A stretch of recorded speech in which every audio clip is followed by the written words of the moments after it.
And she predictably fell asleep, not because the video is bad. The video is great. I watched it before. I watched it on this broadcast, and I made my mom watch it, and I watched it myself. But yeah, Super Eye Patch Wolf. Is that the name of the channel? Anyway,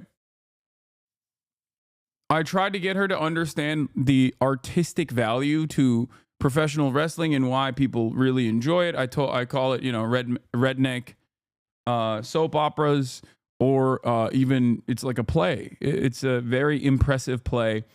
And I tried to get her to appreciate it, but she fell asleep because anytime I put anything on, she falls asleep.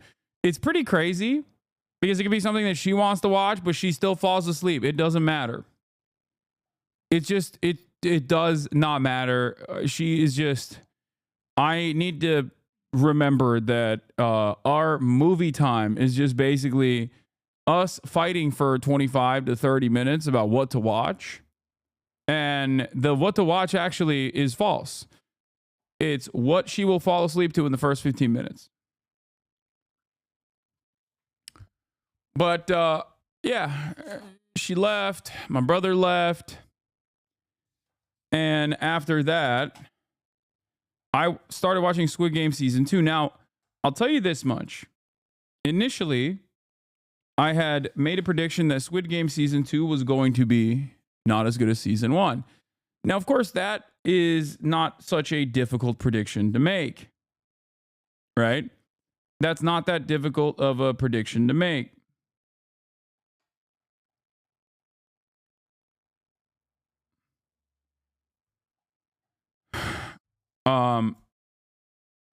And I don't think it's as good as Season 1, but it's still pretty good.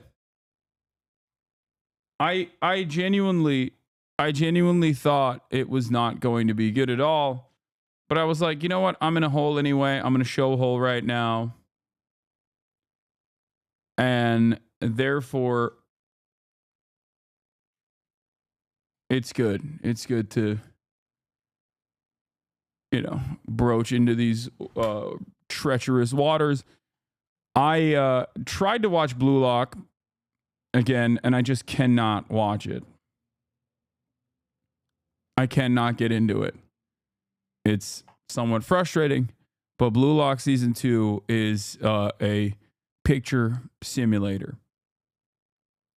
Okay, last one from yesterday. Your craziest unmute ever. Maybe he's just wearing like track pants or whatever that are like tight, so they're pulling up. I mean, fuck Hasan, I guess. Like, his ego doesn't matter. I was unmuted. Damn.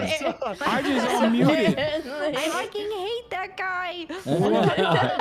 That's a crazy time to unmute. What happened? Wait, Elam, are you plat? I'm plat now, bro. Elam, you are not a plat level player. You are boosting. Elam might not be a plat level player, and I believe he already got D-ranked anyway to gold 1 again. However, Elam is now moving out of the iron category, iron elo, in the game of IRL basketball. So I would say Elam is now like a bronze 3 for basketball. Okay? And I think that must I want to give him his props. He played big. He played like a big man. What is this? Get ready for the first. Welcome. Oh, get ready to welcome Marvel's Post family and Marvel Rivals trailer on January 6th. Yeah, I mean, there's a Fantastic Four movie coming out, right? I assume that's the reason why they got this. I guess I'm gonna play Thing. I suspect. But I'm in a hole anyway. Oh my god. I hate it when you guys clip something that I just said. New tank for me. Gotta play the Thing. Small Head Brothers for life. Yeah. Gotta tell her happy birthday. Oh, Morgan, happy birthday. Morgan is 28. Morgan is a skinny girly now. Important message alert. So as I deal with Dude, I know. I saw it's right here. You guys are so funny. I forget how incredibly isolated this community is because, like, Like Christian Divine posts a TikTok. TikTok has 1,608 likes, and like 25 people since I started have linked it. I suspect by the end of this broadcast, 1,608 people that like this TikTok will most likely link it in this chat as well, which is so crazy. Like, how are we such an insulated community? It's like a tiny, minuscule insulated corner with a hive mind. Like, there's so much happening on the world. Oh, happy birthday, Morgan, double birthday. Who's is it Anafe's birthday as well? To be fair, he said it in the TikTok to do that. Well, still, Gizmo Max and Frogan. Gizmo Max, happy birthday as well. Bro, this is the effect of socialism. Yeah, totally. This is what socialism is. Socialism is when TikTok. Anyway, last 2 episodes of Blue Lock season 2, worst suffering to pick sim. That's what I've heard, but it's just like hard for me to watch. Can you do travel streams? I will be doing travel streams. Yes. I will be doing travel streams. I'm going to Japan, remember? So, what was I saying? Yeah, personal news-wise, season 2, I watched it, fell asleep. Woke up early, played some ball with Greek and Elam. Elam's making a lot of progress. We'll do the goals and predictions today for 2025. I wasn't able to do goals and predictions yesterday. One, because I dove into Marvel Rivals as always after a certain point in the day. But also, we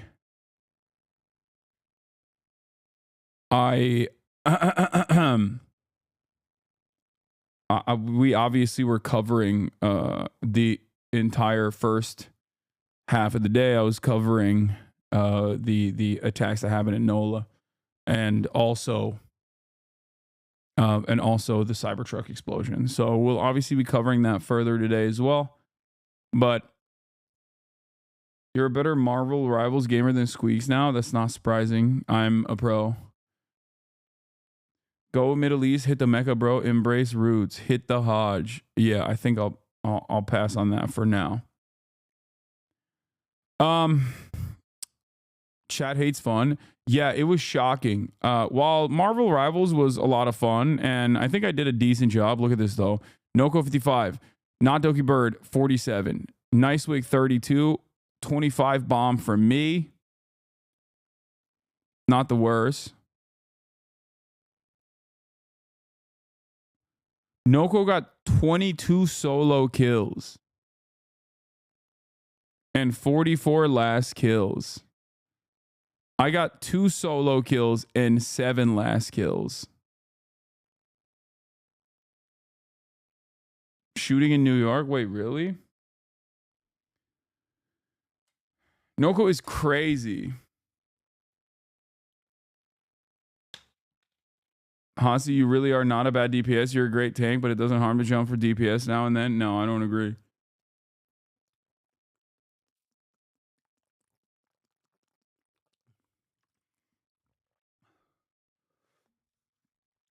Let's be honest though. Do you also feel like you're being boosted, or can you hold your own solo queue? I mean, I've done duo queues. I've done like a couple solo queues, I think, but I don't really like doing solo queues. Why would I do solo queues if I have the opportunity to play a full stack? It doesn't have to be. Yeah, I'm definitely being boosted, but I think I can play at a gold level. Like I'm capable of playing at a gold level. I wouldn't say that I'm that bad of a tank. I mean, I do go crazy every now and then. I saw someone claiming 6Q is cheating. Yeah, but they're also cheating. Because we're playing against other 6 stacks. Your Venom is gold, not your Hulk though. It needs work. It's new for me. Yeah, chat clearly hates you and doesn't want to watch you game because they have a personal vendetta against you. Has nothing to do with the fact that a lot of people find watching other people play games boring. I can't. I know, this is a video game platform. Also, If you stuck around for it, you would like it. This community is built on the foundation of people who initially were like, I hate gaming. I hate gaming. But then they were like, you know what? I stuck around for gaming and it's actually kind of fun.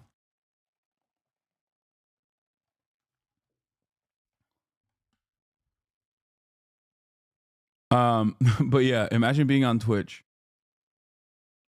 and just saying, oh, what the video games? Disgusting. Who would watch someone play video games? What is this? Yo, I swear to God, this community is so good at making like sexy fan edits. They are so bad at making like alpha male edits. Like this community has a real problem trying to make alpha edits. Oh, shit. That's my number.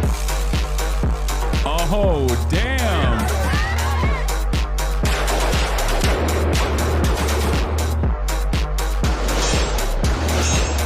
Whoa!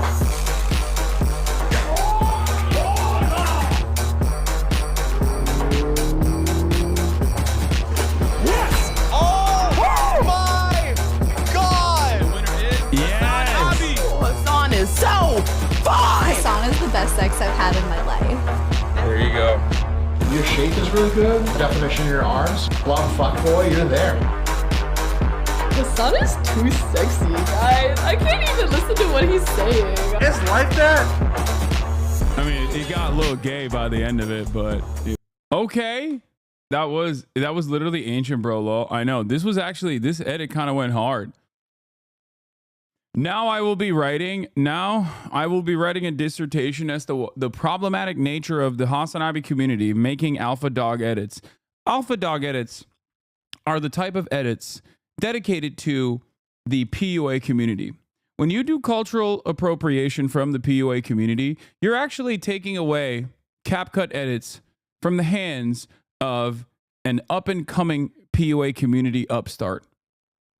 Please, in this essay, in this 2-minute and 50-second TikTok call out, I am going to write a tiny dissertation. Clip missed the whole point you were making about wanting alpha edits about your message and not just looks. I know. I mean, it was still kind of cool though. What is this? Speaking of edits, Bradley Martin TikTok is a good model for how to post this on content for those outside the community. What is this? Majority, if not the entirety of the homeless population is created because of the housing market. There are plenty of people who have jobs, but because the housing market becomes insane, they just can't pay for housing. So they still retain their jobs, but they live out of their cars. And it's not about like fucking deporting 20 million migrants or whatever. Like that's not going to fix the housing market. It's going to make it worse, actually. Who the do you think builds the houses? You know, it's like 25% of the construction industry is undocumented migrants. Good luck. You know, imagine wiping out a quarter of the workforce. You're not building houses no more after that. And of course, the voiceless, poor, working class people are the ones who get over in the system because they don't have the same defense mechanisms that a rich person has. Rich people can get together and be like, you're not doing that. They can buy politicians. They can host politicians in expensive dinners and shower them with gifts and become friends with politicians. They go to the same schools with the people that are in positions of power. Their children work under them. There needs to be a underlying like base level of material equality. What Americans believe we have right now, which we don't have, is the equality of opportunity. And equality of opportunity means that like it does not matter what your background is, but you're getting the best education and you're not constantly desperate for your next meal. That's equality of opportunity. We can do that, but if we do that, then profits are going to shrink for major corporations and we can't have that. There it is. It's greed, that's all it is. House should be free though, not affordable. It's a necessity, not a luxury like a Mercedes or something. Empty, overpriced houses everywhere just so the landlords can raise the price. Hasan is 100% correct. His answer is so clear and thought out. Hope he runs for president, he could surely win. It's not the housing market. They have a lot of very deep issues.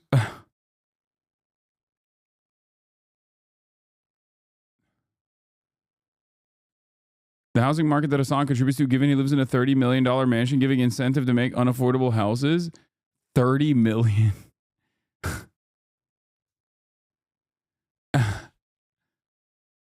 Okay, people are Hasan is dead wrong about corporate profits. Corporations have to pay inflated wages in job hubs to keep their employees housed. They'd make more money without a housing shortage because they could pay less. What?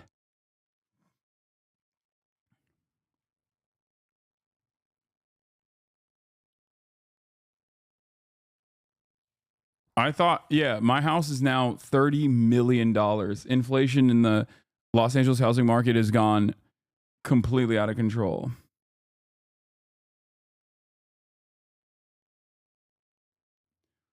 Just got home from my first colonoscopy, well rested and ready for some fire ass takes. Yeah. It's funny because the only reason why my house is so expensive, especially considering the size of it, my house in most other housing markets would be half the price. It would be maximum, depending on what year you're purchasing the house, it would be like, it could go all the way down to like $200,000, right? My house right now in Texas, even in Austin, would be maximum $500,000 to $700,000, maybe $1 million, which is not a cheap house by any means, but people make it seem as though it is considered. Like, the house that I currently live in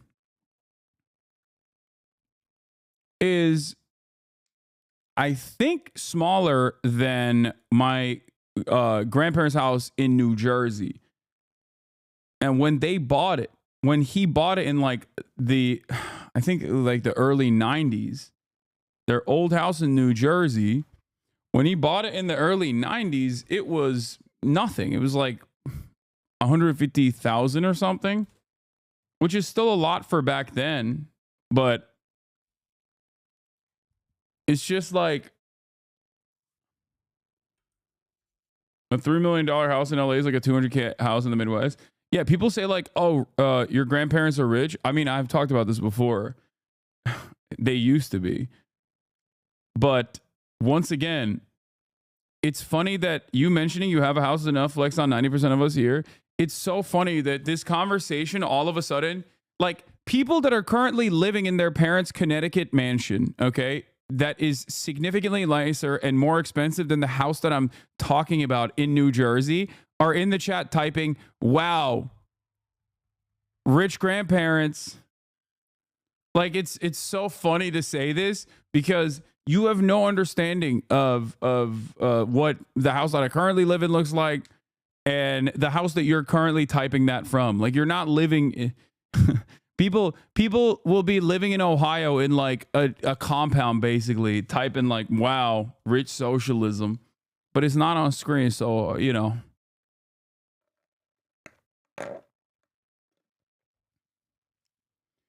In North Carolina, a 3-story, roughly 3.5K square feet house is around 350K to 500K if you're not in the big cities like Raleigh or Charlotte. If you go there, you will see the numbers. Mine is 1.2K, bought at 126K 5 years ago, but at the time it was appreciated to around 200K.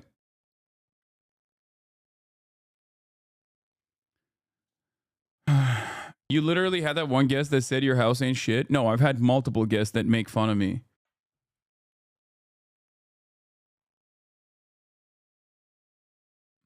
Your title is incorrect. It was way more wild. Cybertruck was active duty, currently stationed in Germany, who was on leave.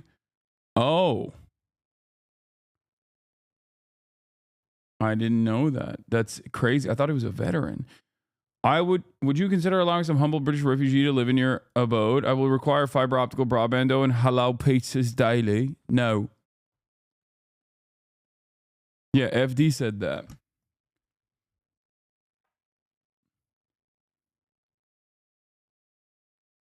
I read on TikTok you are only gaming to get ads. People hate you that much, dude.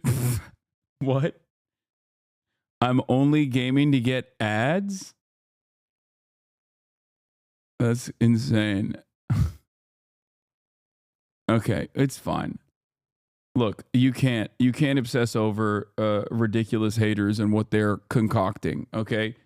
It's at a certain point you have to understand that it strictly stems from personal hatred. I don't run ads. I don't run ads while I'm gaming. I don't run ads when I'm not gaming. I just don't run ads at all.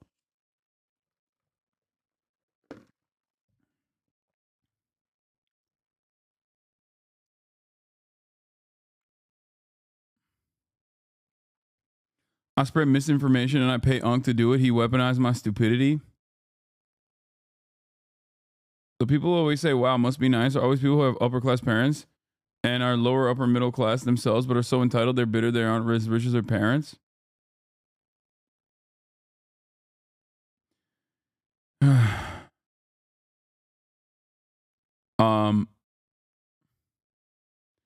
Haters are true lovers. Yeah.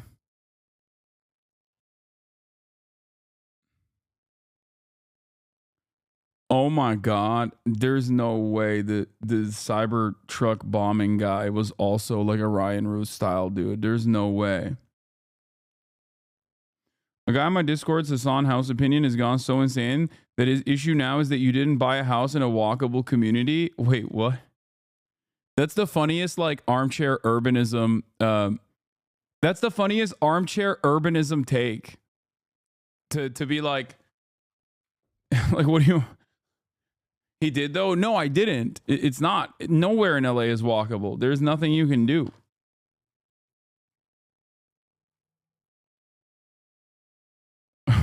Hasan has not become a city planner. Hasan has not become a city planner capable of undermining the influence of capital, whether it be titans of industry, from the oil and gas giants all the way to the car manufacturers, the automobile industry that have ensured that American major cities are car reliant. How come he has not done that? It's fine. Look, I don't know. Maybe I'm a little too used to this level of mania. Yeah, I saw this tweet already. We talked about this yesterday. Putting Hasan Piker, a normal Twitch streamer who might disagree with you on some things, and not Diddy is actually the most ridiculous thing I've seen. Somewhere out there, a tree is tirelessly producing oxygen for you. I think you owe it an apology and to use it correctly. And the person didn't even know who JD Vance was. Okay? Like, no more male impregnation. I don't even know what that is. Like, I don't know what they're saying. Most people online are either 12 or deeply mentally ill. Okay? It's just not. I think people are going to get wild this year with the hate against you. Probably.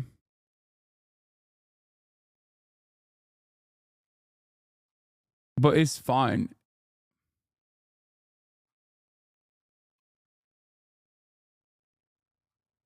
Okay?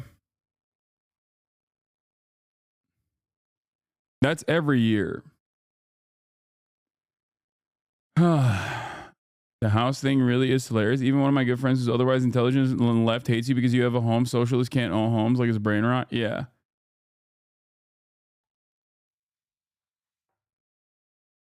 What? You was slacking on Bradley talk? Didn't talk about Tate getting out? What? Tate getting out? Who? What do you mean?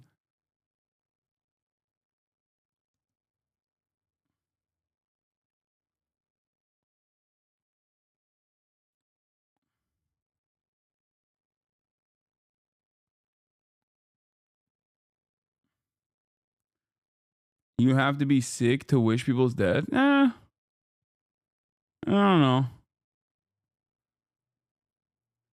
Dude, I predict 2025, we're going to... Look, we haven't done the predictions yet, but I predict that in 2025, conspiracies are going to get even more supercharged than 2024. And there was a lot of craziness going on in 2024 in terms of conspiracies. I mean, we literally ended the year in 2024 with people tackling the concept of fog. Okay? People are now saying fog is a conspiracy. So, like, I'm telling you, it's going to get worse. It's going to get so much worse. But yeah, let's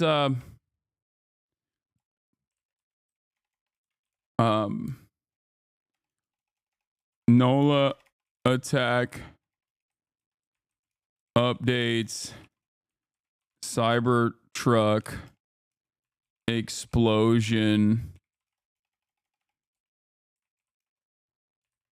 weird info. Your viewpoints on Bradley's show makes you seem more like your Uncle Shaky. When will you become right-winged? When will I become right-winged? My viewpoints on Bradley make me look like I'm right-wing. What? I don't.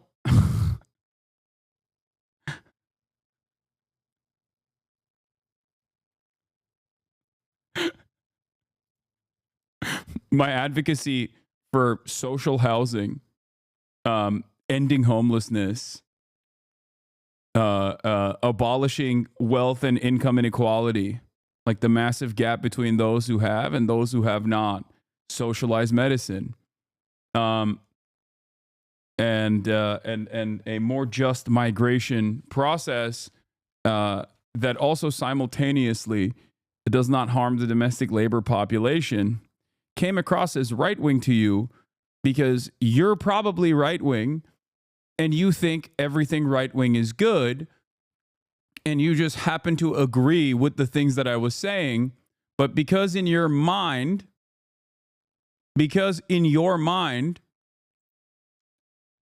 if you agree with something, that must mean it's right-wing, you're having a hard time comprehending.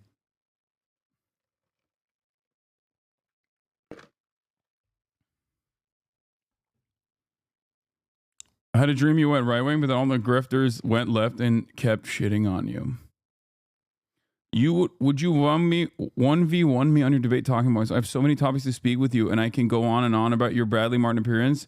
If yes, tashakkurla. If not, okay. I'm central leftist, by the way. No, dude.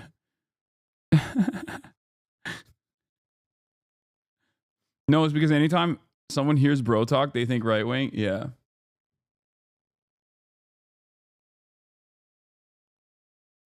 Okay. NOLA attack update, Cybertruck explosion, weird info coming out.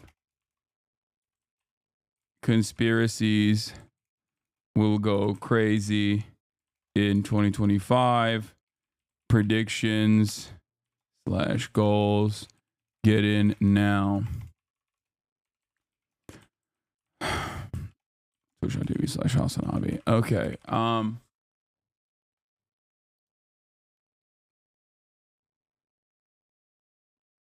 Yeah, we'll do we're 2 days in. We're 2 days into the year and there's already madness about. What, are you scared of debating him? Yes, I'm terrified. I'm terrified of debating him. Thank you for identifying and also calling me out. Thank you for identifying and also calling me out. Yes, I'm shaking in my boots.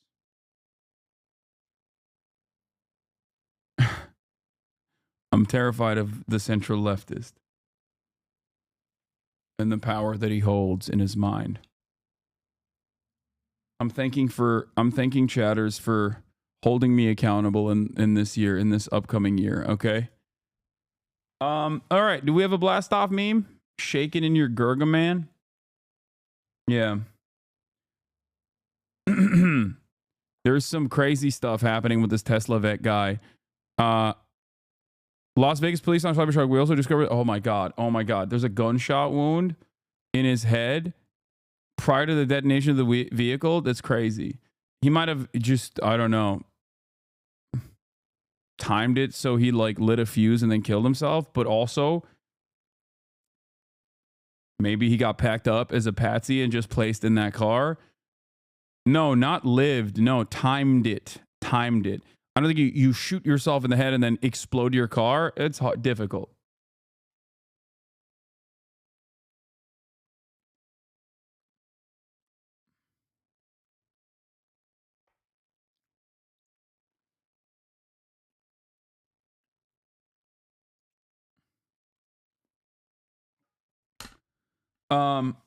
Dead man switch? No.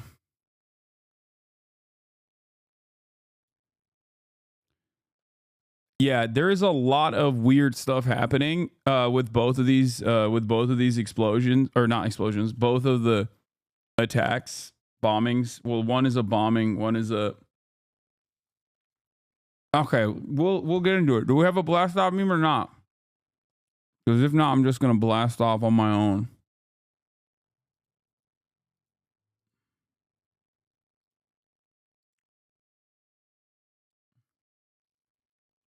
Okay, I'm blasting off with the Cybertruck logo again because it's iconic, kind of.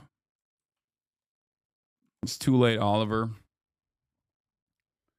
She's shaky on my Gurga till I don't even know.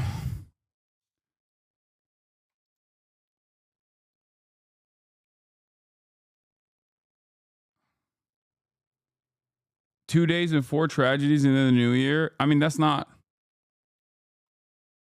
This might interest you. Nick says there's a new and better mic for IRL streams. No peaking, longer battery life called DJI Mini Mic. Mics. Okay, wait. Oh, he's going to B&H? Yo, B&H is the move. Lore, how do we decide these are better? How are they better? Yeah. Arthur, explain. So the microphones that we're currently using, when we scream very loud, all of a sudden, they sometimes peak. Yeah. Or when we're laughing very loud, or if it's too loud in general. These microphones, they don't peak. They have something built in where it's like if you're way too loud, it's adjusting it so it doesn't destroy your ears. Also, he said every stream will have them in 6 months. That's not surprising to me. Nick is always at the cutting edge. How may I live a socialist lifestyle when the whole system is designed to make money and exploit people to survive? You just try to do the most. so the battery life Do is the a bit best. longer. Not that it's relevant for Nick.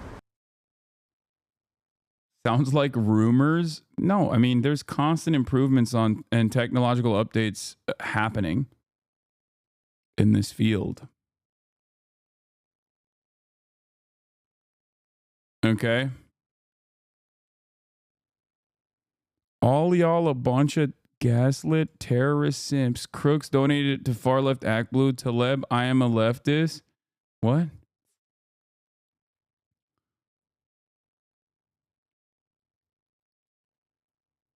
Actually, Bin Laden had some good ideas. Dude, this is such a boomer meme. Look at how much of a boomer meme this is.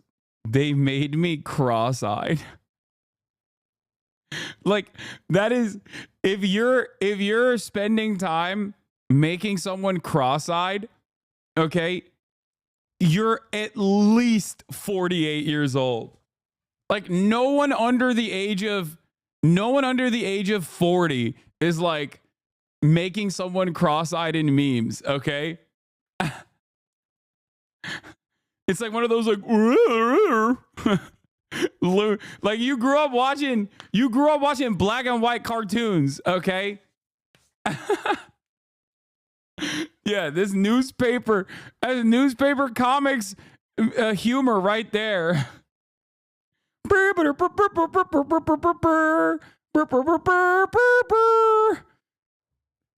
Tom and Jerry ass, dude. Oh my god. This is, dude, yo, get the bed, Grandpa. What are you doing? Making memes. That's awesome. More like Tom and Geriatric. Yeah. Okay. It's one of those like you bonk in the head and then whoop. the wound grows out of the top of your dome and it pushes your top hat. Bonk. Seeing birds. Bro remembers minstrel shows. Bro was there when it was invented. Okay, bro was there when minstrel shows were invented. Bro was there when racism was invented. Anyway, oh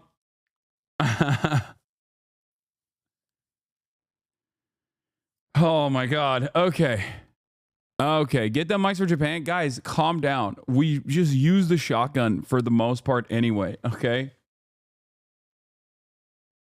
Please.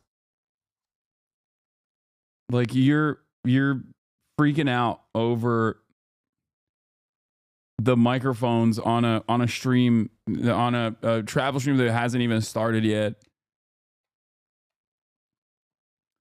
Anyway, yeah, one dead after the cyber Tesla truck explodes in Trump Tower in Las Vegas. And there is a lot of weird stuff happening there. And we're going to take a look at it. But before I do that, here's Christian Divine. I know he's going to come to Los Angeles.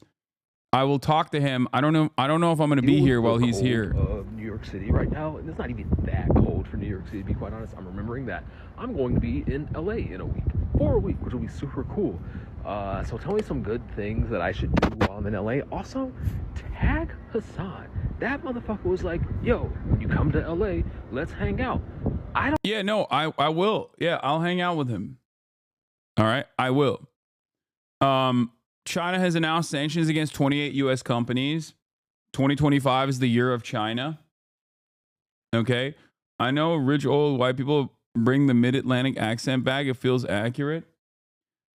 Why is the mic being blocked? Such a thing now on newer iPhones that was never an issue before. What? Yeah.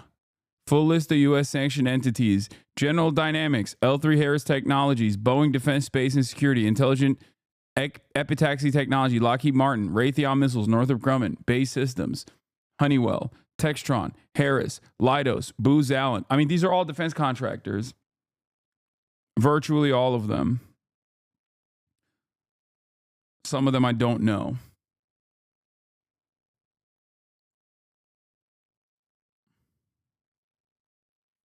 Harris Corporation's on there twice. This is Miskiff's portfolio. Wait, what? Tesla stock is crashing? What, since the explosion? I don't understand. What? Why would it? Wait, I don't get it. The one time it's not his fault? Like, what? No, it's got to be like sanctions, but like, why is it actually happening? Why is it actually happening at the same time as they reported a decrease in sales for the first time?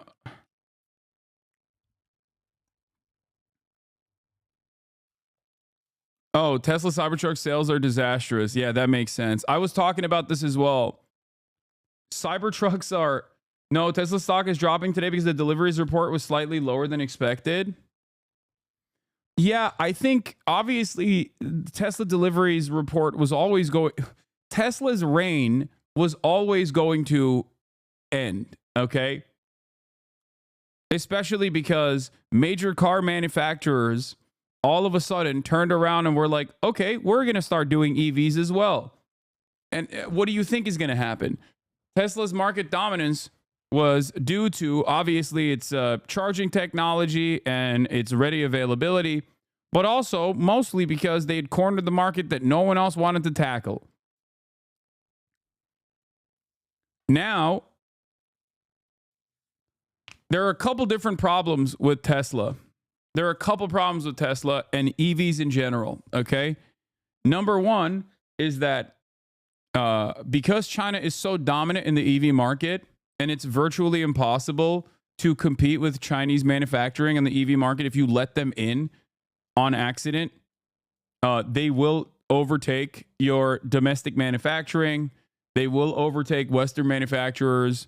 Their cars are much cheaper, and their electric vehicle fleets are literally cheaper. They're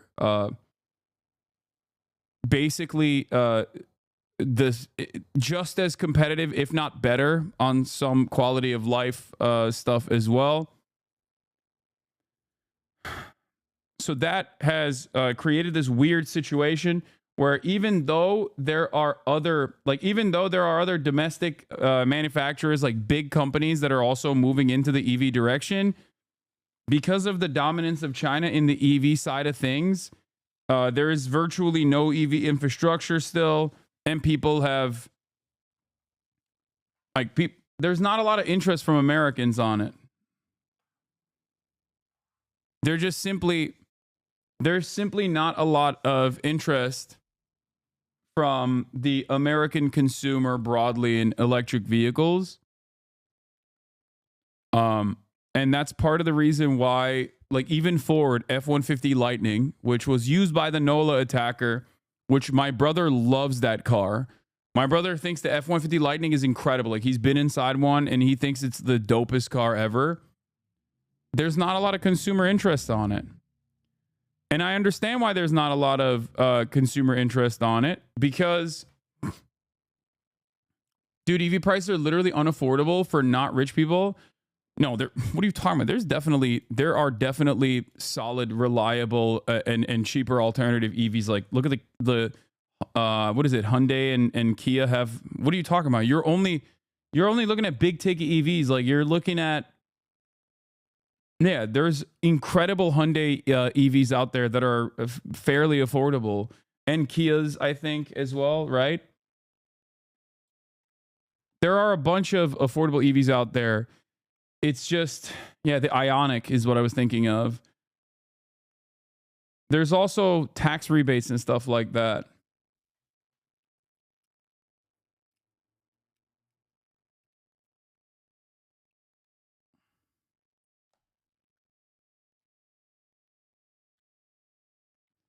The problem is, you're coming from a different financial perspective. Please respect that. There's also being broke as fuck. Cheaper if you're rich. I'm driving in a garbage can that needs to be plugged in. Okay. Dude, when I talk about the unaffordability of healthcare, I'm not talking about it from my own personal experience. Okay? Every piece of commentary that I engage in, I talk about across the board. If I exclusively gave you my own personal experiences with what I can afford and can't afford, then yeah, we would be having an entirely, there would be no reason for me to ever do commentary. I would tell you, America is the best nation on earth. Life is amazing here. Okay? Because the United States of America is the greatest country on the planet if you're rich. Okay? It is Disneyland. If you're wealthy, there's no issues. It's great.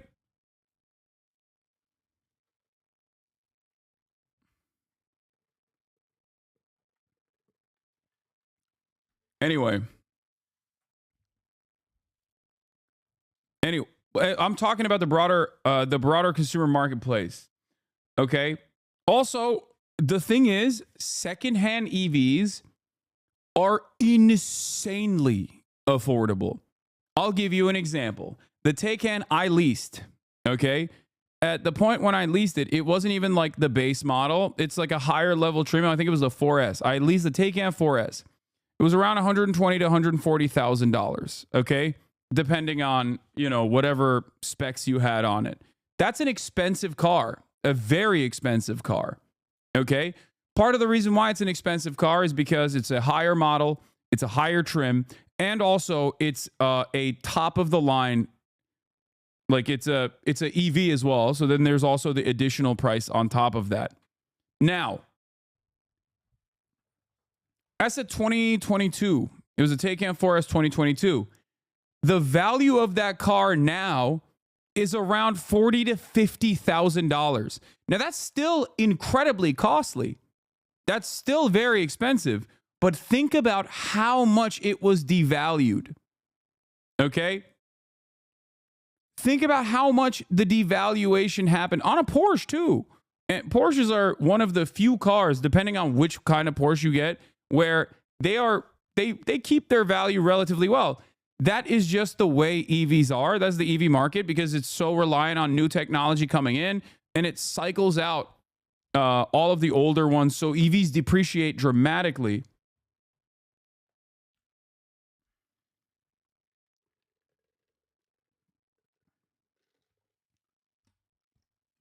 So I'm sorry, but your privilege is showing. What? No, dude. unless you're talking about my privilege being the fact that I can engage with the English language in a way that makes sense. It just simply doesn't make sense to you because you don't have the mental faculties to understand what I'm saying. I'm not saying a $50,000 electric vehicle is affordable. I'm saying electric vehicles, even at the highest level, depreciate dramatically in a matter of 2 years, even when it's a car manufacturer that usually is pretty, that usually maintains its price point fairly well in the secondhand market. Okay? It's not that I'm rich and out of touch. It's you're too stupid to understand the words that are coming out of my mouth. Okay? I can't do this every day. Dumbass shadows make me want to leave and never come back, Jesus Christ. I know. It's just so... I think it's just people just want to be heard. That's it. Okay. It's bait, bro. Please stop reading the haters' comments. Yeah. So... anything like 30K becomes unaffordable for the regular person. I know that. I'm not talking about that. My point is, if Taycans are depreciating that much, then obviously secondhand electric vehicles that are significantly more affordable are also depreciating to a, maybe not to the same degree, but still to a fairly high degree.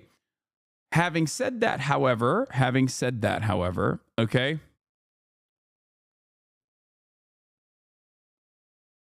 how the fuck is it worth it if it depreciates so bad and you have to install a charger or spend $45 every morning charging the car? It just isn't affordable to anyone who makes a normal salary? Yes, this is the biggest problem with electric vehicles. The biggest problem with electric vehicles is that the infrastructure is not there for it. Chargers are not readily available. If you live in an apartment complex that doesn't have a charger, what are you supposed to do? And also on top of that,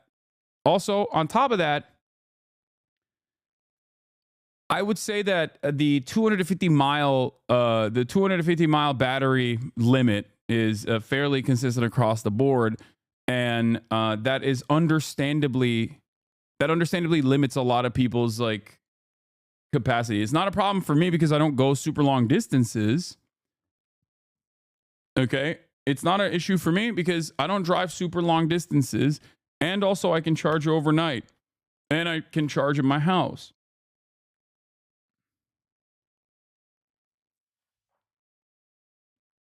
But the conversation and the back and forth that we're having right now is the reason why people just don't have a lot of interest in electric vehicles yet. Because, one, battery and charging technology is not there yet where you could just like walk up to a battery station and charge it at the same speed as like an internal combustion engine, right? And secondly, they're not readily available anyway. It's super difficult to just like have accessible charging stations all around.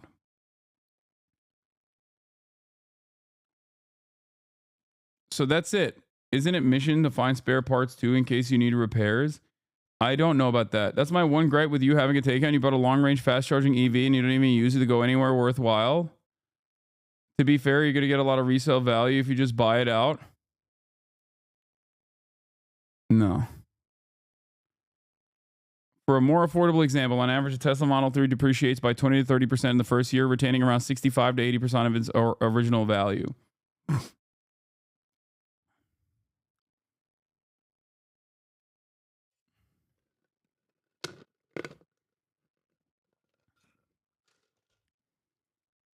You can't get one if you don't have access to a charger at home, but if you need more than 200 miles, rent a car. I don't know, man. Yeah, a 2020 Nissan Leaf in LA is $12K. So, if it's not worth it to buy an electric car, if the value depreciates that much, 100 plus K car depreciating by over 50% when you'll have much more left on a loan than the value in the car in 2 years. Wait, what? Yeah, bro, once again, like you said, if you're rich, just buy your own house charger, rich paradise. Oh my God. Yes, it is. I can't even have a conversation about like why the electric vehicle marketplace is simply not there in the United States of America without people turning around and just be like, you're rich. How about you see yourself out of this conversation? You could say that about anything. Why are you talking about police brutality against black people? You're white. It doesn't impact you. Why are you talking about trans people being marginalized? You're cis. It doesn't impact you. Why are you talking about the unaffordability of housing? You have a house. You're rich. It doesn't impact you. Why are you talking about, like, this is everything I talk about. Okay. Why are you talking about misogyny? You're a man. It doesn't impact you. What do you mean? I should just stop talking about it then. I should just tell you that everything is fucking awesome. It's so weird. Everybody needs to calm down.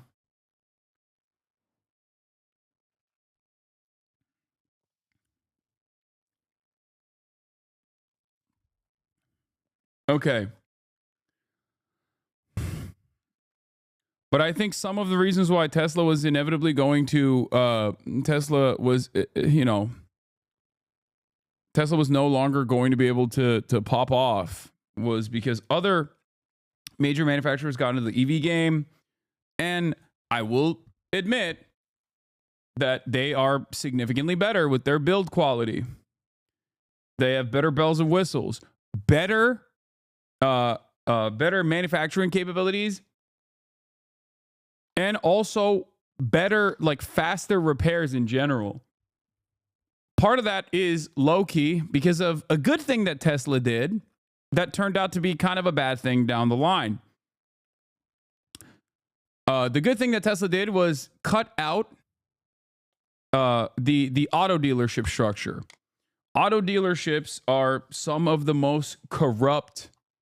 It's one of the most corrupt industries in this nation. Okay, they are horrible, but having car dealerships means that there is a faster process of repairing cars. If Tesla had actually also had a pretty expedient repair process, if they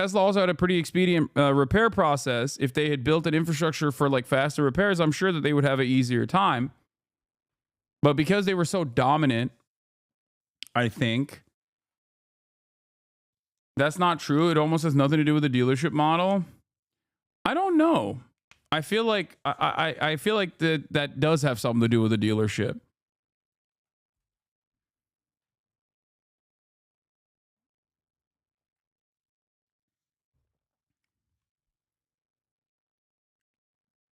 That's really isn't true anymore. The internet's done a lot to keep dealers honest. You are wrong.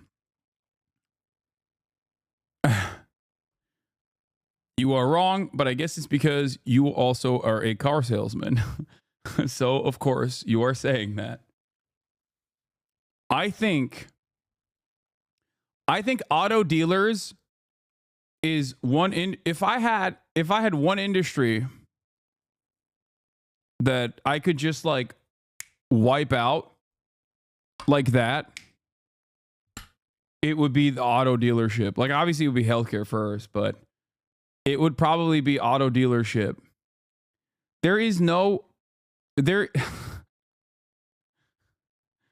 Yeah, it would be private healthcare. Oh my God, cruise liners. That's another good one. There's so many. Oh, Airbnb. God damn it. There are so many awful, parasitic, truly bad industries out there. The thing that is really annoying about the auto dealership structure is that, like, at the point of purchase, it is one of the few sectors where you are purchasing a commodity where you just know you're getting shafted and there's nothing around it. Okay? Like, the very fact that there is a, 10% additional cost above the sticker price, the MSRP, no matter what, is wild. Like, what other industry in the United States of America, and I say this as a Turkish man, okay? Turkish people haggle, especially in the bazaar. There is a haggle culture in Turkey. We do not have a haggle culture in the United States of America. However, the only sector in the United States of America where you are purchasing a large commodity, where you have to sit there and get shellacked, is purchasing a car. Okay? When you're purchasing a car, you just sit there and you know that the person that is sitting in front of you is cooking you in very meaningful ways.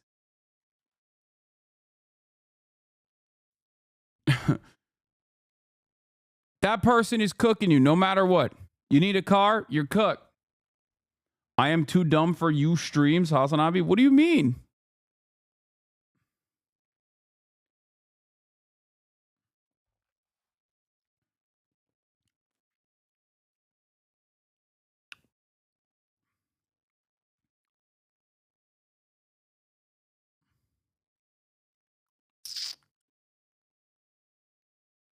I work for GM. They keep increasing the price while cost is almost the same, and they do stock buybacks and fire us because they need to save money. Yeah.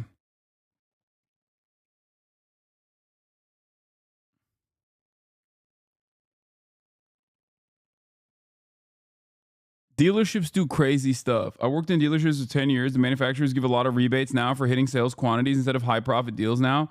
The salesman before was correct to an extent.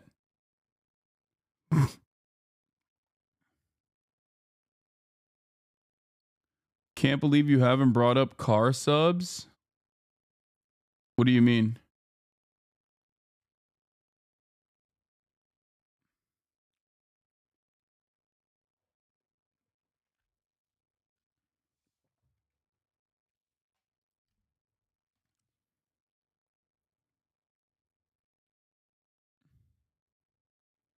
Oh my God.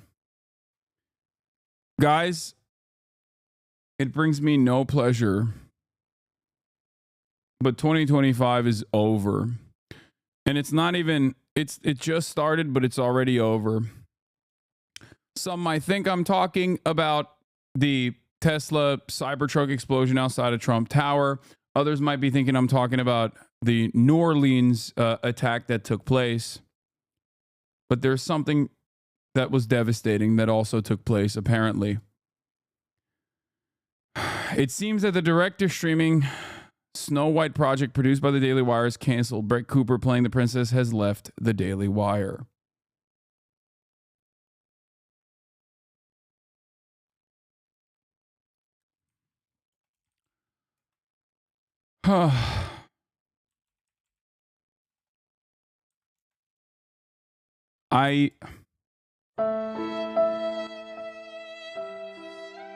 I didn't realize that we were going to start off the year with such devastation off the rip. When I heard about all the awfulness that was happening in 2024, and then all the awfulness that has happened in 2025 so far in the past 48 hours, I kept taking a deep breath and thinking to myself, well, at least there is a director-streaming Snow White project produced by the Daily Wire starring Brett Cooper as Snow White. Finally, we will have a Snow White that is actually white, because woke has ruined it.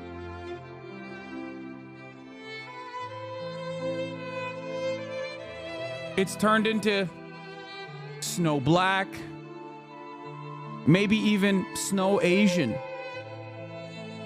But no more Snow White is what I kept saying to myself and others. They kicked me out of the Walmart because I kept approaching people with a microphone and a phone, putting the camera directly to their face for my TikToks. Why Snow Asian but no Snow White, I said.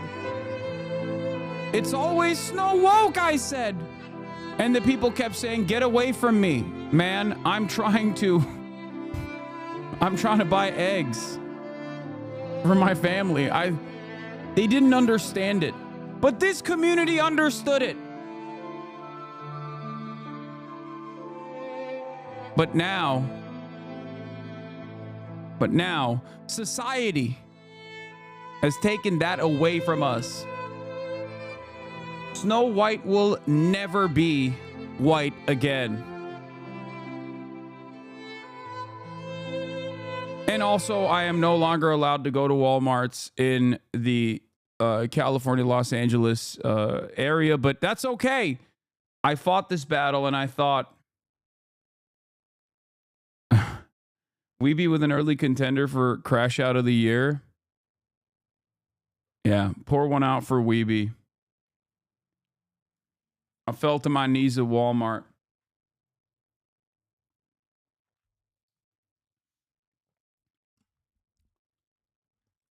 Hasan, is that Ben Shapiro? No, that's Fem Shapiro.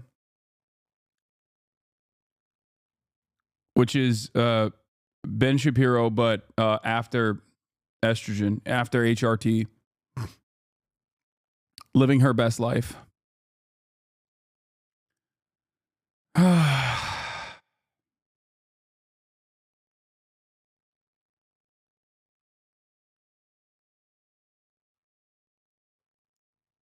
Anyway. Okay. All right.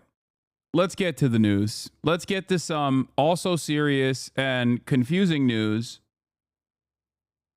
Even though it is confusing that the Daily Wire is no longer producing the Daily Wire straight to DVD, straight to streaming Snow White. New details about the possible wider scope and circle of this investigation.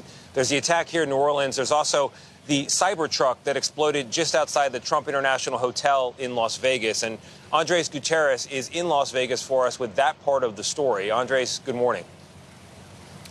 Good morning, Tony. Sources tell CBS News that the Cybertruck was rented to a Matthew Livelsberg, an active duty member of the U.S. Army who is currently on leave. CBS did speak to two of his relatives who said that they had no idea that he was involved in this incident, but knew that he had recently rented a Cybertruck. We're told that his wife hadn't heard from him in several days. This was the scene from inside the lobby of the Trump International Hotel just after 8:30 Wednesday morning. A 2024 Tesla Cybertruck engulfed in flames in the valet area just outside the main doors. We saw sparks. It was pretty fast. This surveillance video caught the moment that Cybertruck exploded. I just heard a boom. Oh my God. Investigators say the truck had just parked at the hotel. It was sitting in the porte cochere for about 15 seconds before it exploded. It was like a firework. It was popping sound, bang sound, and a lot of sparks fly. As police moved to evacuate the 64-story hotel, firefighters worked quickly to put out the fire. Once the fire went out through the suppression efforts of the fire department, you'll see some of the evidence in the back of the vehicle. So those are gasoline canisters, they are camp fuel canisters, and large firework mortars. Police also said that because this explosion happened in a Cybertruck, the damage was very limited. Tesla CEO Elon Musk explained why in a statement on social media, writing, quote, "The evil knuckleheads picked the wrong vehicle for a terrorist attack." Like, what's the right vehicle for a terrorist attack? Like, it doesn't. It's a strange way to talk about things, you know?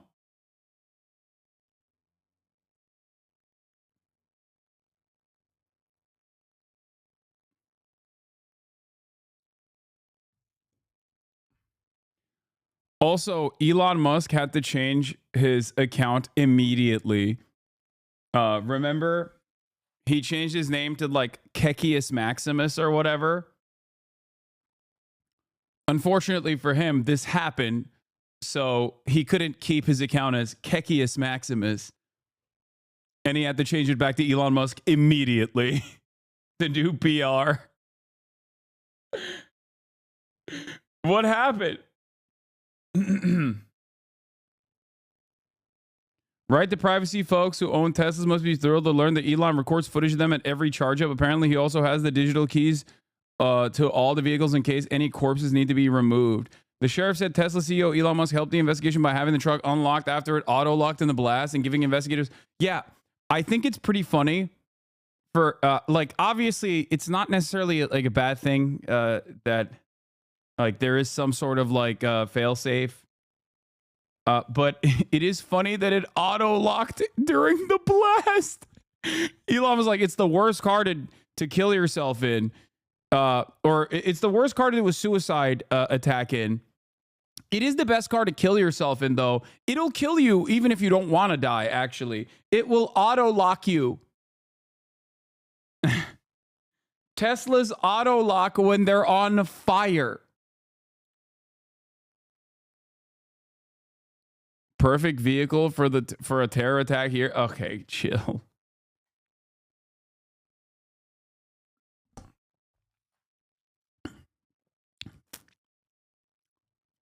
Auto lock in case of fire to protect the fire from getting out. Yeah. Yeah, because if you're on fire inside of a car and you unlock the door and you get out, then you can spread the fire technically. It's a smart move from Elon Musk. The smart move from Elon Musk also is that it's better if the person just dies in this fire rather than survives and then ends up suing the manufacturer, you know?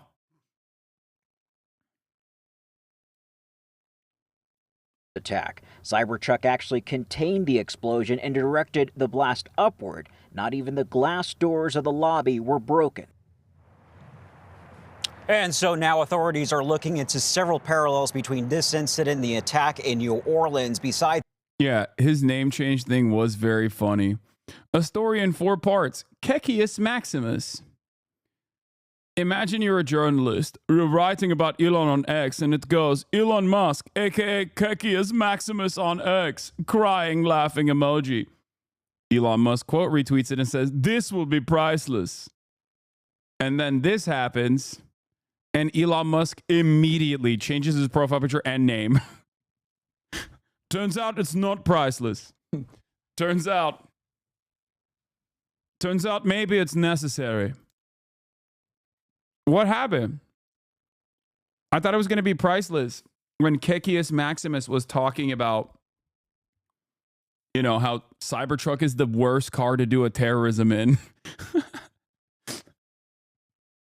Is he laughing at his own joke again? I mean, you got to do that sometimes when no one else is laughing. You got to train your audience to laugh.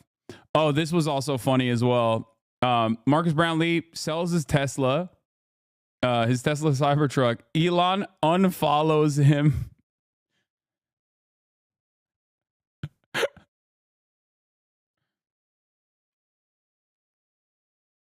This was before the explosion, by the way. Yeah. Okay. We got another base Bill Burr take. Okay, we'll look at that in a little bit. You are not allowed to sell your Tesla. You're never allowed to sell it. You have to sit on it. it's a timing on New Year's Day. Both involved trucks that were rented from the Turo app, and both did involve U.S.-born military service members who served in Afghanistan around the same time. Officials in Vegas talking now about the Cybertruck attack there at the Trump Hotel. Let's listen in. As many of you went to sleep last night, and I just want to give you an update on a lot of what it is that we found through the processing of the Cybertruck. This is a joint investigation involving the FBI, the ATF, the Las Vegas Metropolitan Police Department, and these folks worked through the night and found a lot of stuff that is very useful for this investigation. As you look at this Cybertruck here, we had to transport this down to our fleet services so that we could really get through this thing. And I remind you that the subject inside wasn't able to be removed for a very long period of time because he was burnt beyond recognition. And so as we continue to move through this, I'm going to talk a little bit about his identity and what we believe, but I would like to highlight a couple of things that the teams found inside of the Cybertruck that are useful to the investigation. And that, first and foremost, is a military identification. We also found a passport. We found a Desert Eagle 50 caliber semi-automatic pistol. And if you'll notice on a lot of these guns that we're going to talk about here, they're almost just burnt beyond recognition as well. There's a SLR model B30 semi-automatic firearm, number of fireworks that were still in the vehicle that had to be removed. Notably, we found an iPhone Yeah, I mean, the man suspected of being behind the Tesla Cybertruck explosion in Las Vegas was a big supporter of Donald Trump and voted for him in November.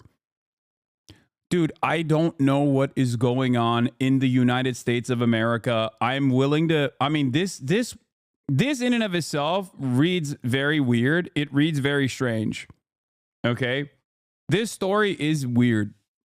It's like, I don't know anymore. I don't know if it's like a psyop or what. I don't know if it's a psyop or if people are just unwell. Like I it's a very, very weird story. Okay.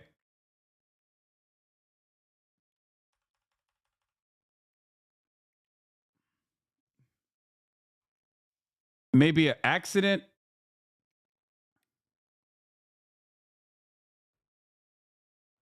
Gonna be real funny if this guy was just a hog who had tons of fireworks to celebrate and just blew up by accident.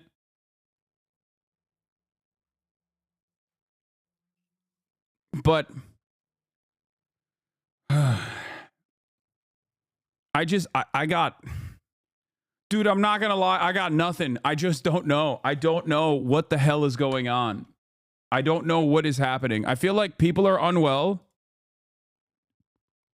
So it's difficult to ascertain whether or not this is a byproduct of people that are unwell, or if it's, I don't know, the State Department activating a sleeper cell in the wrong time or something. I don't know. But I also feel like one of those like Trump supporters who always is like after every mass violence incident, like after every mass shooting, they're like, oh, this is a psyop. To do what? I don't know. You know what I mean? If you were to come at me and ask me, okay, what's the psyop? I have no answer for you. Do you know what I mean? Like, what is happening? What is going on?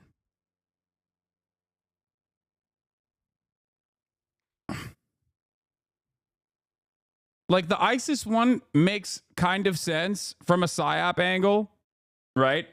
It's like instilling fear about ISIS, but ISIS also doesn't make sense. Like it would be better if you were going to do if I'm the government and I want to manufacture consent and instill fear in the heart of Americans, I would probably not hit an ISIS angle. I would hit a Hamas angle. I would be like, oh, this guy was a supporter of Hamas, or this guy was a supporter of like Iran or something. You know what I mean? Or he's a Chinese supporter.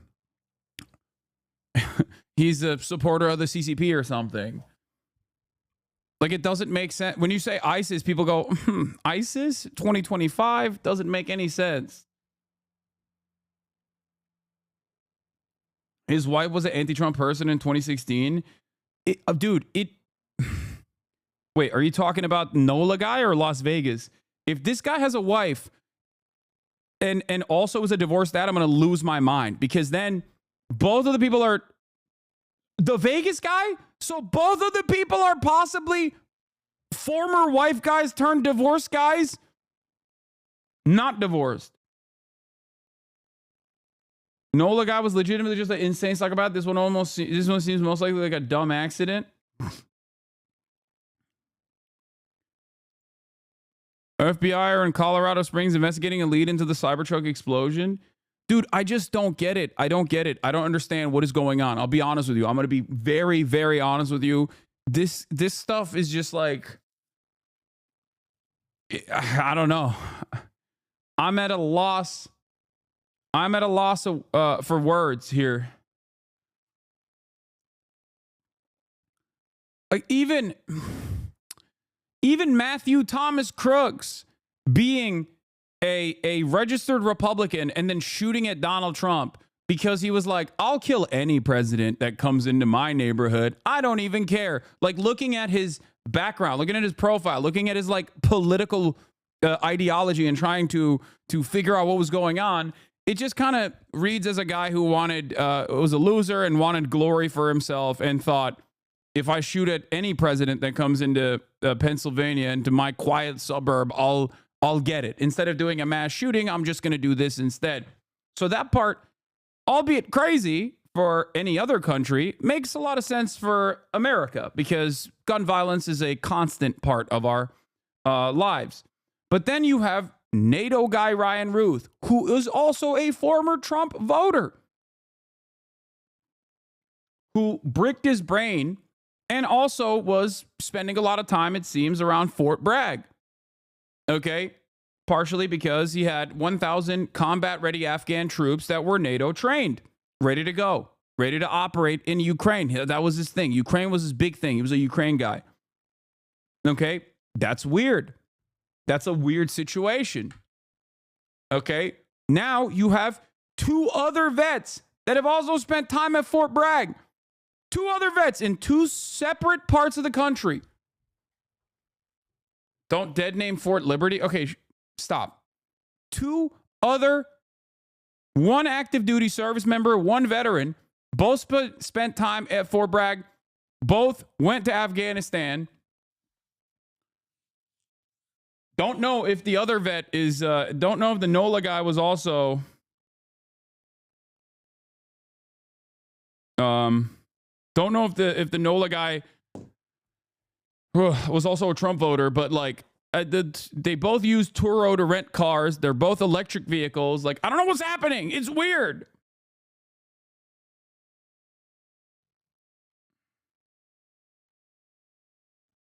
Bizarre, but NOLA guy is the one who filed for divorce, not his wife. I read through the divorce records yesterday. Wife accused him of abuse and cheating. That's all the tea. Why doesn't it make sense? Why is it hard for you to believe these guys did it in their own? It's not the first time someone or a group of people were radicalized and did an attack and pledged allegiance to ISIS. You sound like a MAGA hog. What is an acceptable reason for you? I mean, I don't think you need to be like a MAGA hog to look at a situation like this and go, it's a little odd that the first day of the new year led to 2 veterans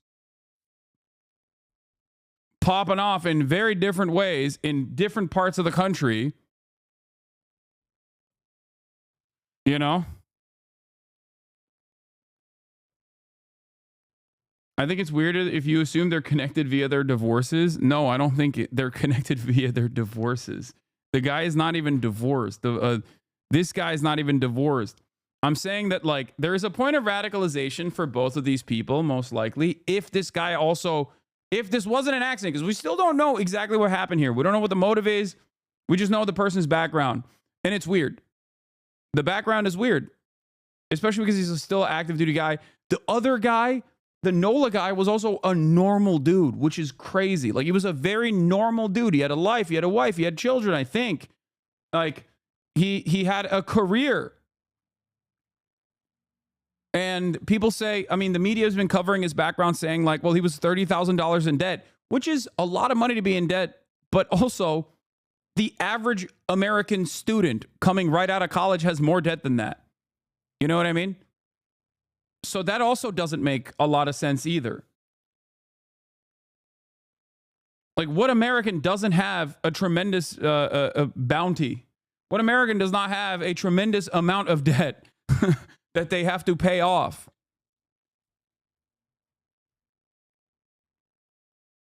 It's just,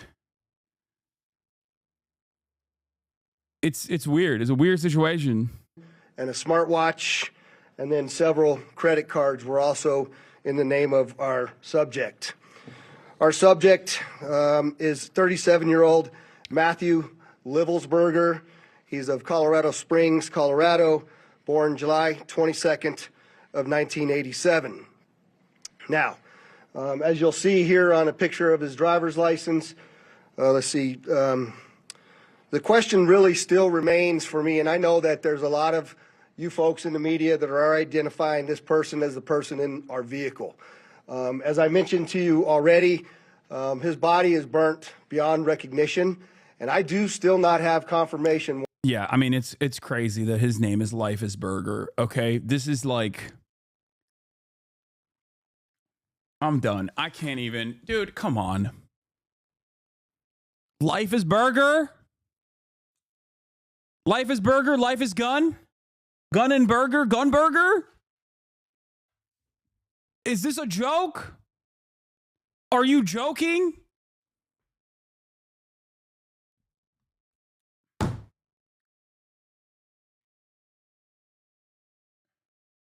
We're not a serious country, man. We are a deeply unserious nation. 100% that is the individual that was inside of our vehicle. And so as I'm calling Bro, it now... I'm sorry, that's a J.K. Rowling style naming, okay? Oh yeah, here we have an American character. His name is Matthew Leifesberger. His name is Matthew Hamburger.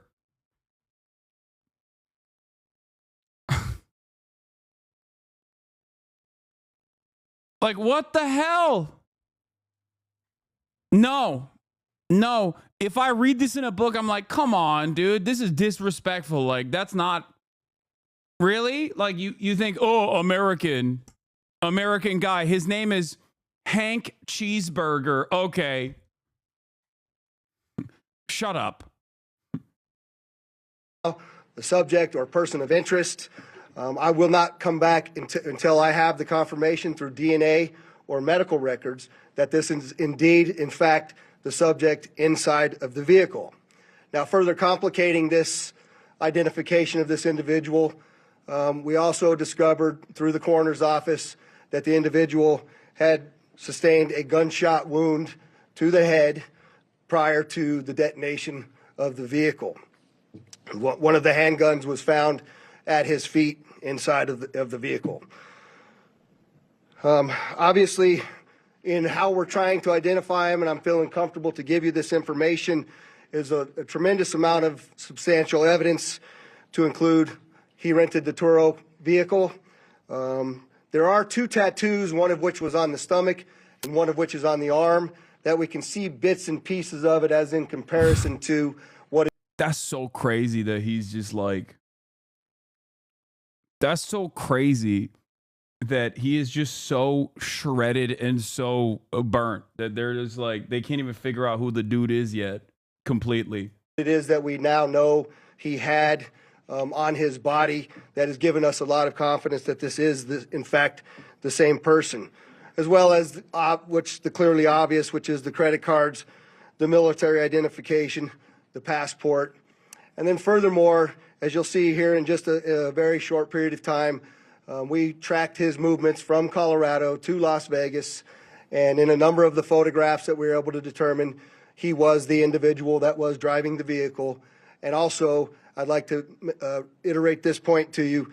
We still have only ever seen him in this vehicle, and we're not aware of any other subjects involved in this particular case. Now, I would like to acknowledge a couple of things because I know what's going on in the social media world, and there are a number of things in this case that are similar to the attack in New Orleans. We do know that our subject here served in the military. In fact, he is a current member of the military. Both of the subjects served at Fort Bragg, North Carolina. What we do... Dude, this is going to break people. I mean, it's breaking me, so I get it. It's even breaking my brain. It makes no damn sense, bro. I mean, like, it's just so close to one another at the same time. Like, it's just, I'm sure it's pure happenstance. It's pure, I mean, it's purely coincidental that there are so many like similarities. Like, these people have like crossed paths in the past as well. Do know about that is it's a very large it's not, I'm not saying it's connected to one another, for the record. I'm not saying that. Military base, and we have no record that they served in the same unit or even at the same years at Fort Bragg, something that continues to remain under investigation. I also know that they both served in Afghanistan in 2009. We don't have any evidence that they were in the same province in Afghanistan, the same location, or the same unit. Again, something else that remains under investigation. And we also know, of course, that they both used the rental company Turo to rent their vehicles. And they're both EVs. They both use EV trucks.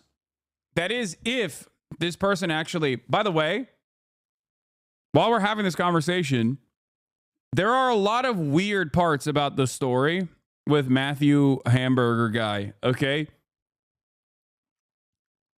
it still could be an accident. Like they haven't really figured out what's going on. Now there's also evidence that he had a gunshot, like a self-inflicted, potentially gunshot wound. So, like, what does that mean?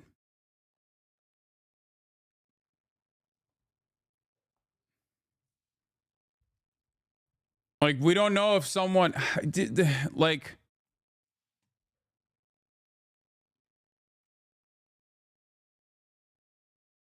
How does he accidentally shoot himself? Okay, there's two options here. One, electrical circuit failure inside of the Tesla. Okay, here, hold on 1 second. Let me put the conspiracy music on.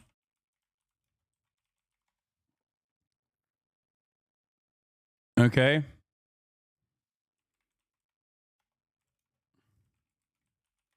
Hold on 1 second.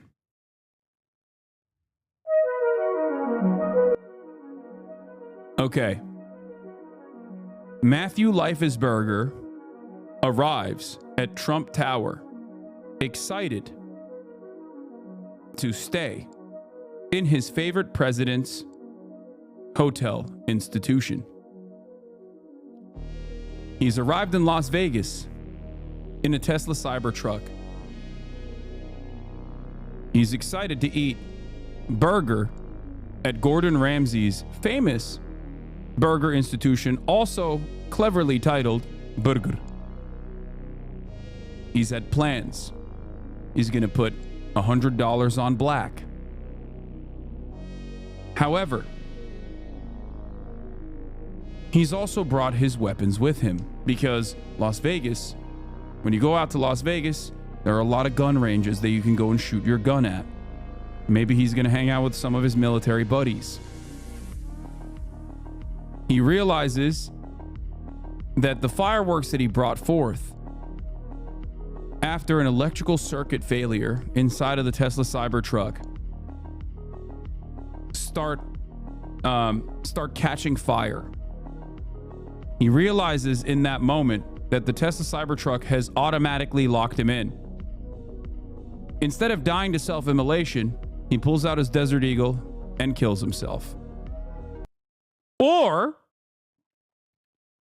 here's another conspiracy. Matthew Leifesberger gets to Trump Tower, excited for the time off that he has with his buddies. Again, electrical circuit failure causes the fireworks that he brought with him that he was going to explode, and maybe even the Tannerite, and shoot in the Las Vegas desert. Start catching fire. Tesla doors are locked. He's desperately trying to get out of the car, but the car catches fire. In that eruption, the Desert Eagle goes off and actually domes him. There you go. Bro, he had gallons of gas in the back with the fireworks. No way it was an accident. Or, okay. Green Beret Matthew Leifesberger, famous for conducting dark money shadow operations and special operations all around the world, fucks over the wrong cartel boss. So the cartel boss kills him, dumps him in the car. They've also figured out how to do Tesla self-driving, Cybertruck self-driving.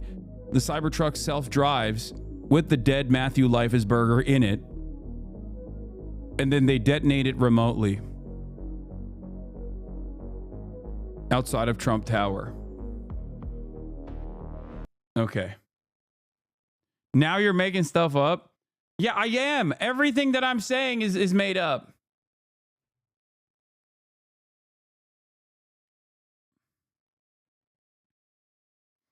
But also, yeah, the fireworks and all the guns and stuff, like you might be thinking is weird to bring to Las Vegas, but there is a valid reason for why he might have brought that. Like he might have genuinely Not saying that this is the case, but he might have genuinely brought all of those fireworks and like gas canisters and everything else and like go out in the desert and shoot stuff. Sounds like you're covering this up. Wait, what? How am I covering it up when I'm even like leaning into conspiracy stuff?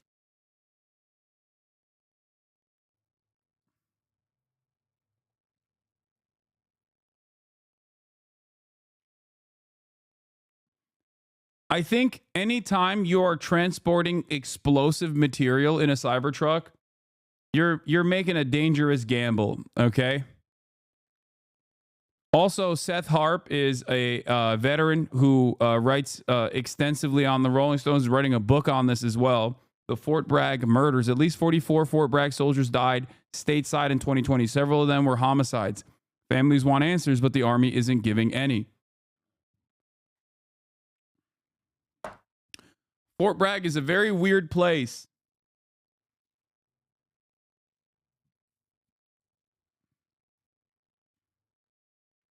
Which makes things even a little bit more unique and interesting. Anyway, I got to pee. As far as his military background, it's been confirmed by DOD that he was indeed in the United States Army. He was also a Green Beret operations sergeant who spent most of his time at Fort Carson, Colorado, and in Germany. He was on approved leave from Germany, where he was serving with the 10th Special Forces Group. He was also previously in the National Guard and the Army Reserve. I'd like to point out to you that through exceptional joint investigative effort, we've gotten to a place where we believe we can show you his route to Las Vegas from Colorado, and Carlos will put up the map there for you. And we know that he rented the Cybertruck in Denver on December 28th. We tracked his movements through the Tesla charging stations to Monument, Colorado on December 30th. On the 31st of December, the truck was charged in Trinidad, Colorado, Las Vegas, New Mexico, and Albuquerque and Gallup, New Mexico. On January 1st, the truck was charged in Holbrook, Flagstaff, and Kingman, Arizona. We last tracked the truck in Kingman at 05:33 yesterday morning. The truck was first spotted in Las Vegas at 7:29 a.m. yesterday. And Carlos will pull up a picture of the truck pulling onto Fashion Show Drive here. And that picture was observed at about 7:34 a.m. We know that he pulled into the Trump Valet, and I believe we have a video of that. You can see the Cybertruck highlighted there.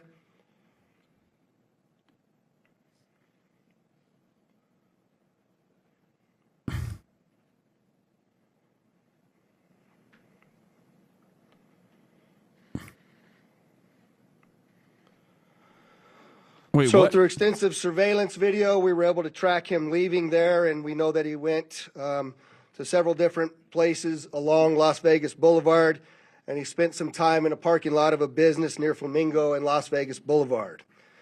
We didn't have a video of the truck pulling back onto Las Vegas Boulevard from the sands.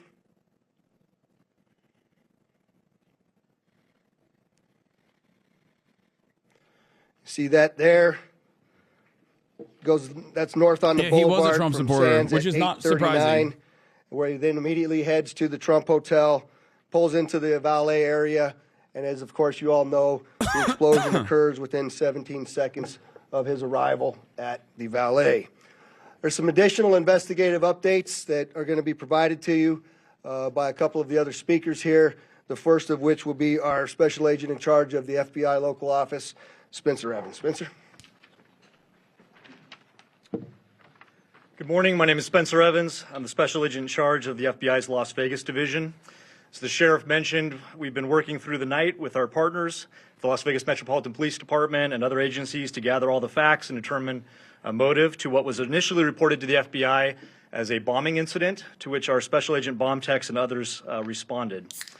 Obviously, we're always concerned in these sorts of events to ascertain what the motive is. We understand that's everybody's at the forefront of everyone's thoughts. And so looking into exactly why is him being a Trump supporter not surprising? Dude, who isn't a Trump supporter, man? That's why it's not surprising. It's more surprising when someone does something and they're actually like a leftist or whatever, okay? I mean, think about it, dude. Ryan Ruth, former Trump voter. Matthew Thomas Crooks, registered Republican. Like, virtually every mass shooter has been... There was a... Dude, being a Trump supporter or being like overtly right-wing in the act of doing domestic terror is so commonplace. We got a radfem mass shooter. Like that's crazy. Like, we got a female school shooter, man. That happened not that long ago. That happened like a week ago, 2 weeks ago. I don't know how long ago, but it's just like think about that. Not radfem, femcel. Even though people disagree with me on that and say, well, she had a boyfriend. She was a Nazi, not a radfem.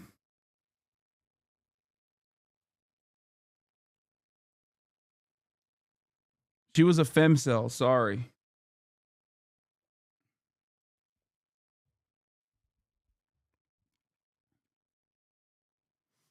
Wait, but also with NATO super soldier Ryan Ruth is like Trump's basically just filled to the brim with mania and right-wing radicalism. So obviously at a certain point, the following mania will point back to him. Motivation remains our number one priority.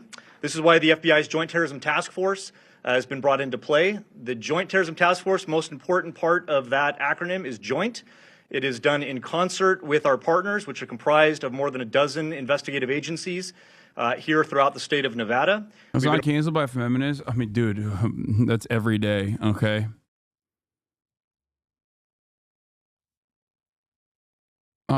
She was illiterate, the manifesto. I mean, she was also 14, right? Working hand in glove, side by side, tirelessly to determine, is there any ongoing threat to the public, to identify the subject, to determine any potential connection to other events going on in the world, most notably in New Orleans, and then obviously to determine if there's anything else that we need to be tracking down. At this time, as the sheriffs pointed out, we feel that the subject has been identified, although not conclusively, waiting for DNA evidence on that front. However, we do feel like we have the subject identified, and at this time there is no information about additional subjects that the FBI is tracking on. Our resources, as I mentioned, that have been deployed in support of this event include Special Agent Bomb Techs, our evidence response team, which is processing crime scenes, side by side with the forensics folks from Las Vegas Metropolitan Police Department, our investigators, our intelligence analysts, and then outside of the FBI Las Vegas field office, we have investigative leads that are being conducted by FBI field offices, both internationally and domestically as well. As always, when the FBI is involved with any sort of case like this, we ask for help for the public. Anyone with information related to this incident, we encourage you to please call 1-800-CALL-FBI, or you can submit a tip online at tips.fbi.gov. We've already received thousands of tips related to this incident. The challenge that we face moving forward is to separate those that are pertinent and relevant and those that can be verified for those from those that have not. For example, one of the tips that we received just today relates to people saying stop snitching. No, dude, snitch on this one. I want to know. I want to know what happened. This is not like a Luigi case. I want to know what happened. There's a mystery, okay? I want to know. Do you not want to know? Notice how they're not offering rewards since McDonald's did not get paid? No, the reason why they're not offering rewards is because no CEO died in the process. No, if the valet driver had died, they still would not have offered rewards, okay? Yeah, rewards are for high-profile targets, okay? Like a CEO. Like an actual person of value, a person of worth. We, on the other hand, are worthless. Information alluding to this subject's personal experiences related to his time and activity in the military. Again, that's unverified and uncorroborated, but one of many tips and leads that we will be following. Yeah, also with Luigi Mangione, we immediately knew what was up. I am We immediately knew what was up.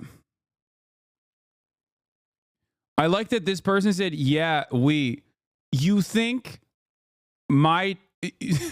you think I am, in the eyes of our institutions, you think I am as valuable and as important as a healthcare CEO? As the CEO of the most profitable healthcare company in America? Y'all are insane. I'm a Twitch streamer, dude. What the hell are you talking about?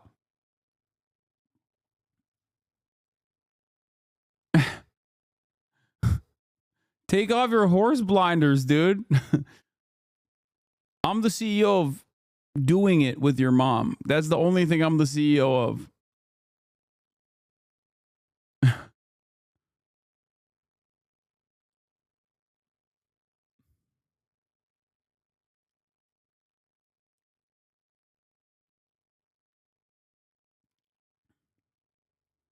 Yeah, but you're my favorite Twitch streamer. Aw, thank you.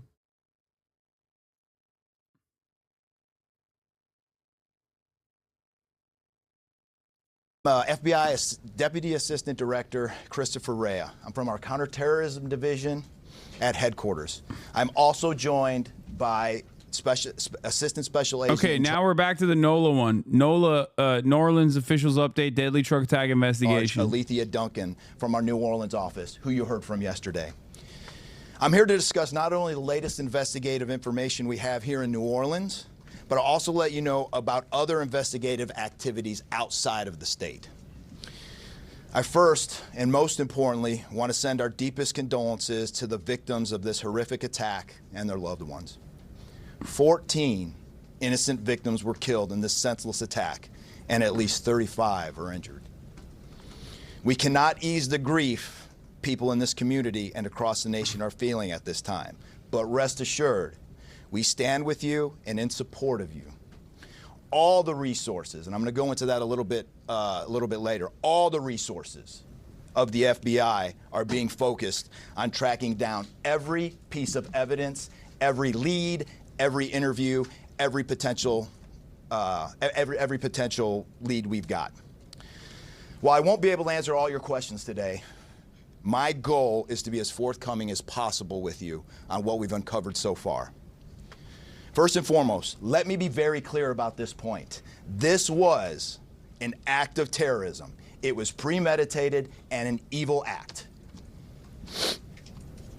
This was obviously a critical incident, and with that, lots of information and tips. Yeah, notice how, hey, by the way, notice how nobody is batting an eye at being like, yeah, of course it's an act of terrorism, and of course it's evil. Whereas, with the Luigi Mangione case, they had to spend a whole bit of time being like, guys, what is going on? Yeah, because there's a difference between, you know, civilians, random civilians being ruthlessly and senselessly slaughtered by some psychopath. I'm not condoning Luigi Mangione allegedly, okay? The alleged actions of Luigi Mangione, we still don't know if he did it, okay?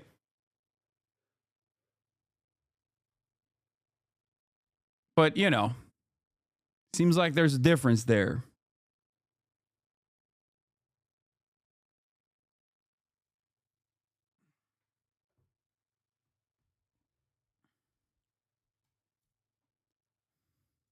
Come pouring in from law enforcement, first responders, and the public. We have been aggressive. Thank you for stating the obvious. We never knew how civilians are important until you said it right now. Wait, what? Are you talking to the FBI guy? Running down these tips and information. As you all know, that takes time, and we will continue to do so until every lead has been followed through on. This investigation is only a little more than 24 hours old. So I ask you to keep in mind that as I go through some of the specifics later. But at this point, currently, and this is another fact I want to be clear on, we do not assess at this point that anyone else involved in this attack except for Shamsa Din Jabbar. the subject you've already been briefed on. A little bit about what the FBI Yeah, it turns out he acted alone. is doing. So we are surging people and assets to the area from across the region and across the nation. Special agents in multiple field offices across the country have been deployed and are assisting with potential aspects of this investigation and following up on every lead. Additional teams of special agents, professional staff, and victim specialists continue to arrive to provide more investigative power and assistance to the victims and their families. We have also forward deployed a number of our critical incident response. Also, I'm glad they brought the white guy on instead of the DEI hire black woman, as according to Benny Johnson and many right wingers. This dude is literally flubbing his words in a spectacular fashion, way more than the lady did yesterday. I wonder if there will be DEI hire analogies made or inferences made about this guy.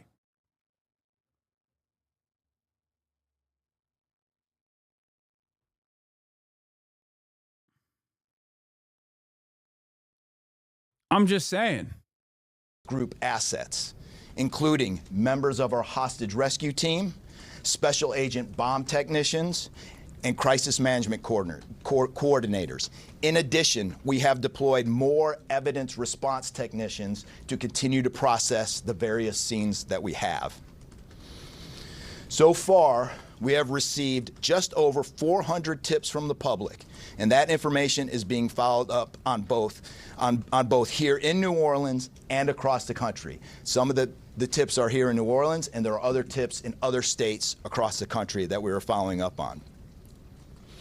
The FBI team and our law enforcement partners here are also reviewing hundreds of hours of surveillance and other video from both the French Quarter and other locations. As for a timeline, at this point, investigators believe Jabbar picked up the rented F-150 in Houston, Texas on December 30th. He then drove from Houston to New Orleans on the evening of the 31st, and he posted several videos to an online platform proclaiming his support for ISIS. There were 5 videos posted on Jabbar's Facebook account, which are time-stamped beginning at 1:29 a.m. and the last at 3:02 a.m. Dude, the last second "I'm ISIS now" take from this dude is also crazy, especially because I want to see these videos so bad. CNN has access to the videos. They uncover the videos as well. And they said that he was like, oh, I first wanted to gather my entire family for a New Year's celebration and assassinate them. And then I just chose to be ISIS instead. It's like what? What does that, how does that happen?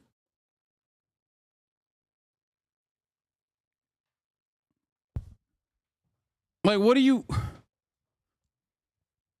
you mean? You just chose your ISIS all of a sudden. Like, how does that work?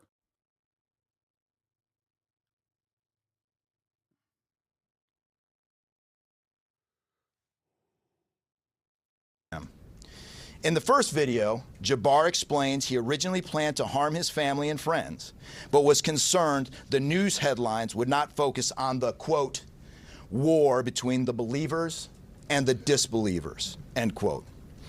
Additionally, he stated he had joined ISIS before this summer. He also provided a will and testament.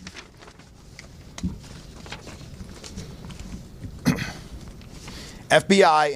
I feel like we will never get the full story on this guy like so many others. They knew so much about him and knew it immediately. Yeah. It's a super strange story. Like they didn't say he was on the radar or whatever, but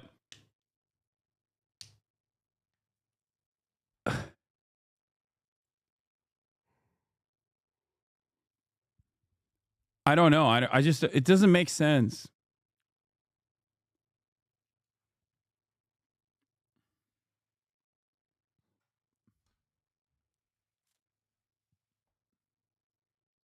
and ATF. FBI, we have a couple different scenes at the location. We have released the scene at Bourbon Street. That scene has been released. We also have a scene off of Mandeville address where we're currently searching that scene right now. Oh yeah, he also said that he learned about joining ISIS in a dream. In a series of videos, the suspect in a deadly New Year's attack in New Orleans discussed planning to kill his family and having dreams that helped inspire him to join ISIS. According to multiple officials briefed on the investigation, Shamsuddin Jabbar, the 42-year-old man who police suspect drove a pickup truck into a crowd of revelers on Bourbon Street, killing at least 15 people. I believe the number is 14, according to the bald man. The bald FBI man said the number is 14. And injuring dozens more, made the chilling recordings while driving from his home in Texas, Louisiana, authorities believe. Jabbar, a U.S. citizen and Army veteran who served in Afghanistan, made reference in the videos to his divorce and how he had at first planned to gather his family for a celebration with the intention of killing them. Two officials who had been briefed on the recording said, but Jabbar said in the videos that he changed his plans and joined ISIS and referenced several dreams that he had about why he should be joining the terrorist group, according to the officials.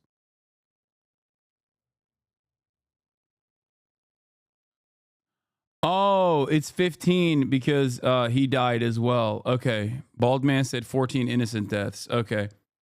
All right, that makes sense. So the death total is 15 because he died too. Jabbar died too.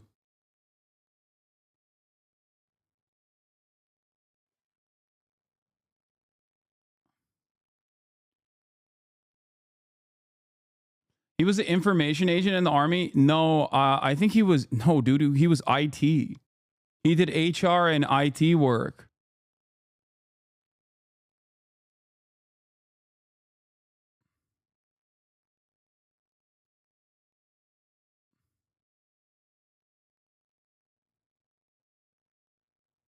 Listen, please. Shamsuddin. What? Shamsuddin. Okay. What? Did I say it wrong? Yeah, he went from HR and IT to becoming a property manager, I think. So, longtime Muslim, according to his bro, arrested for alcohol in 2020. No, he's... I think he converted to Islam recently, is what people were saying. Not... He wasn't Muslim. He wasn't Muslim initially. He had recently converted, is what people are saying. FBI and ATF agents have secured that house, and that location is being searched for potential evidence. On New Year's morning, Jabbar opened fire after ramming through a blocked-off area of Bourbon Street, used his truck as a weapon to run over... It's probably a one-sided relationship with ISIS. ISIS probably didn't process his membership. Okay, you're joking, but like... I mean, what is ISIS? What remains of ISIS at this point? Like low-key. But even with the Pulse shooter, the Pulse nightclub shooter, it was like a last ditch. He was also like, oh, I decided I'm ISIS now, right? But at least in that time frame, ISIS was still like a real organization.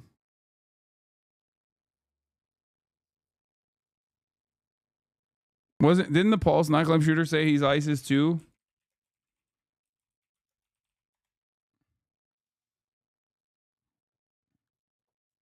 Yeah, he pledged allegiance to ISIS. But that's like, again, that's 2016. That's when at least there was like, that is when there was at least like something to point to as far as like ISIS existence.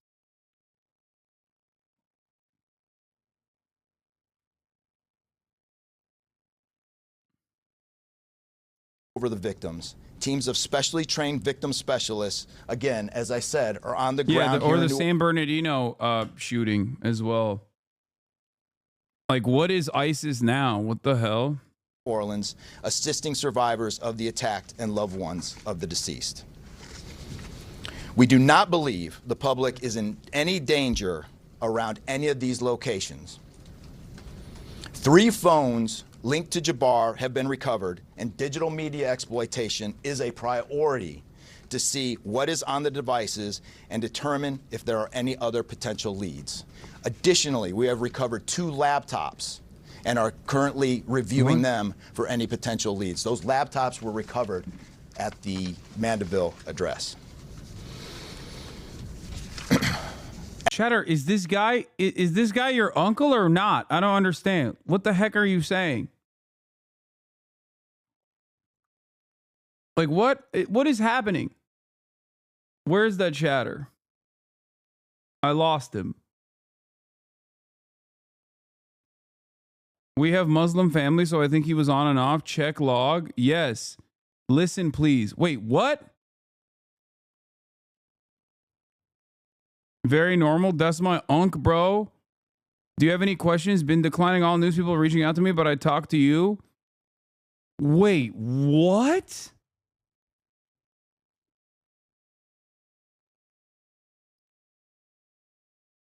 It's my uncle. I'm freaking out. He used to be super normal. My name is very Arabic and I'm not even Muslim, but I get the blowback. It is Hasan. It's my uncle. He's a divorced dad. No, there are Muslim family members. He got cut off by a bunch of family. Some fundamentalist Muslim family members. Wait, what?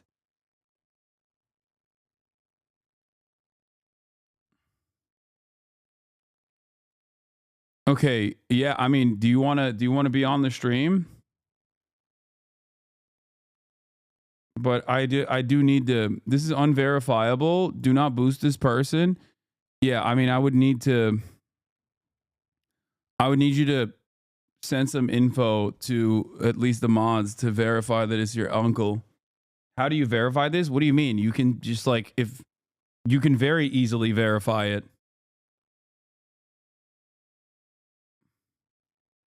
with like a photo or something.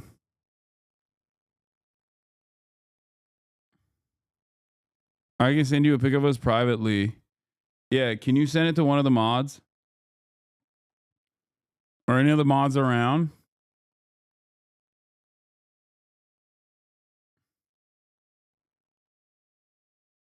That's crazy.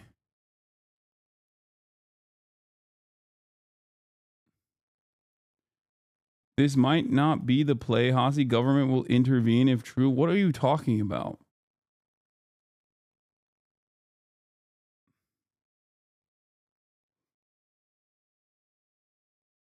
Like we'll verify and then what are you saying?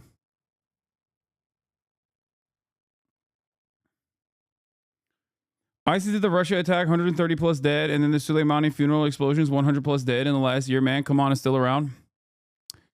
Brother, sister, or the emperor. You understand that like ISIS seemingly always is around when it comes to America's foreign adversaries. We're talking about any number. I mean, first of all, ISIS in and of itself is already a State Department invention to begin with.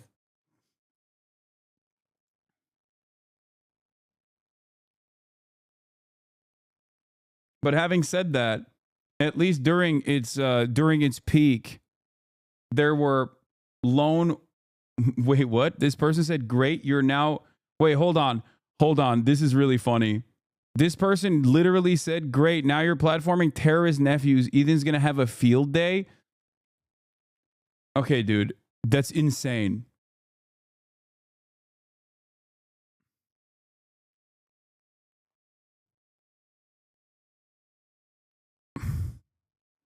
I don't know who to send it to. Wait, are none of the mods around right now? I don't think any of the mods are around. Hold on. I'm here. Okay, can you send it to Anaphase? It's a joke, most likely. Actually, redirect this chatter to somewhere like drop site. They can verify it and get in print. It's right in their wheelhouse.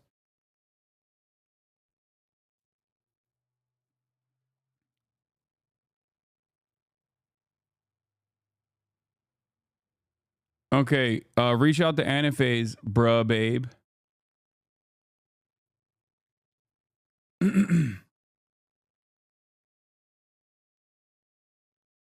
Or MHUD.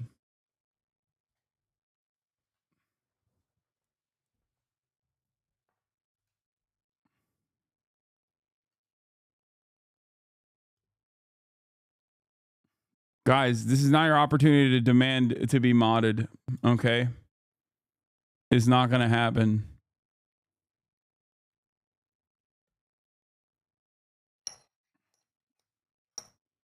What are the chances it's real? Fairly high. But we'll verify first.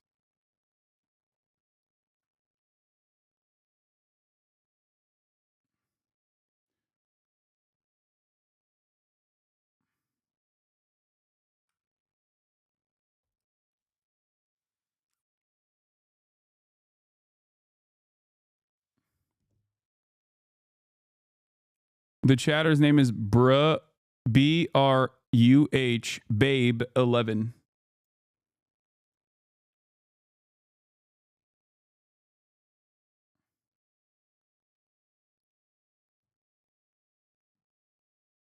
Okay.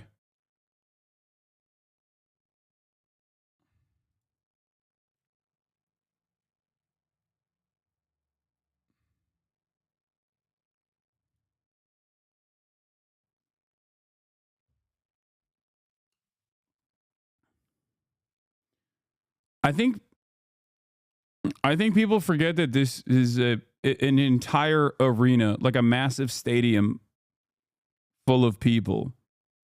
So it's not that surprising that there's like at least 1 or 2 degrees of separation. I don't know why people...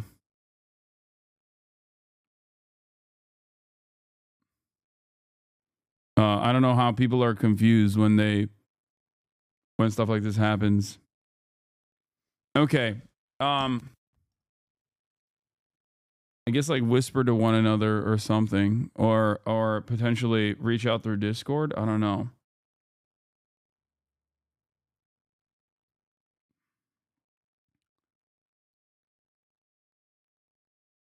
And then I'll have you on once they verify.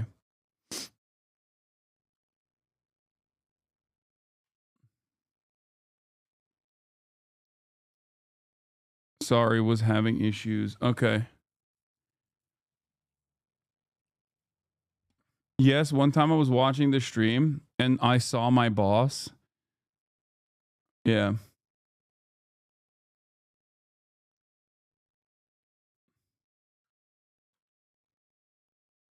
It's because you don't have a stadium reverb on your mic? Fair. Okay. I got you. A block whispers from strangers by sending a whisper to Anaphase. You will allow them to whisper you for 48 hours. You can disable their access again in whisper settings. Message.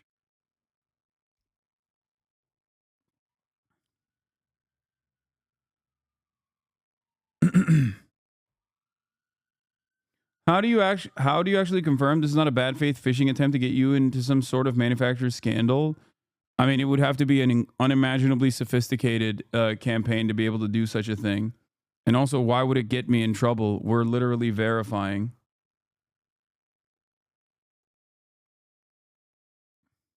Is the process of verifying that easy? Yes. Do you have Discord, bruh, babe?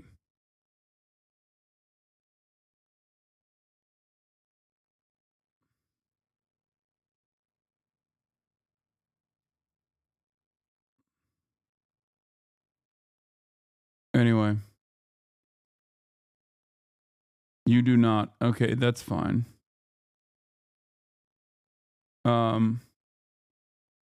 Wait, so you still can't use the Whispers product? I'm confused. All right, let's continue. While Evidence technicians will also be going over the F-150 truck Jabbar was driving. As you know, we recovered an ISIS flag from the back of the vehicle. Jabbar declared his support for the terrorist group on social media, as I stated before, as he made his way to New Orleans. FBI bomb technicians also recovered 2 IEDs in coolers, one from the cross-section of Bourbon and... Okay, yeah, email me.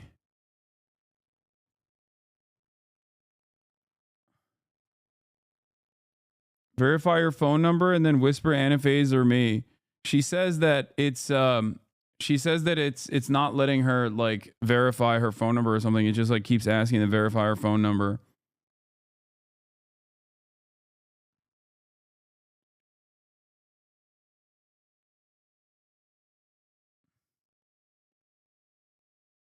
If the chatter follows a mod's channel, then the mod can whisper them.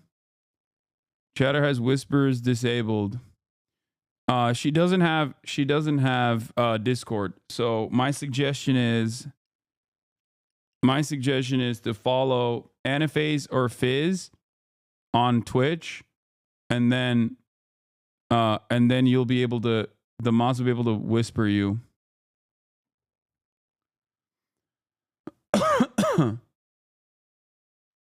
Orleans Street, and the second at an intersection approximately 2 blocks away. There were multiple reports of other devices.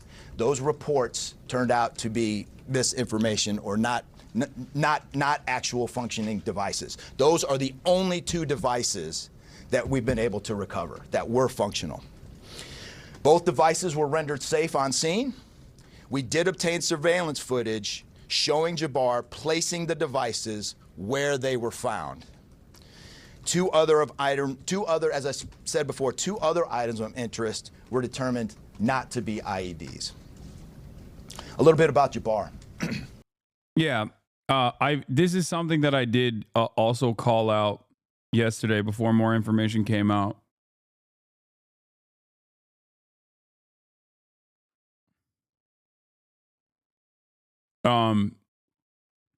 That there was a likelihood that like the IEDs were potentially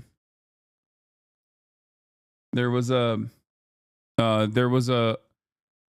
likelihood that they could have been just like fireworks or something. Jabbar himself was born in the United States and is a U.S. military veteran.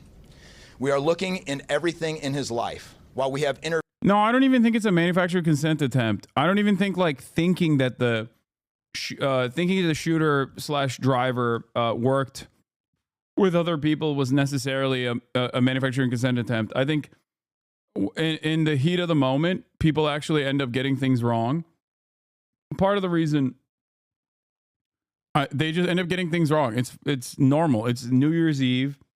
There are obviously like fireworks and things of that nature. There are explosive devices that are going to be around. All fireworks are, at the end of the day, explosive devices. It's you know, it's not. I don't think that they were trying to create this like cynical, sophisticated, you know, manufacturing consent campaign.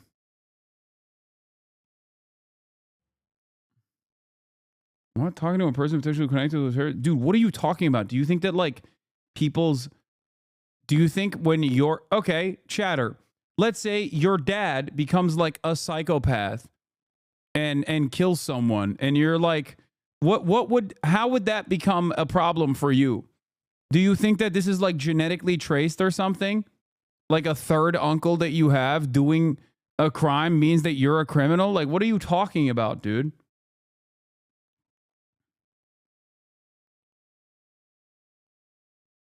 Is one of the most you're not in any way, shape, or form connected to this at all.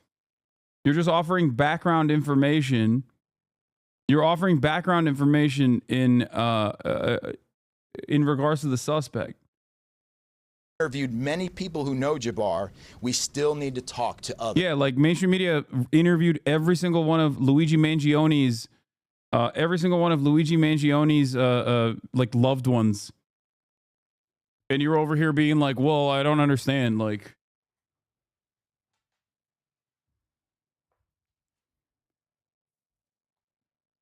others. Whether you know Jabbar personally, worked with him, served in the military, or saw him in New Orleans or Texas, we need to talk to you. You may not think you have relevant information, but what you know could tie in to one of our investigative leads. Specifically, we want to talk to anyone who was in the French Quarter on New Year's Eve or early on New Year's Day. That includes people spotted near one of the 2 IEDs on Bourbon Street. The IED was inside a cooler, and many people stopped and looked at the cooler and then continued on their way. Let's be clear, again, we do not believe at this point these people are involved in this incident in any way. We want to speak to them as witnesses and want to know what they saw and when. By the way, that is also going to be a problem for them, especially after we saw the images of like random people getting arrested at their houses with the full might of the American military, basically. All of a sudden, it rings hollow when you say, oh, we won't do anything, we promise. Can you give us some information? When clearly they did treat a lot of people. They treated a lot of people like they were straight up involved. I went down to the crime scene last night. It is very hard to put into words what it looked like and how difficult it was to see. Anyone with information can call us at 1-800-CALL-FBI or send digital tips to fbi.gov/Bourbon Street attack. Early this morning, evidence response teams finished their work at the crime scene. Bourbon Street has been turned over to the city of New Orleans. As you know, there's also an FBI investigation in Las Vegas. We are following up on all potential leads and not ruling everything out. However, at this point, there is no defense. All right, I believe it. All right, bruh, babe. I'll have you on as on guest star. I'm gonna call you in on guest star right now. Show us? No, I'm not gonna show you. That's crazy.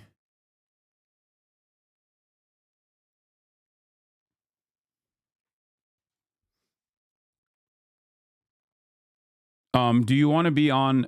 You don't want to be on camera, right? So we'll just hear you.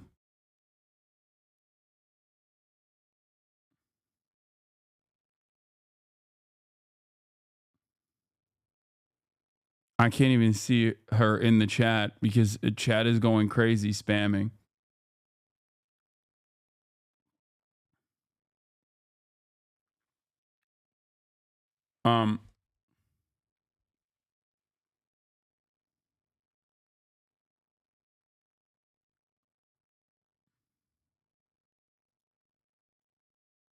Hold on. Okay, I just sent you an invite, bruh, babe. I just sent you an invite to guest star. You need to accept it. And then you'll be able to talk. Hello? You're muted, by the way.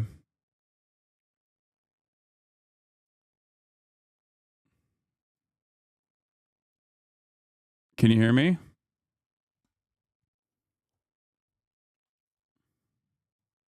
Hello?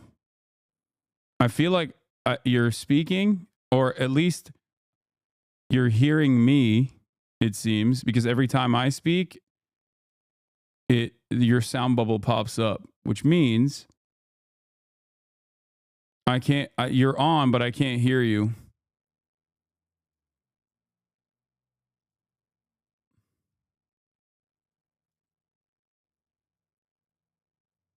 Can you guys can't hear her either, right? Maybe their device doesn't have a mic. No, every device has a mic. What are you talking about? Okay.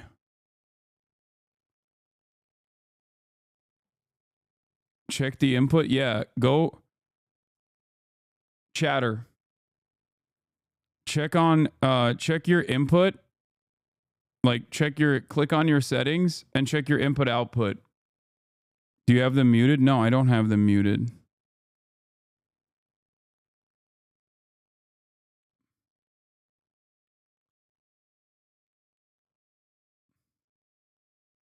The mic icon, not the speaker icon? What do you mean? My mic is off. But even when I speak, wait, what? Even when my mic is off, when I speak, it sounds like she's speaking. What? That's weird. That doesn't make any sense.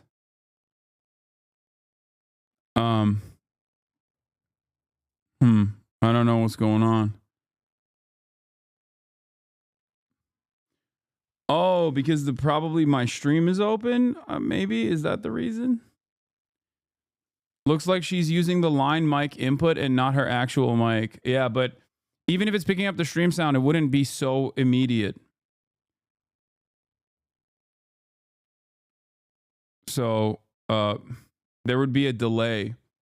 I think you have to maybe click on the microphone on the top here, like on the top left corner of your screen, and see if you give it permission.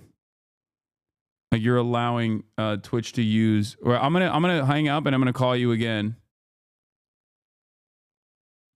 But tell me if you are using using a phone or a desktop. She's using her onboard sound as input on her microphone.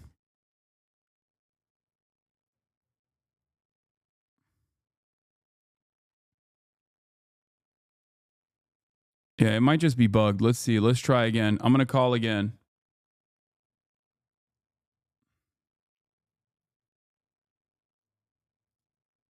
I'm on my laptop. Okay, I'm calling again.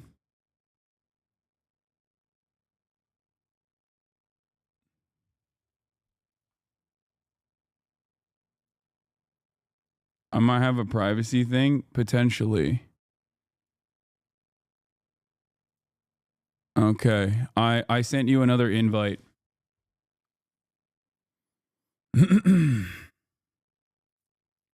Okay, can you hear me?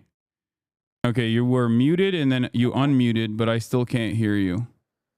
Oh, wait, I can hear you now. Hold on, I heard you for a second. Mute something. Sorry, I hear everything. Okay, you're low though, but I can hear you.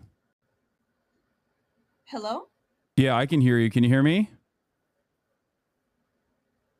Hello, hello, hello. Now There's a super long delay. No, because you're probably hearing me from stream. You're not hearing me from. Here's the problem. You're hearing me from the stream. You're not hearing me from the actual. You're not hearing me from the actual, like, guest star feature.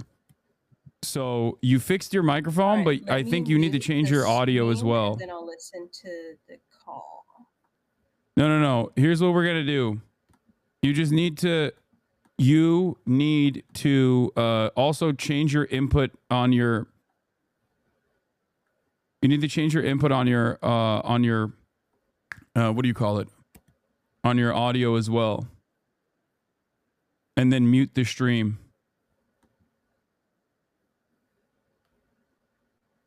Your output. Okay.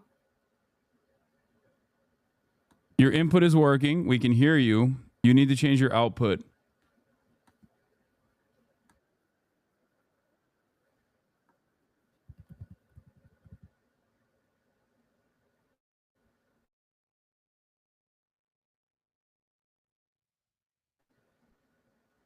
And then you'll be able to hear me in real time. Can you hear me? I'm going to keep talking to see if you can hear me eventually while you're changing your input and changing your output. Yes, I can still hear you. I'm trying to find the settings on my laptop. But you can't hear me in real time now. No. It's not Actually, necessarily. I'm still listening to the stream. You Okay, have and it's a also mute not. thing on the call. I don't know how to unmute you. Okay. I'm thinking like, I mean, I guess you could download Discord as well. And then that would be much easier to do. If you could download in like I just unmuted. Oh wait, you did? Okay, perfect. Can you hear me There you now? are. Oh my gosh. Yeah, I can hear you. Okay, perfect. There it is. All right. So we have Bruh Babe here. What do you want me to call you? Like not your, if you don't want to reveal your real name, that's fine. Yeah, just username is fine. Okay, we have Bruh Babe here. Bruh Babe is the niece of the NOLA attacker, and I wanted to hear a little bit more, whatever you want to reveal about the background of the person who you're related to. Yes, so he is the brother of my dad, and my parents actually separated when I was really young, so I'm not super close to that side of the family, but we do share a name. When I would visit in the summers, super, super normal. Like, he was actually like the uncle that I would look forward to seeing. Wait, hold on. Can you hear me? For him and my dad and their other brother playing GTA, and he was the only one that would let me play with them. He was goofy, super sweet, and I never knew him to be anyone capable of doing something like this. Yes, GTA. So the question I have is, we looked at the background of Jabbar extensively on the broadcast yesterday. I think you saw some of our coverage. The LinkedIn profile was revealed. It showed that like he extensively worked in the military. He served in Afghanistan. He toured in Afghanistan. He came back and he was doing IT work, I believe. Yes. For the military? Yes. Okay. I knew him to be someone who knew a lot about like computers and kind of a nerd in that way. Mm-hmm. And he also did some HR work as well. Yes. Okay, so there has got to be a point of divergence. So as far as his like background goes, he was, I believe, divorced once and then got remarried. Yes. Okay, so he was divorced once and he got remarried. Does he have kids? Yes. From the first wife or the second wife? First. Okay. And what is the so from the first wife he had kids. What is the extent of like what is his ethnic background? Because I'm a little confused. Is he like where is he from? Yeah, that's part of what is kind of confusing about this, because he obviously has a very ethnic name. Shamsuddin is what we would call him, and I very ethnic name as well. It's very yeah, and Jabbar, we share that. So does my dad and their other brother. However, I think one of them is actually one of my uncles is like a half brother.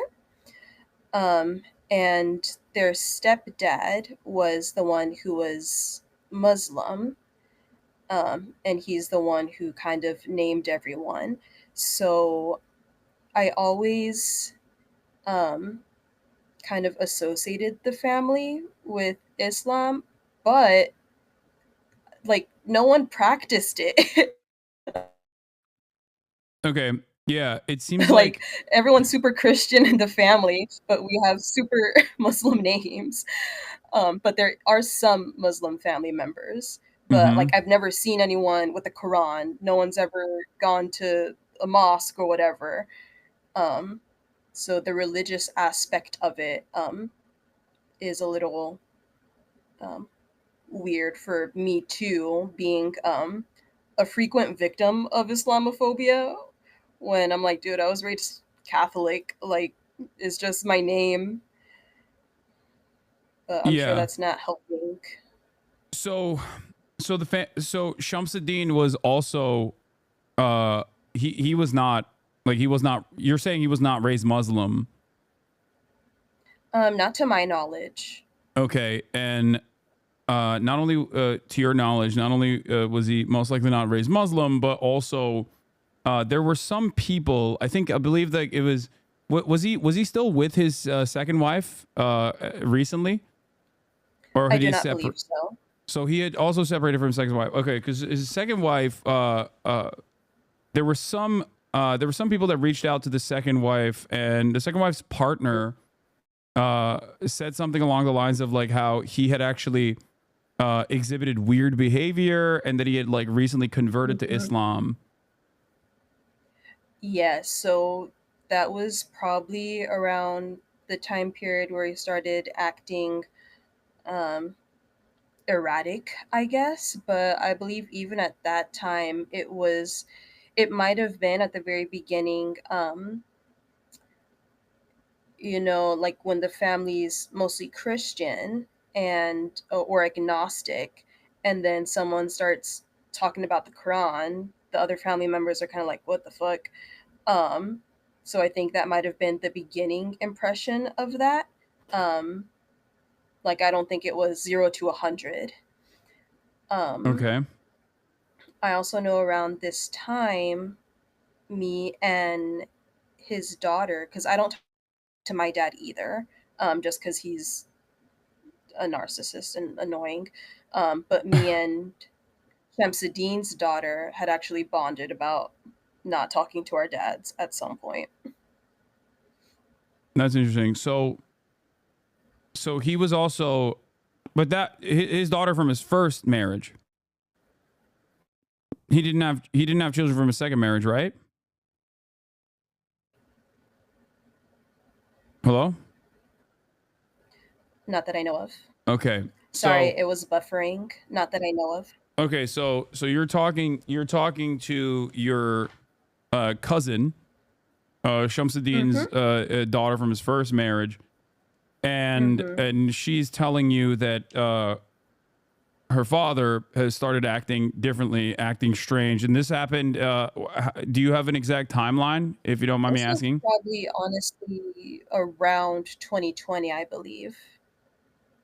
Oh, so he started behaving differently in 2020. Was there like a pivotal moment in his life in this time frame? Is this after the first, like, was he married to a second wife at that point?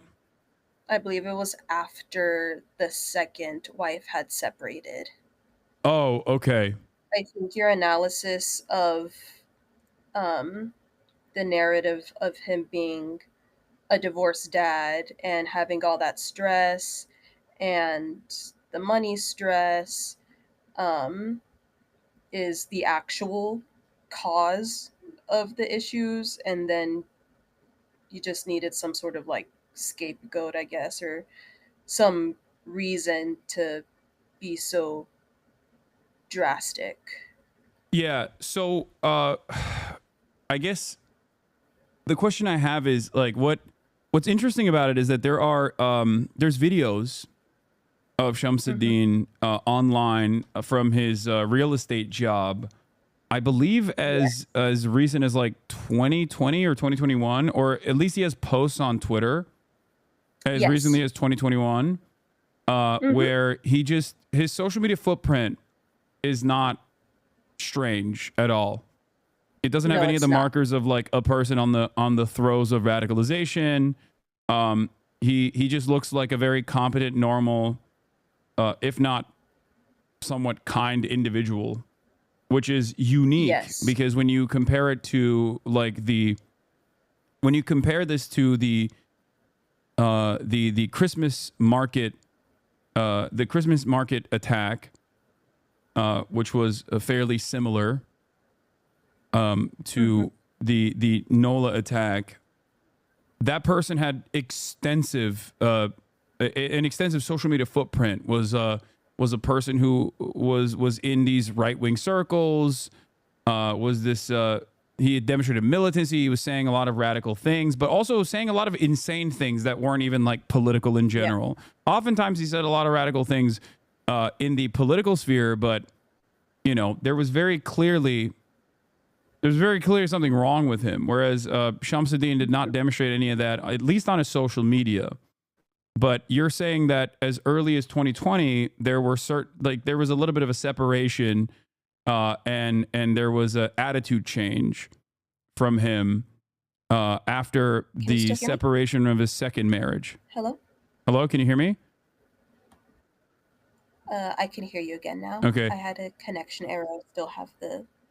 Yeah, it's cutting in and out, but it's okay. So you're saying that, I'm going to repeat the question. You're saying that there was, in spite of the lack of like oddities or weirdness on his social media profiles, he started acting strange, at least with his family, around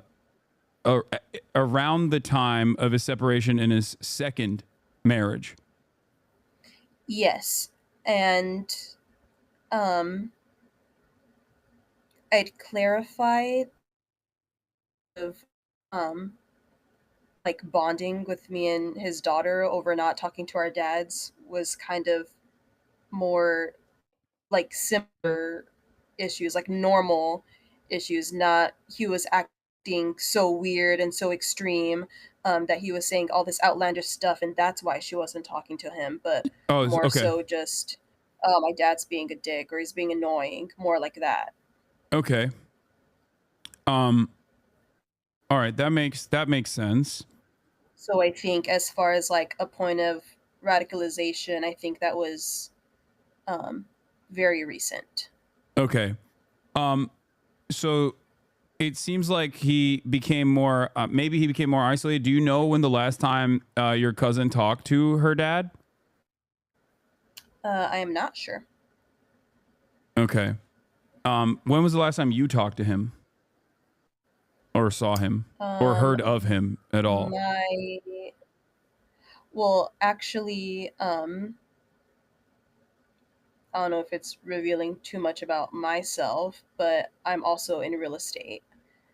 So he kind of helped me with the licensing process and where to go and how to pay your dues and all that sort of stuff. So when was that, if you don't mind me asking? Around 2020 as well. Oh, okay. And he didn't and he didn't seem odd at all when you last talked to him. Not at all. Okay. I mean, 5 years is a very long time for a lot of things to change, especially because like there's the COVID lockdowns and whatnot and the isolation that came, the isolation that happened. A lot of people dramatically changed their lives during that time frame. So that's somewhat understandable. But overall, you're saying that he was, at least when you were growing up, his profile was of a kind man. Very, very much so. With no indications that he might have, I mean, you're not a healthcare specialist, obviously, so this is not a professional estimation, but no indications like he wasn't, did he ever talk about like having PTSD or anything like that? Never. I think the Afghanistan tour has been brought up a few times, but I don't believe he was like combat. And I think even after, because it was when he came back from that and some time had passed that he got into the real estate and property management stuff. Did he ever talk about his experience at Fort Bragg at all, or no? No. Okay. Not to me, at least. I hope, I mean, how's your family doing? I know this is a weird question to ask, but you know, this is. I'm doing okay. I obviously had to speak with the FBI earlier. Um, but like I said, my parents separated when I was young, so I'm not super close with that side of the family, but I am close with my grandma, who's his mom, and his daughters. So it's more my personal pain right now is knowing that they're going through that and they might never, well, they can't even rest, right? Because it's 24/7 news. There's no like getting away from it and processing it on your own. Um, just knowing that they're going through that. And then I also have, as I'm on a live Twitch chat, like security concerns as far as possible like Islamophobic blowback, especially when I don't believe that that was the main component of this attack. Yeah. Some of the reports on this, some of the reports on this from CNN, which I'm sure you've probably seen, has shown that he had recorded himself and he had posted on his Facebook. I don't know if you saw those Facebook posts or not. I don't know if you have Facebook still, but it seems that he was posting videos of himself, especially on his way to New Orleans from Texas, where he talked about, I'm sorry to bring this up, and this is a little heavy, but rounding up his family and potentially killing them, but then chose to join the Islamic State, ISIS, and he had also printed out an ISIS flag, which he hung upside down. This is like, was there like I feel like if that was something that was if that was something that was on his mind, it seems like it would be something that he would have at least like not revealed to his family, his immediate family members, but at the very least, like they would have gotten an indication that he was clearly mentally unwell to that degree.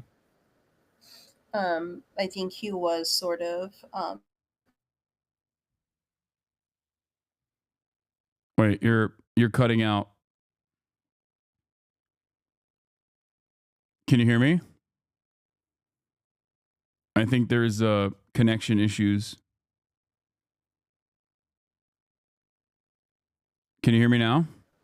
yes. Oh, okay. Yeah, I didn't hear anything from your answer, but you heard my question, right? Yes, that you would expect some signs. As far as I know, he could have been self-isolating leading up to the event. Um, I would expect my relatives that I do talk to, like my grandma, who's his mom, to tell me of. Tell you of what? Hello?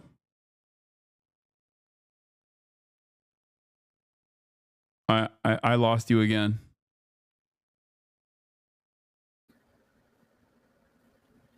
Can you hear me 'Cause now? you weren't, oh yeah. So hold on. Sorry, Yes. you got cut out until you said talking to his mother, your grandmother. Yes, I would have expected her to clue me in on that because I don't live with them. So he very well could have been showing signs, and I don't think he lived with her. So as he continuously self isolated, it could have gotten worse and worse. But if he was, showing signs of something so grave as that, that I would expect to be told about that. Yeah. So there was some talks about his trips to Egypt and whatnot. Do you have any idea on that? I mean, or was it just for fun? I do not have an idea of that. I am inclined to believe that they were just for fun. I think Yeah. one anchor said that I wouldn't be surprised if his trip to Canada had more influence on him than his trip to Egypt. Um, Yeah. and I'm likened to believe the same. Yeah. So there was that, and then the other question was about financial troubles. At Mhm. what point did his financial troubles start, to the best of your knowledge? Um, there, it could have been shortly after the first divorce, when like child support became an issue. That's kind Mhm. of a trend in the family, unfortunately. Okay. And then there's like a potential for piling on, and then the second divorce as well. And I know when he became a realtor, he was also a property manager, and he was actually reaching out to me to see if I wanted to work with him in some capacity because he knew I was getting my real estate license.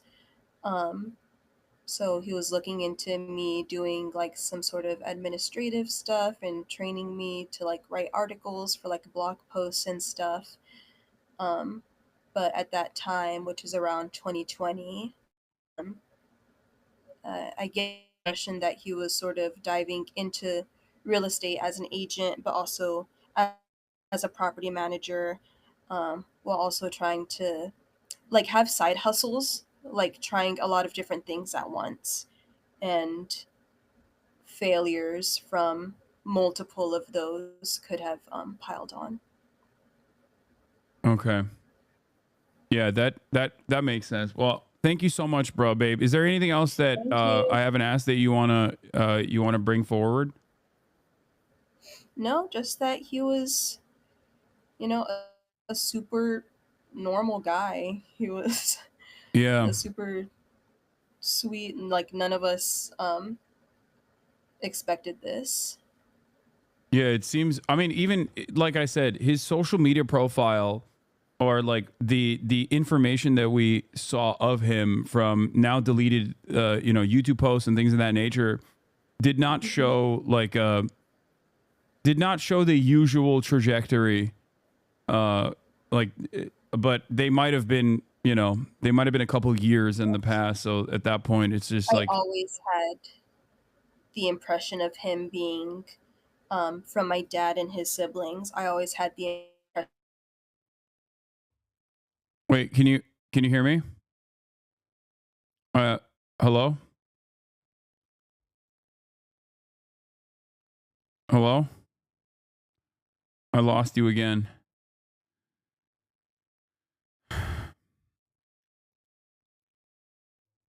Can you hear me?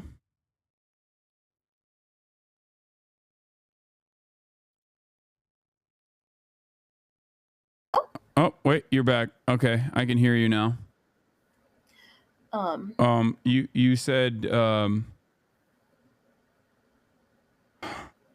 I don't what do we leave it at, chat? um, I was saying my impression of him Yeah. was that he was always like the um, put together one, the one who kind of went for different professional endeavors, always dressed nice, always goofy, always super sweet. So yeah, it's Yeah. a little surreal. Yeah. Well, thank you so much A lot for coming on. Of course. I hope things look better for you. We're And trying. But thank you. all right. Bye. All right. Bye. That was Bruh Babe 11, the niece of the NOLA attacker.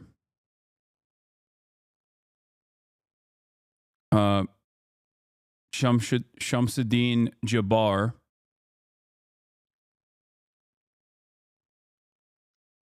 And yes, before you ask, we did verify ahead of time.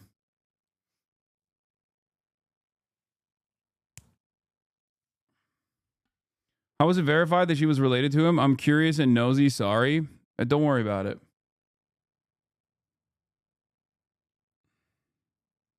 What do you mean? She sent us photos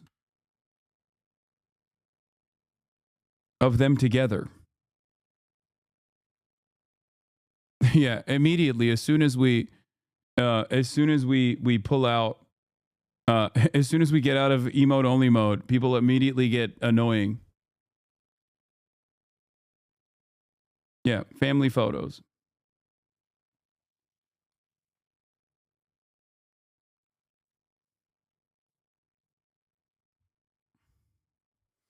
It's crazy to think he'd live down the street for basically from me, 5 minutes away. Yeah.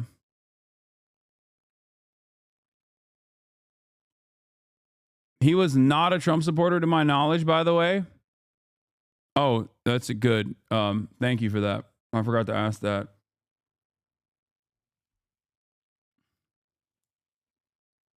Yeah, we should just do permanent emote mode only. I tuned in a little late. What does she suspect was the reason he got radicalized, or was he just normal and crashed out suddenly?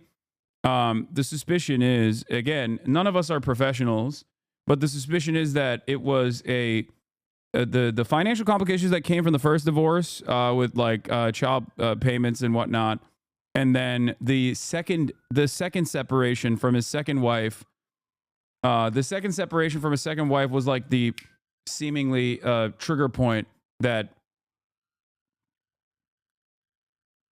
like around 2020 when he had his second separation, that's when he started not behaving in like an erratic manner or anything.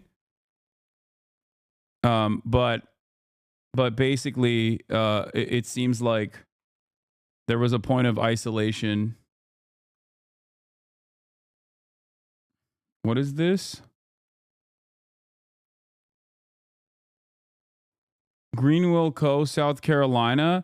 Situation unfolding in Greenland Co., South Carolina that closed I-85. Sources tell me it involves an 18-wheeler driver apparently pulled over and stated he has a bomb. Multiple agency incident. That is insane. This is near Whitehorse Road. Update. Exits are blocked and traffic is back for miles. Sources tell me state transport police pulled over the 18-wheeler. That's when he stated he had a bomb. Jesus Christ, dude. What is happening this year?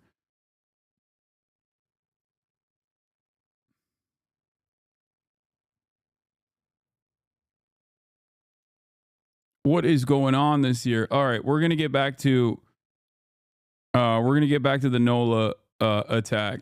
Tentative link between the attack here in New Orleans and the one in Las Vegas. Just the and again, second I'll day, preface, dude. as I close, I'll preface everything with what I started with in the beginning, which was this is very early in an investigation like this. Again, our thoughts and prayers are with the victims of this tragedy and everyone impacted across the country. They remain at the heart of our investigation.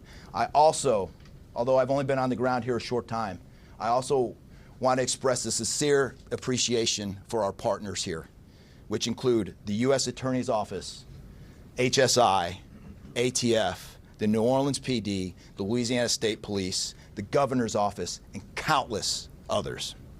And on our breaking news out of New Orleans now, the FBI says it believes the Army veteran from Texas who intentionally rammed a truck into a crowd on Bourbon Street acted alone. They say 3 phones and 2 laptops linked to the driver have been found, and that FBI bomb technicians recovered 2 improvised explosive devices in the Bourbon Street area. And this is coming as we're getting some new surveillance video of the attack. It shows a harrowing moment here. Just before you see there are people barely getting out of the way of the truck. It's unbelievable, and so thankful that they were able to get out of the way as that truck sped through the French Quarter.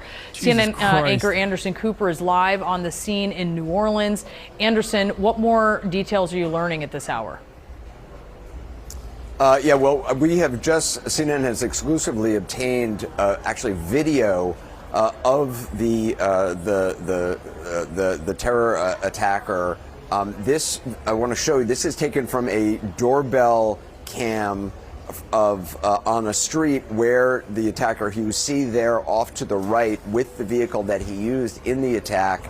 That is him arriving at and entering an Airbnb that he had rented about 2 miles from the Bourbon Street location where he, according to law enforcement, conducted this terror attack. That is the vehicle that we know came. He was rented in Houston. He rented it on December 30th. The FBI said today at a press conference they had several hours ago. He then drove it New Year's Eve, and while driving made about 5 videos in which he spoke to camera, according to the FBI. They recounted a little bit about what he said. He said that he had, they were showing the timeline. He rented the truck, drove it to Houston between 1 and 2 a.m. He's seen now on videos planting explosive devices. 2 explosive devices, according to the FBI, were found about in the area of the French Quarter. That initially they had thought maybe other people had planted. They have confirmed today. They said at this point they believe no one else was involved in the attack here in Bourbon Street on the ground, actually planting those explosives. If he actually had complicated IEDs, if he had like genuine like improvised explosive devices, I mean that kind of stuff you can kind of figure out on your own, but that also, I think, lends a little bit more credence to the ISIS point, because like you can figure that out on your own as well.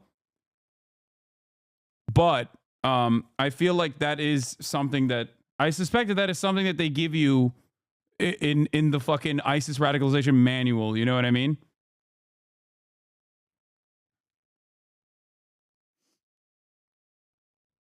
I don't think there is a potential link between the 2 attacks, even though it is weird as fuck. Okay, here is KPRC2 has obtained footage of Shamsuddin Jabbar's home following the deadly attack. Why are they zooming in on the Quran?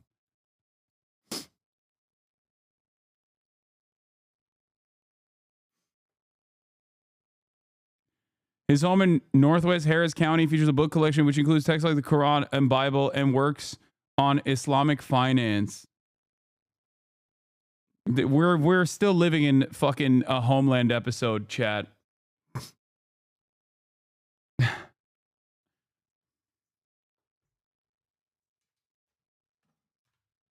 Yes, Islamic finance is a real thing because usury is a sin in Islam.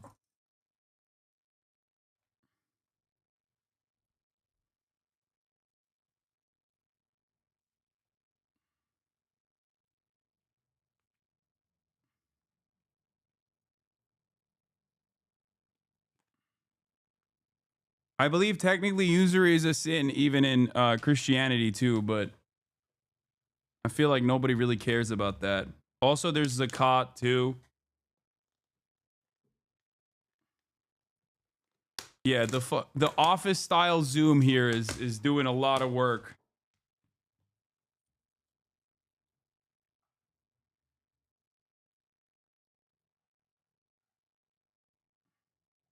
Damn, my chicken is light today. They cooked me.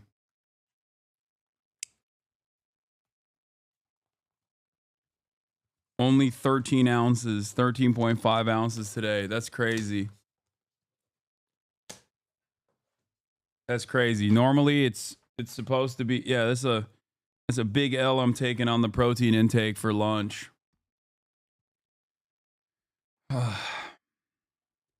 Yesterday was 17 ounces. Brand inflation has hit the chicken.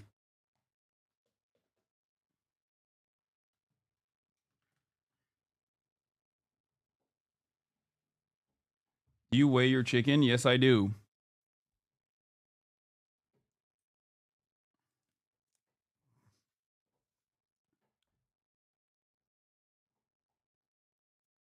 Devices. They were both those devices were found and detonated safely. That is a picture of the actual vehicle, and you see it. It's the same vehicle that's in that security camera. This is after the attack. What you're not seeing there is that there's actually a person on the right-hand side, lower right-hand side of the screen, which we're not showing, a person who was injured. And we are still now learning a lot more about those whose lives were lost, about the people who were wounded. 14 people now confirmed dead, as many as 35 sustained injuries. A number of them are still in the hospital. I want to play some of, let you hear from the FBI agent in charge of this operation, some of what they have found from the phones and laptops that they have obtained. Hundreds of interviews that we've conducted so far, the social media review that we've done of his accounts, by my count now, the 5 devices we have, the 3 cell phones and the 2 laptops, been able to initially triage or go through that, and there is just nothing to indicate through call records, through anything on those devices, through interviews, through anything in our systems that he was aided in this attack by anybody. And again, I have to caveat, like the governor said, this is 24 hours into it, and that could change. So that was the press conference the FBI gave about 2 hours ago or so. They are still eager for any information that anybody has out there about this person. They are trying to build a timeline of the radicalization of this person, the disintegration of this person. According to family members, he had started to be erratic. And according to the FBI, Brianna, he had pledged allegiance or joined to, if one can actually join in some physical way, ISIS, or at least pledged allegiance earlier before the summer. And Anderson, what a different scene behind you now. I'm just struck by that. There are so many people. There's just the din of the French Quarter with the reopening. Yeah, it's interesting. About an hour ago, an hour and a half ago, a first-line band came down the street with city officials playing music. We ran out and watched it. It was actually a very moving scene, this extraordinary band playing music. The officials in the city wanted first to open Bourbon Street to religious leaders. So they've also had a lot of preachers here doing prayer circles. We've seen saying prayers and also music, which obviously is such a key part of New Orleans. Then they closed the street down a little bit. It's all cleaned up. And now they've opened it to the public. And as you see, it's not obviously incredibly crowded, but there are dozens and dozens of people wandering, walking up and down, just wanting to come here. Businesses have opened, the bars have opened. There's some music playing in a couple bars down the street. The frozen drinks that are like purple and pink, they are in the slushy machines going around. So it is very important for city officials. I talked to the superintendent of police just a short time ago. We ran into her on the street to get this street back up and running, not from a business standpoint so much as just a statement about this city and the spirit of this city and the desire to have the city not be, on bended knee. This city has gone through so much with Katrina. I was here, it's crazy, Brianna, I was here almost 20 years ago when Bourbon Street first reopened after Hurricane Katrina. I remember it. City officials walked down the street, making it the official opening of it. And I remember the first bar that opened. So it's very strange to be back here 19 years later and see Bourbon Street once again reopening after a tragedy. Yeah, wanting to come back from a tragedy. And we heard that from people at the Superdome as they're getting ready for the Sugar Bowl. They don't want to let terrorism win here. They're dedicated to showing up for the game as well. Anderson, thank you so much for sharing that with us. We do appreciate it. Live there in the French Quarter. Give me a call. I'm glad to help anytime, and I'm looking forward to talking to you. Once drumming up business as an estate agent, now suspected of driving terror through New Orleans with an Islamic State flag on his truck. Shot dead at the scene, 42-year-old Shamsuddin Jabbar is the focus of a massive FBI investigation. A US citizen, born and raised in Texas, Jabbar served in the army from 2007, working in HR and IT and deploying to Afghanistan. He became a reservist in 2015 and that same year went to university, complaining in an interview about the challenges of life as a veteran.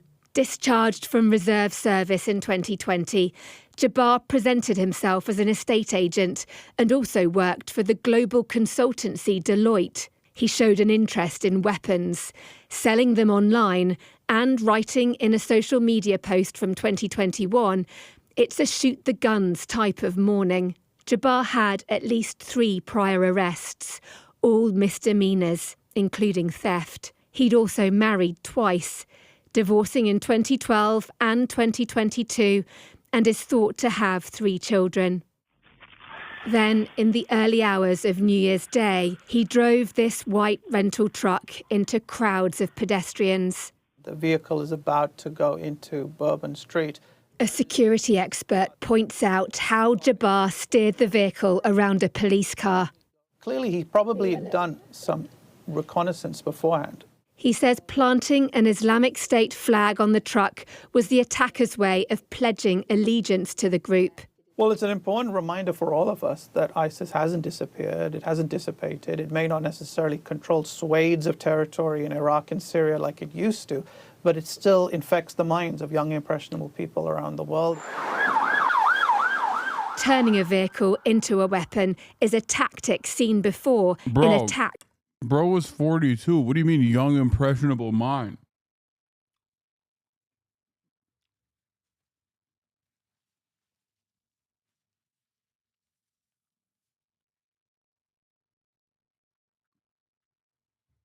It's interesting because I'm not even hearing from otherwise like Islamophobic people all that much. They're like, yeah, this looks like a psyop or something.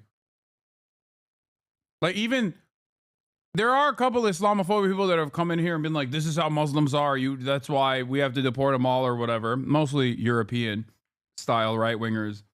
But like,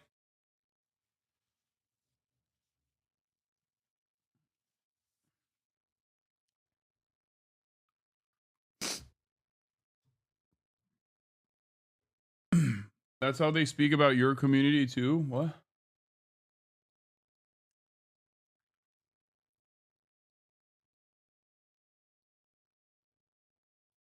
Linked to Islamic State, such as in London in 2017, as well as in the French city of Nice a year earlier.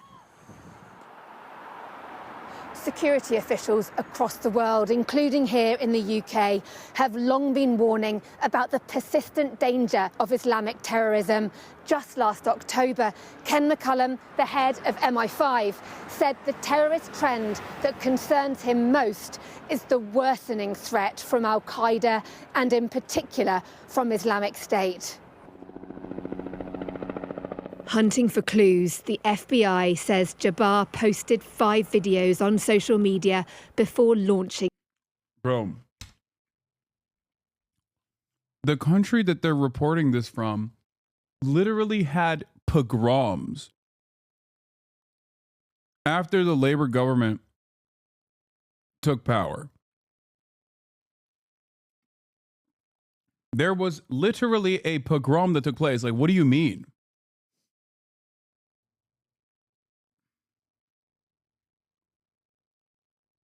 That wasn't that long ago.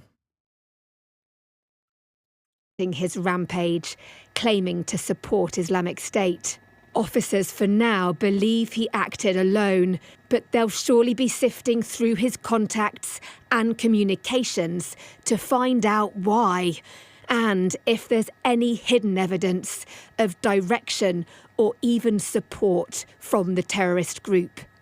Deborah Haynes, Sky News. I mean, if he made improvised explosive devices, like I said. Joining us now is Chris Poisson. He went to school with the suspect from. That actually somewhat fits that bill of like a ISIS lone wolf attacker. So who knows?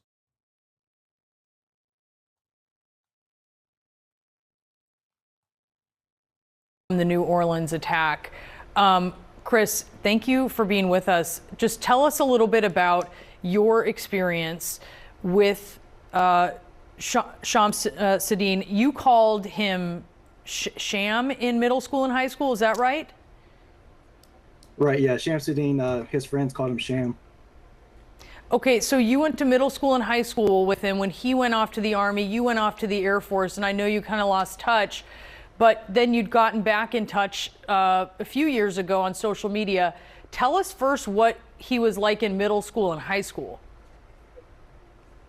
Back then, he was really reserved. He kept to himself. He didn't say too much. He was very smart, very good in school. He wasn't like a troublemaker or anything like that. He was just he was the model student, really. We met in 8th grade, and then we just happened to move to the same town in 9th grade, went to the same high school. So our friendship just continued on until high school, until he joined the Army, and like you said, I joined the Air Force. So when you touched base with him a few years back on social media, I think it was 5 or so years ago, and got back in touch with him, what were those exchanges like, and had he changed? Well, yeah, we had lost touch because whenever we graduated, social media wasn't a thing yet. So whenever Facebook came along, we reconnected. And then we kept in touch for several years, actually, through Facebook, just messaging back and forth, just checking on one another.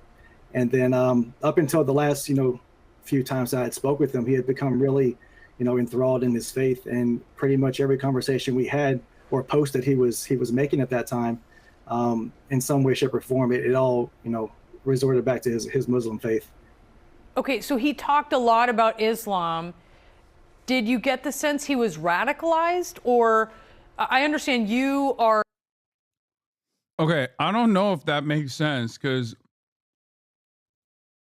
since we just interviewed an immediate family member,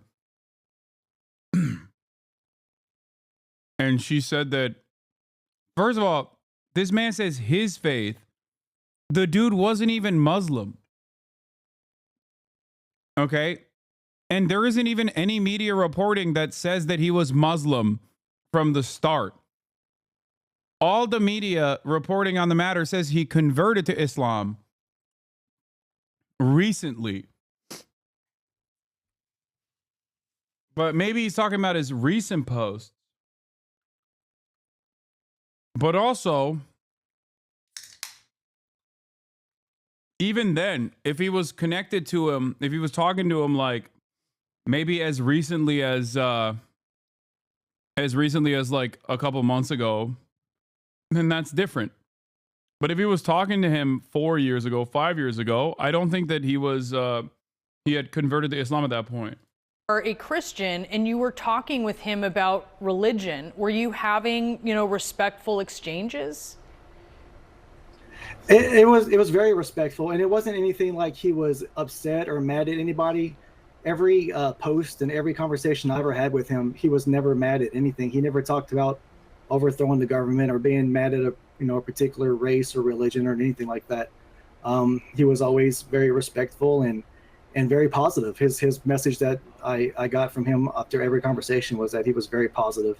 And it's just that when he said they recently reconnected, he meant 5 years ago.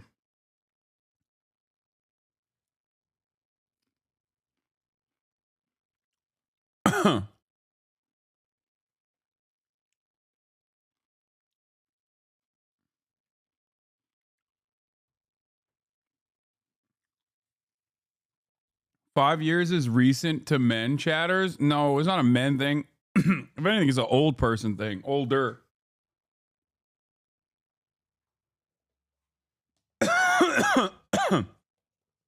I think it's wild that we're also memory holding the fact that Donald Trump immediately said this was an illegal immigrant doing the crime. What happened yesterday just came by complete surprise. I never would have seen this coming. Yeah, you were shocked. And we've learned from our reporting that I think since about that time you would have re-engaged with him on social media. He has been suffering financial problems. He has obviously his family, his place in his family has certainly fallen apart. Did you talk to him about any of that? No, we didn't get that deep into it. Whenever we had messaged each other back and forth, it was just more so checking on one another. Because like I said, we met in middle school back in 1996. I don't get it. So they talked about religion, but they didn't talk about like his immediate family troubles? That doesn't make any sense. Whenever we did talk, it was just, how are you doing? How are things, on your neck in your neck of the woods, and just, keeping it pretty superficial. We never got into anything really deep, with family issues or anything like that. So what is going on? Hey, yo, my boy Hasan be finger in the corner. What is happening? Why are people talking about this?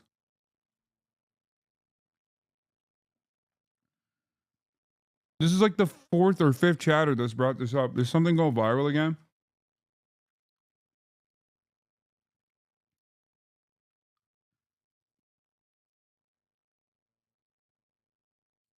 I didn't know we had any of that stuff going on, until the news report started coming out after the fact, since yesterday.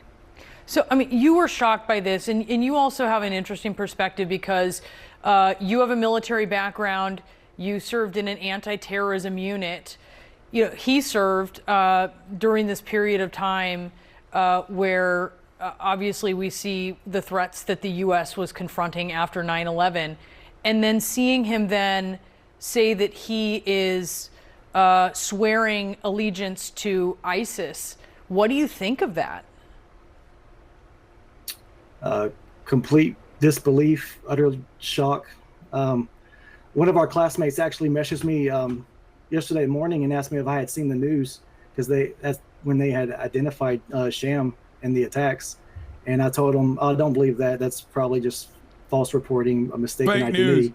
And the more I looked into it, more credible reports started coming in, and it was him. And he never gave any tips or clues to me personally whenever I was speaking with him that he was on the verge of doing something like this. It's just tragic, and I never saw this coming. What questions do you have about how he made this change and went from the person that you knew to the person who committed this horrible act? Well, the questions that I have really is just more so from the reports that you guys have been putting out there since the attacks. I've learned, which while I was on hold, that he's acted alone. I didn't know that was a thing until just recently, and I learned that he had bomb-making materials or bombs inside of his vehicle. And the thing that I don't understand is if he went through if he went through all the trouble to have the bombs made, put them in his vehicle, load them up, and drive to New Orleans, why would he use his vehicle as a weapon and not even attempt to place the bombs or set them off or whatever? It's almost as if he didn't want to use them. I don't know. I'm not in his head, so I can't speak for him. A lot of it just doesn't make sense to me. It's hard to wrap my head around it. Yeah, as we understand it at this point, it may have been that police confronted him before he carried out the totality of the attack that he had planned. But again, Chris, there's so much we don't know. You have questions, we have questions. The police are tracking those down. FBI is tracking those down. Chris, thanks for being with us. I can't imagine what it's like to be in your position, but we appreciate. Charles, calm down. You have no idea what it's like to be in the mindset of someone who just witnessed a dude that they know personally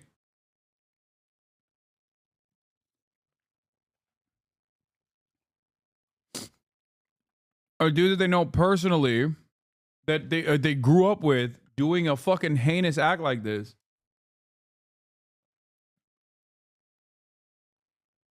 I don't know who this man is. Sorry to this man. I think Islam is just one of those things that you mention once and everyone perceives it as constant and extreme. Yeah.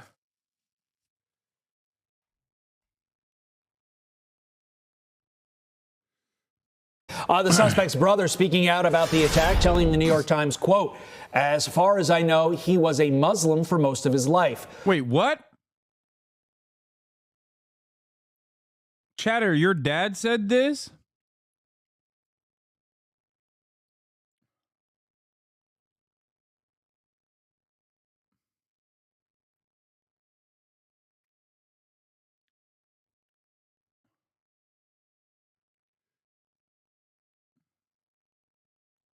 What he did does not represent Islam. This is more some type of radicalization, not religion. Rabbi Lightstone served as the senior advisor to Donald Trump's ambassador to Israel. Could be the third brother.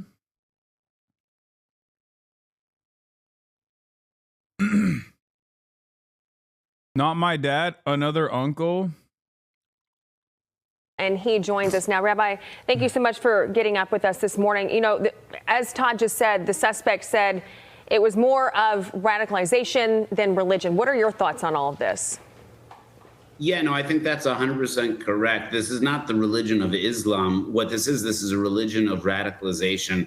And what's come about is the ability to convince or to try to blame others for your circumstance. And that manifests itself in, unfortunately, this terrible terror attack. And more than anything else, my hearts and prayers out to all of the victims and all of the people of New Orleans today. So what can we be doing differently to tamp down on this kind of radicalization? What should we be doing? Okay.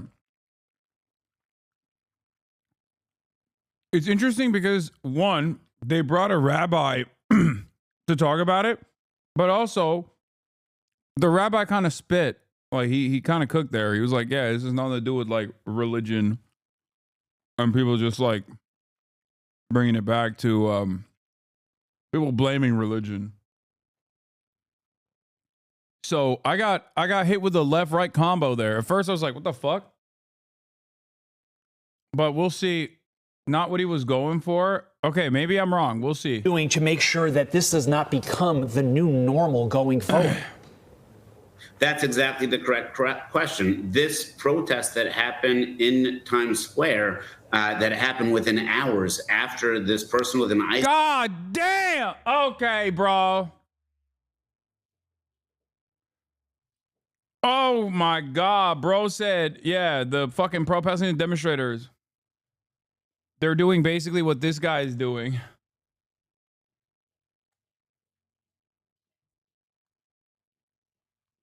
ISIS flag committing a terror attack has gone on, frankly, for 16 months. After Israel was attacked on October 7th, on October 8th, on all of our campuses and all of our main cities, there were protests not against. Dude, people who are pro-Israel are so funny. I'm sorry. There's no way to take this shit seriously, bro. You were brought on to talk about a fucking heinous attack. Okay? And instantly you bring it back to campus protests. You are a deeply unserious person. You know, this horrifying terror attack that killed 14 people, 14 innocent people on New Year's Eve. You know what it reminds me of? Non-binary college students on Columbia campus saying Israel is an apartheid state. Are you fucking insane? How are those two things even remotely in the same territory?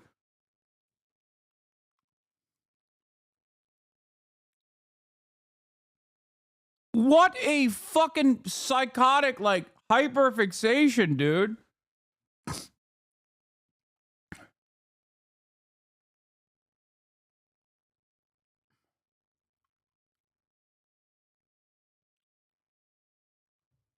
It's like those memes about future text messages, you know, like text messages from future, like everything comes back to just like how college campus protesters and how scary they are. Like, that's an insane thing to say. You know who the real victims are? Me and my personal feelings about college campus protesters saying correct things, like objectively correct things.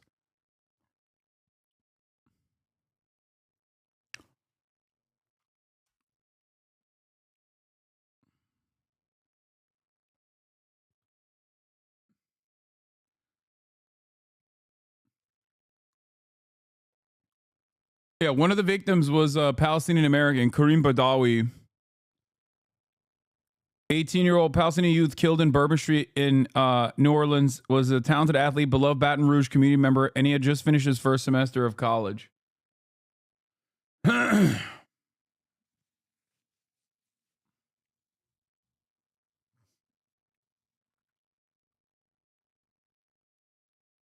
Against terror, but in favor of terror. And the White House just sat there and said, well, they have a point.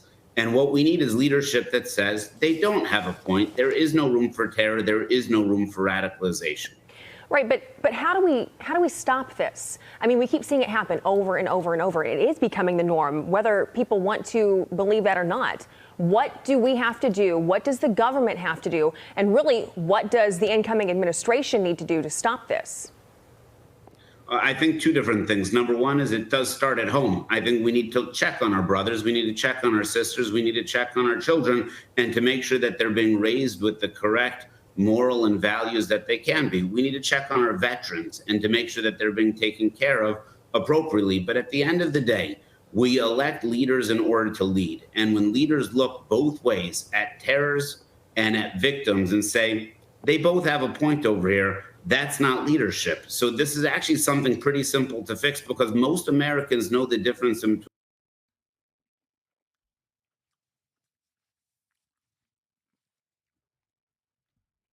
Yeah, Biden, it was crazy when Biden came out and was like, you know, the NOLA attacker had a point.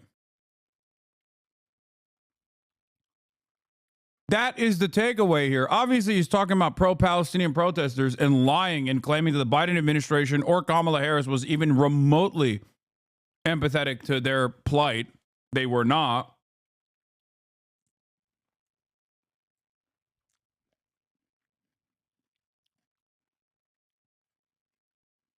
What a fucking insane situation.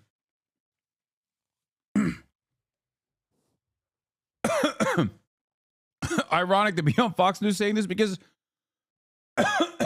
there was one time when there were real Nazis on one side. And there was a president that said both sides are very fine people. Oh, that's right. That was Charlottesville. And the president was Donald Trump. Between good and evil. Every American that I know knows who the bad guy in this video is and know who the good guys are, the people who ran to stop him. That needs to be said clearly from all leaders, and it needs, frankly, to be said from parents to their kids as well. Yeah, you make a good point. There is a massive morale issue right now in the world, in the United States. I do fully agree with that. Rabbi Lightstone, thank you so much. I do apologize. We had a very busy schedule last over from New Year's Day on, dealing with two crises, one in Louisiana and one in Las Vegas. And I've assembled the entire defense and intelligence apparatus of the country in the Situation Room, and we've been spending a lot of time there. But I'm going to take another 2 minutes to talk a little bit about that and then go on to what we're here for. I want to give an update on the investigations into yesterday's terrorist attacks in New Orleans and the truck explosion in Las Vegas. I've just come from the meeting, not just to spend, while we prepare these remarks, better part of an hour, from my Homeland Security team. The number of people killed in New Orleans has risen to 15, including the attacker. 35 people were injured. Today, the FBI briefed me that as of now, we have no information that anyone else is involved in the attack. They've established that the attacker was the same person who planted the explosives in those ice coolers in two nearby locations in the French Quarter just a few hours before he rammed into the crowd with his vehicle. They assessed he had a remote detonator in his vehicle to set off those two ice chests. So there's no question that, remember all the talk about other people were involved, placed in, they have him, they have established he's there, and even established that he had a detonator to explode those ice chests. As I said yesterday, the attacker posted several videos just several hours before the attack, indicating his strong support for ISIS. Federal law enforcement and the intelligence community are actively investigating any foreign or domestic contacts and connections that could possibly be relevant to the attack.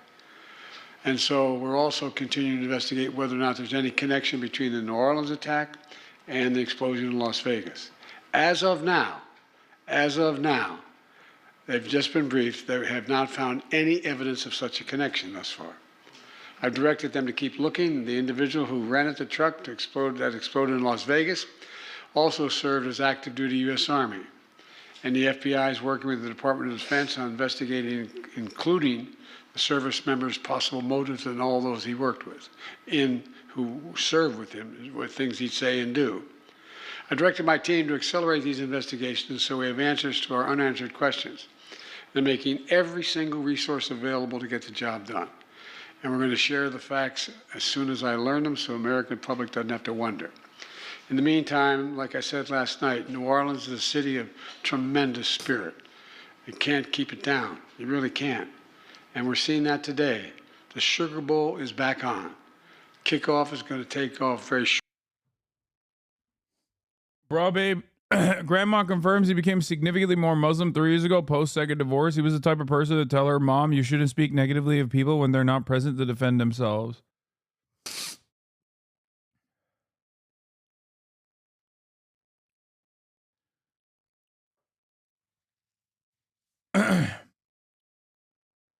So significantly more Muslim, what does that mean, though? Does that mean that he was already Muslim? He had converted already? She doesn't believe ISIS stuff either, though.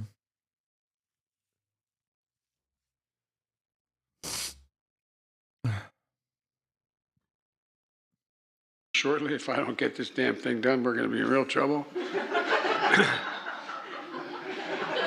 And the FBI has handed control of Bourbon Street back to local officials. Security of the area has been reinforced, and they should be open for business later today, the Bourbon Street. People in New Orleans are sending an unmistakable message. They will not let this attack or the attackers' deluded ideology overcome us. None of us should fear that he'll overcome us. We're going to continue to relentlessly pursue ISIS and other terrorist organizations where they are, and they'll find no safe harbor here. I'll continue to provide updates in New Orleans and Las Vegas as the facts develop. Now to the business at hand. Mr. Maurer, thank you for joining us this morning. We want to show this photo you posted with your wife right before this attack. Just explain what you experienced when you knew something was going wrong. We've been enjoying the evening, very nice atmosphere. People were having a good time, and first heard these bangs and tires squealing, and looked and saw this truck start to accelerate at a high rate of speed. My wife and I were walking down the middle of the street and saw it. We were on Bourbon, about a block away from Canal where the attack happened, and so saw it from the beginning, heard it, and were able to essentially jump out of the way off the roadway, and so the truck did miss us by just a few seconds and a few feet. So he was coming right toward you. We were in the middle of the street. The truck was coming right towards us, but luckily we did see it and hear it quickly enough to get ourselves out of the street. But unfortunately, right in front of us, several others did not. Oh, that must have been so horrific to watch in those moments. You were walking right down the middle of the street. So what type of barricades were there, if any? Yeah, the street was closed off. They had, in different parts, some just small wooden barricades, other places, as they said, police cars blocking off intersections. There didn't appear to be a lot of heavy metal barricades or anything like that. But it did seem pretty well clear. The roads were closed to people who were trying to just drive by, but in this case, no hard barricade or object to stop the truck from driving through. Unfortunately, we've seen these kind of attacks before. Did you know right away it was intentional? I could, based on the way the truck was driving, I understood that it was intentional very quickly. I just heard recently about the other attacks, similar car attacks. And so I was pretty clear, and then heard the shooting begin shortly thereafter. And so it was pretty clear in my mind what had happened here from the very beginning. And so I was, we were taking cover while the shooting was happening, but didn't want to just assume everything was all clear just because the shooting had stopped. Well, we are glad you and your wife are both okay. Thank you for sharing your story with us this morning. More now about the victims of the deadly New Orleans terror attack. Trevor Alt is live at a hospital in New Orleans where some of the injured are being treated right now. Good morning, Trevor.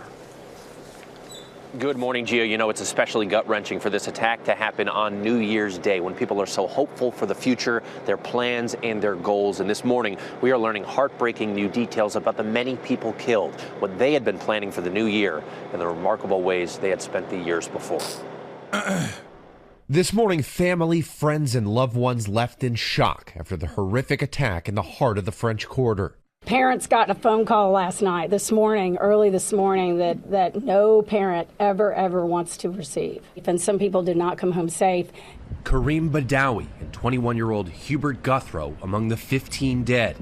His beautiful face, his laugh, I love you, Mom. He was just a wonderful son. He loved his Kathy and Louis Tendorio lost their 25-year-old son, Matthew. Ask any of his friends. He really was. Generous, loving I'm person. still in shock, honestly. And as time goes by, I'll see something that reminds me of him and I'll break down. That's I know so that's fucking going to sad, happen. dude. Probably for the rest of my life. 18-year-old Nakira Dodo from Gulfport, Mississippi, was set to start nursing school this month. She died while out with friends.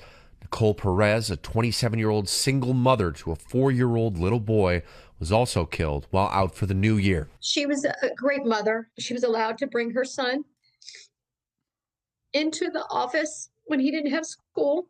And so she was helping him learn to read. 28-year-old former Princeton football player Tiger Beck was also killed. He was visiting Louisiana for a long weekend of fishing with some college friends and went to Bourbon Street to celebrate. Dozens more left injured, including 51-year-old Jeremy Sensky, thrown from his wheelchair during the attack. The chair seen crushed next to the suspect's truck. Sensky narrowly avoiding gunfire Holy as he lay on the shit. ground. That is... Okay, that's incredible that the dude survived it. God damn, dude.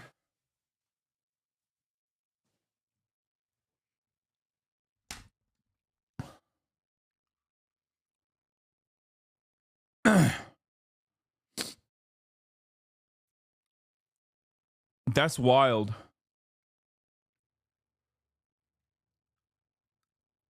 There's a Greenville Highway bomb, the Greenville Highway bomb threat live stream as well.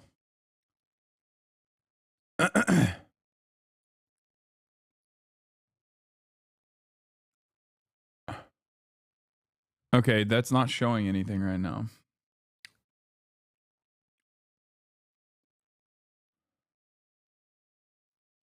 I was really confused. I was like, is that a motorcycle?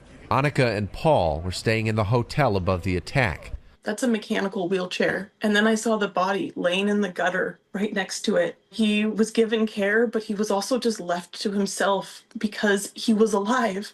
And it was heart-wrenching to watch this man who couldn't help himself. Sensky is now being treated at a local hospital. And we have also learned that one of the many people in critical condition currently in the hospital is a student at the University of Georgia, one of so many students in town here for the Sugar Bowl, George. Hot food, hot gumbo. Bourbon Street back in business. Hot jambalaya.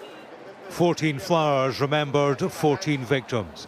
So did patrons in prayer. Supporters in town for a college football game did it their way. Terrorism is not going to stop us from living. Metal wedges are now on pavements that a terrorist used to steer around temporary barricades. 36 hours on, 36 hours too late.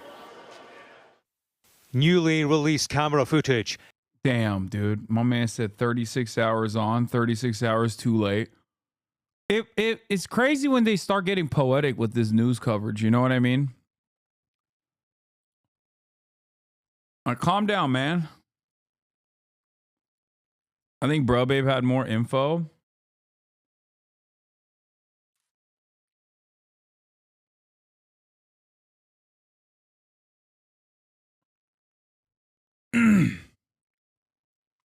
So as far as I know, mom is Christian and he was raised by her. Dad was Muslim. Islam has always been kind of in the background, but not overtly. 3 years ago, I guess he got stricter and held himself to high standards, if that makes sense. Like going from a Christian who doesn't go to church to becoming a nun.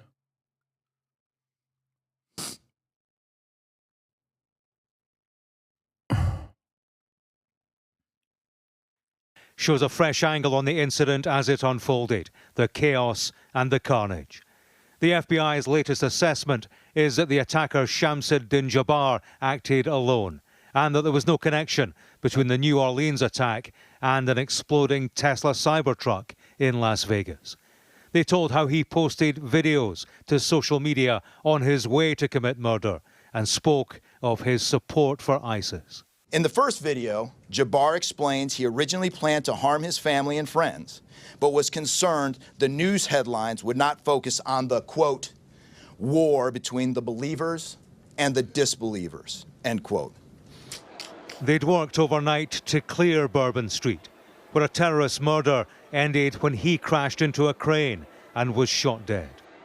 Questions persist about the security measures that failed to prevent mass murder. Questions we put to the New Orleans police chief. Madam, do you acknowledge that you let the victims down by not having an appropriate security plan? Oh, that's not the correct. That's not correct. We would disagree with that. We had a plan that allowed an attacker to drive into a crowd. And I take exception to that, and I do not agree with that. That has to be a failure. We do know that people have lost their lives. But if you're experienced with terrorism, you would not be asking that question. Well, with respect, experience of terrorism surely requires appropriate security protection. We are learning more about the victims, people who'd come to party in the center of New Orleans and crossed a terrorist path. The last thing that we ever said to each other, he told me he loved me, so. This police chief got in trouble for running 2 people over? Wait, what?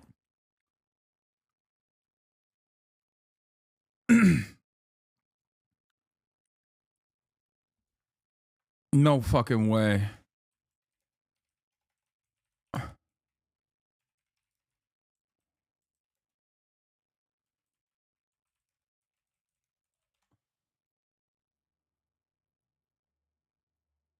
Okay, well, running people over, the only incident that comes up when you Google it is obviously going to be the recent one, but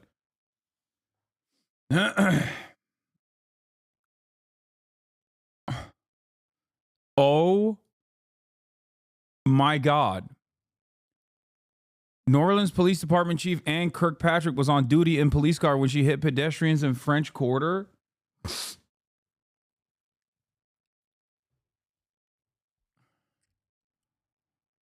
New Orleans Police Superintendent Ann Kirkpatrick was on duty when she hit 2 pedestrians in the French Quarter with a police cruiser Saturday evening.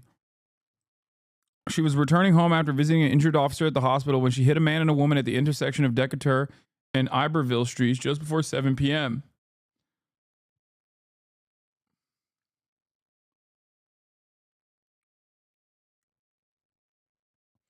She took a breathalyzer test and a urinalysis per departmental accident protocol. The breathalyzer returned a blood alcohol of 0.000. Okay, honestly, Decatur, yeah. Honestly, this is the least surprising piece of information I found about New Orleans today.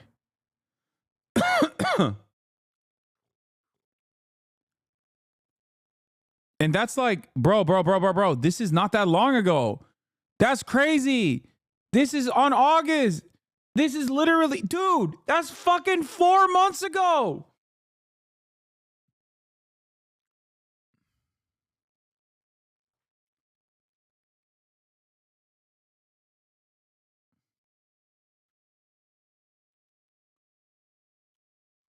Oh my God. Oh my God. It turns out she actually has direct firsthand knowledge on exactly what the guy did.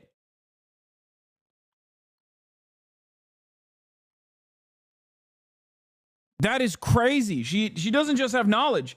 She has experience.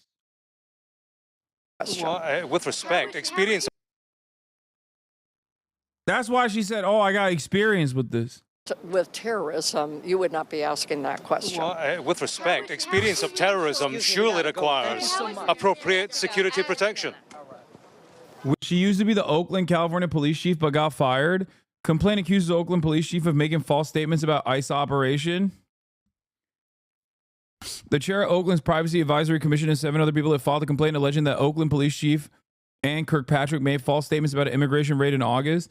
The complaint, which Privacy Commission Chair Brian Hoffer and others filed with Oakland Citizens Police Review Board on Monday, alleges that Kirkpatrick made at least 3 false statements about an operation by Homeland Security investigation, which is part of U.S. Immigration and Customs Enforcement in West Oakland. Hoyer said that at least 2 Oakland police officers assisted ICE during the raid by blocking off the street through traffic.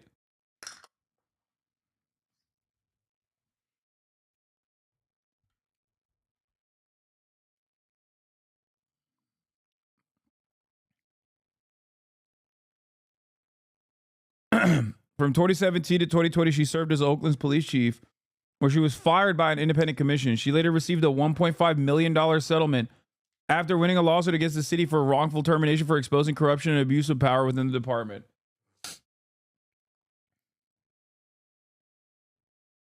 Before that, she was the Bureau of Professional Standards for the Chicago PD.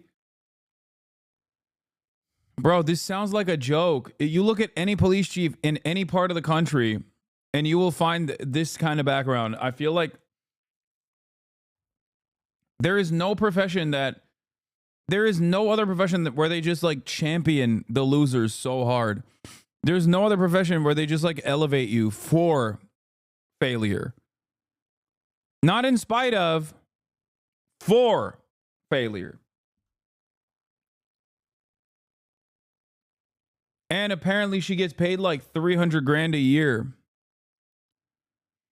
Oh my God. As the superintendent of the police in the city of New Orleans, that lady gets paid $340,000 a year.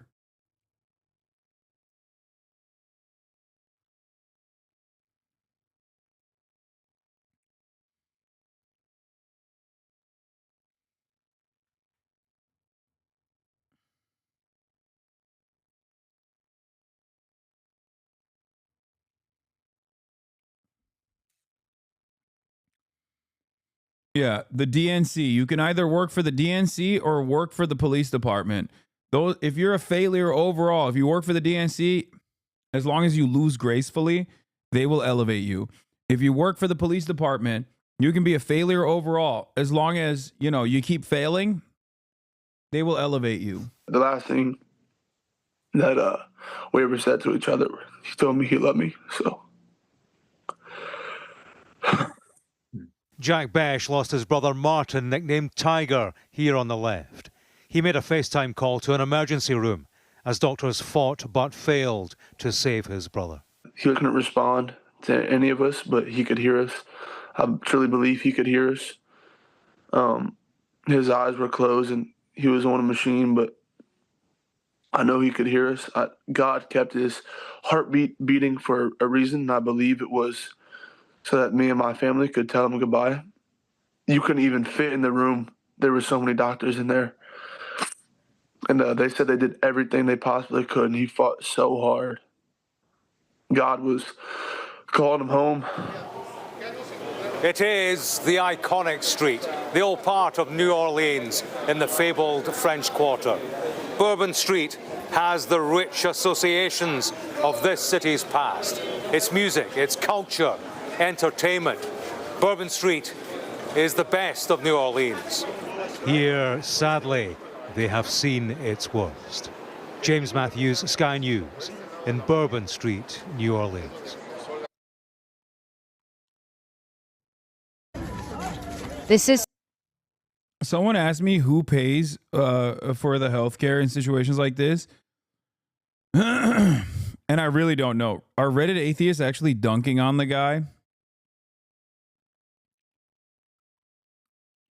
for saying God kept him alive? Come on, chat. Calm down.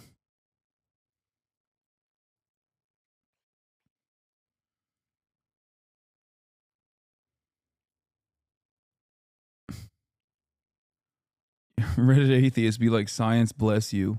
Now, further complicating this.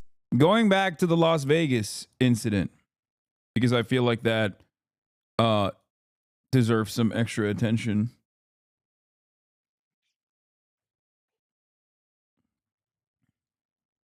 There is some weird shit happening there as well, as we talked about. Identification of this individual. We also discovered through the coroner's office that the individual had sustained a gunshot wound to the head prior to the detonation of the vehicle. One of the handguns was found at his feet inside of the vehicle.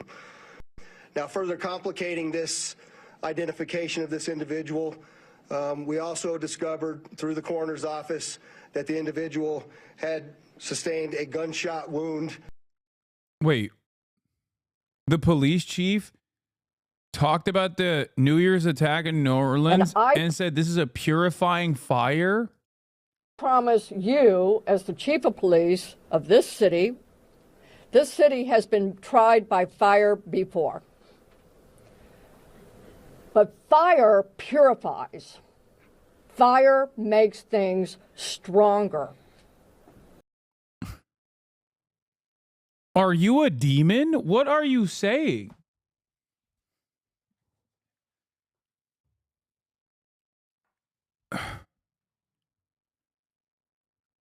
What a fucking freak, dude. Bet that sounded better in her head. Is she? But like,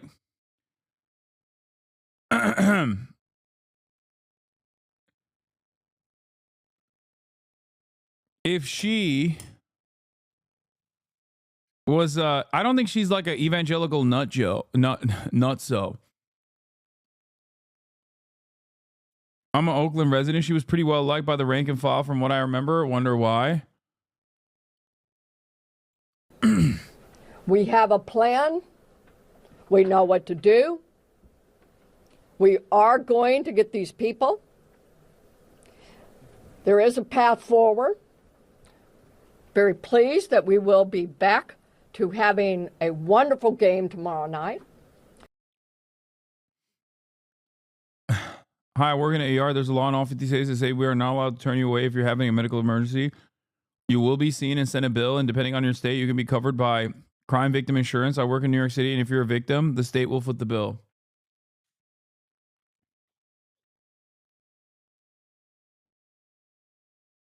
What is this?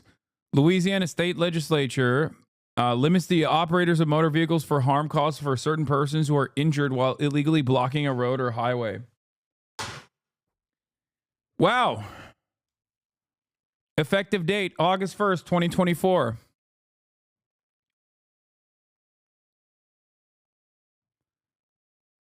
Louisiana is one of the many wonderful red states in the nation where they want to make it legal to kill protesters that block a road. That's great. And not shocking at all. Also,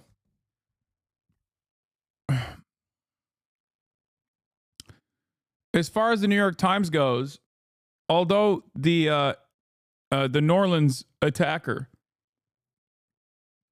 as far as we know, didn't have any, didn't say anything about Gaza.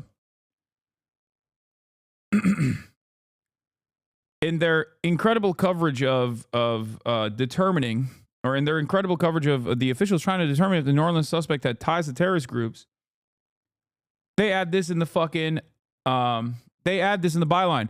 U.S. officials have warned that the conflict in Gaza and Lebanon could spill into the United States, most likely in the form of small radicalized groups acting on their own initiative or lone wolf terrorists.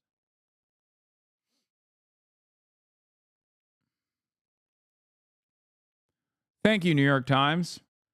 So this is the liberal version of what we saw that rabbi do on Fox News, for the record. This is how you manufacture consent. On the Republican side, you got people directly saying like, well, you know, the real violence that's happening is exactly like what this guy did. Exactly like what this guy did. College protesters against Israel, they're doing the same thing. They're doing a 14-person manslaughter shootout with the police every time they say Israel's an apartheid state. That's the Republican version of it.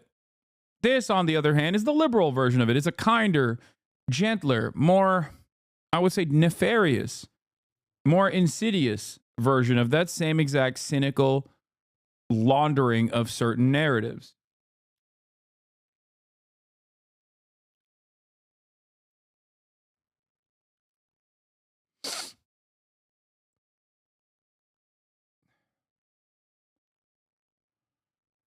Really fucked up.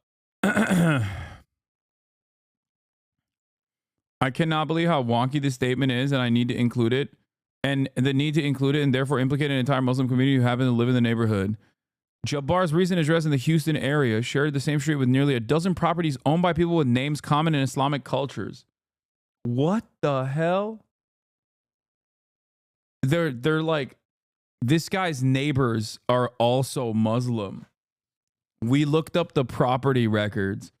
According to Harris County, Texas land records, Jabbar's residence and other properties appeared to be behind a common wrought iron gate at the beginning of the street. Google Street View imagery shows Houston is home to a large Muslim population.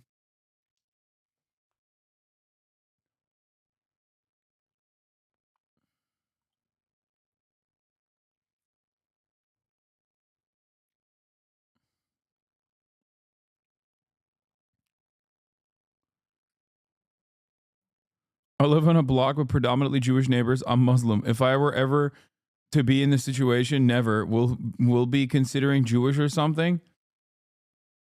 This person wrote that so weirdly.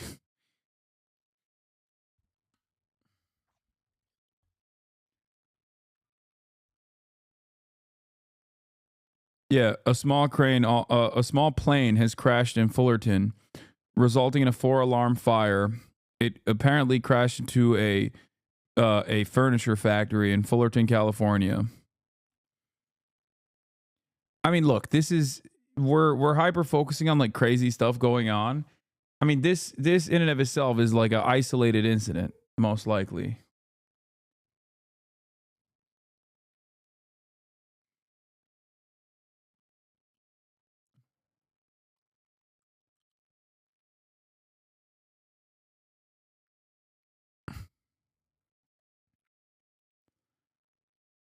You know, I'm not gonna sit here and say that the day of reckoning is upon us.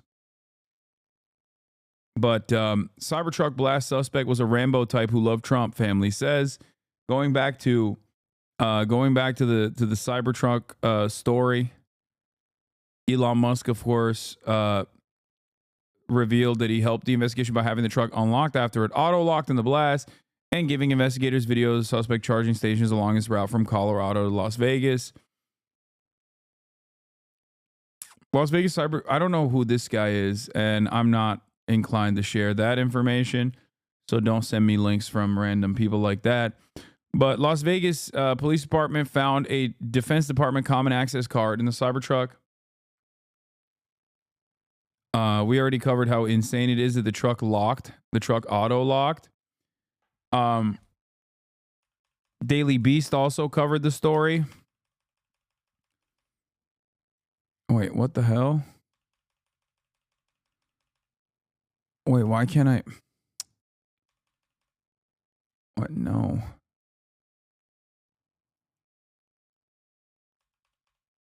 Oh, there it is. I did it. I did it. No! Fuck. Okay, well, you know what? We're not going to cover Daily Beast. We're going to look at the Independent.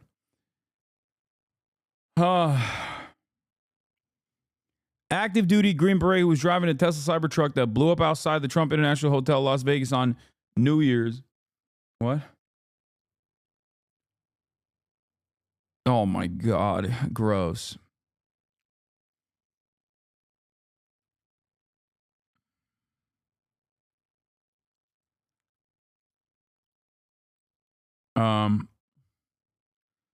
Blew outside the Trump International Hotel, Las Vegas on New Year's Day. Was 100% a patriot, his bewildered uncle said Thursday. Matthew loves the burger.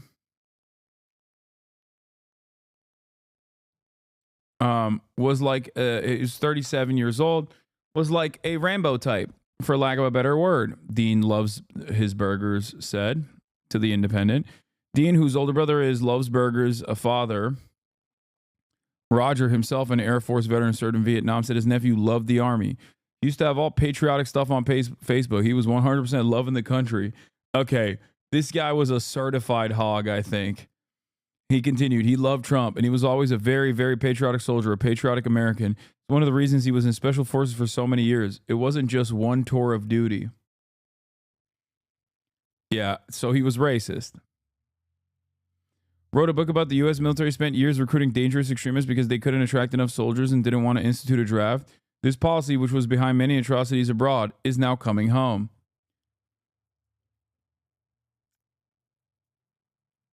This guy served in Iraq as a military intelligence officer. No, this is a different person, chat. This is not loves his burgers, right? No. Matt Kennard is using a different example. One example of many. I got hold of a 2006 U.S. criminal investigation. Yeah, this is a different person. This is not him. He's just using this as an opportunity to say, like, you know, they hire and recruit a lot of dangerous white nationalists. I still do think that the guy who went boom boom outside of the Trump, if his fucking family's like saying how patriotic he was on Facebook, I suspect that he says some stuff.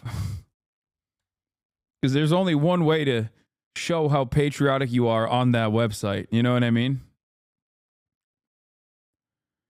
Dean loves the burger, said he was aware of the explosion in Vegas, but had not yet been made aware that Matt Livelsberger. How do you say this last name? Livelsberger?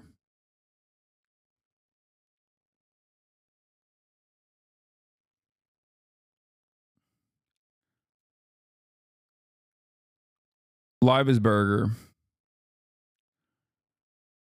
as he called him, had been named the culprit of The Independent, contacted him for comment. At first, Dean assumed the explosion had been caused by one of those big lithium batteries that short-circuited or something, he said. He was relieved of the blast, only caused 7 minor injuries and didn't kill anyone else. But he added, the amateurish construction of the explosive device, an array of propane tanks, fireworks, and camping fuel, left him with a slew of additional questions. Matt was a very skilled warrior, and he would be able to overcome, if it was him, if he did this, he would have been able to make a more sophisticated... Dude, his family members are like, nah, dog. He would have been, I'm disappointed in his improvisation skills. Like, he would have made a way sicker explosive, dude. That's a crazy thing.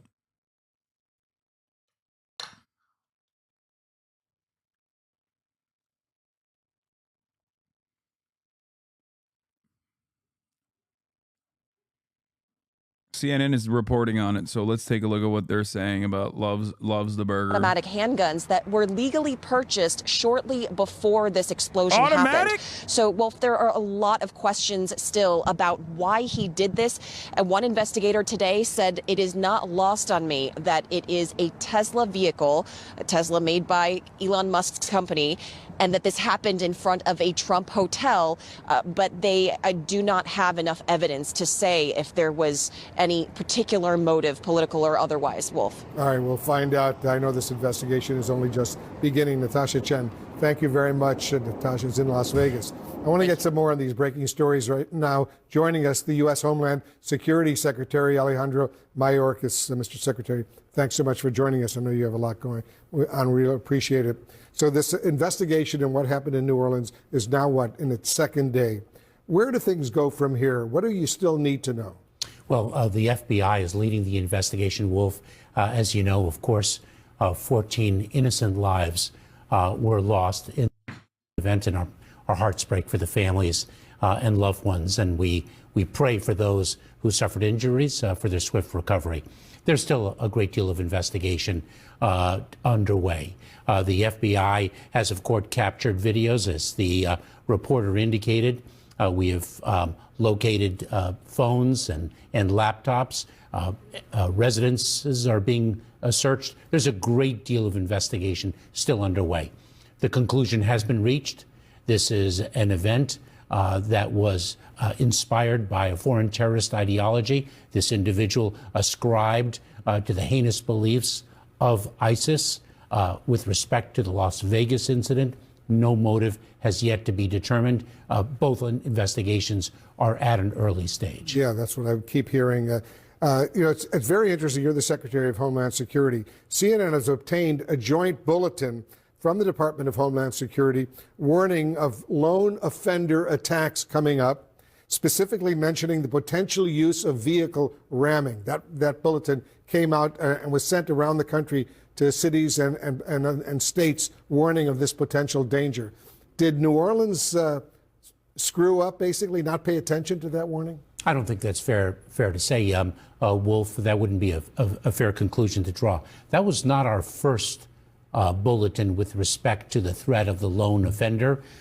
The perpetrator of the terrorist attack yesterday in New Orleans was an Army veteran, a U.S.-born citizen. We have spoken now for about 10 years about the phenomenon of an individual resident in the United States radicalized to violence by a foreign terrorist ideology or other ideologies. We're speaking of a veteran here.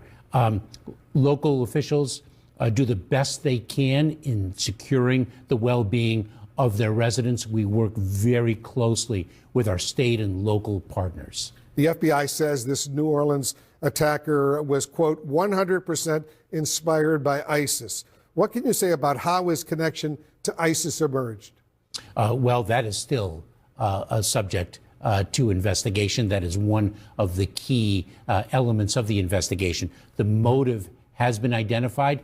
Why precisely this individual radicalized an Army veteran, a United States citizen, why he radicalized to a foreign terrorist ideology is still the subject of review. Why there was encouragement by the FBI special agent to individuals who know Jabbar to communicate with the FBI whatever information they might have about that path to radicalization. Very disturbing indeed. In Las Vegas, as you all know, Mr. Secretary, a decorated active duty Army Special Forces sergeant is believed to have caused that Cybertruck to explode just in front of the Trump Hotel there. Are you confident this person acted alone? And what can you say about his motive? Again, Wolf, we're at a preliminary stage of the investigation. A motive has not been identified.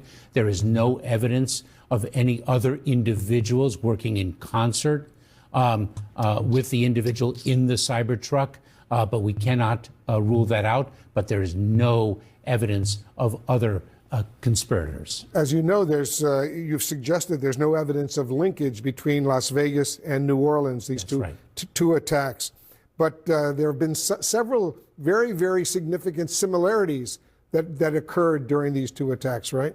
Well, both individuals rented their respective vehicles from an app. Both individuals were U.S. citizens who have served in the military. But that doesn't necessarily draw a connection between the two events other than similarities of characteristics. Are you 100% convinced that the individual in Las Vegas had no affiliation with a terrorist organization? I don't think we know enough to draw any conclusion just yet. We're at a preliminary stage. So all these similarities that you mentioned, and there are other similarities There are others as well. Purely coincidental? Wolf, we're going to refrain from drawing assessments and conclusions until we learn more evidence. We owe that. That's a responsibility of a careful and thorough investigation, and quite frankly, a responsibility we owe the public, not to be premature in our conclusions. I don't know if you know this, but President-elect Trump is falsely linking the New Orleans attack to migrants following an erroneous Fox News report. How dangerous is this spread? Is it to spread this kind of disinformation around the country by the President-elect of the United States? Wolf, it is not a time now to stoke fear. It is a time to calm fear.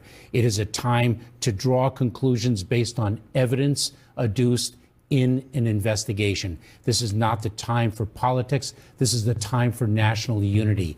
This is not a time to inflame individuals. It is a time to grieve for lives lost, to pray for those who are suffering, and to come together as a country. We're grateful to you for coming in and sharing some thoughts with us. Very important stories indeed. Appreciate it, Mr. Secretary. Thank you, Wolf. Alejandro Mayorkas, the Secretary of Homeland Security. And just ahead, we're going to have much more on the New Orleans attack, including what we're now learning about the 14 people who lost their lives. I lay on my back, frozen. Okay, getting back to the story. This is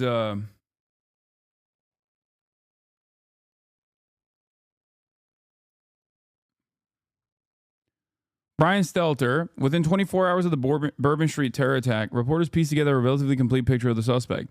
But a key early bit of misreporting confused the public and possibly the president-elect. It's a cautionary tale for everyone in the news industry as the new year begins. Trump ironically used the New Orleans attack to say that he was right and that fake news media was wrong about the threat posed by illegal immigration. If he had waited a couple hours to react, he would have learned that the suspect was a U.S. citizen and an Army veteran. Some Republicans continued to beat the border drum well after Fox News retracted its initial report. This morning, I'm still seeing people on social media share the misinfo. Yeah, I mean, look, they got too horny to bang on the anti-immigrant drum, and they failed to bang on the other drum that they also love banging on usually, at least historically, which is Islamophobia. All Muslims are like this.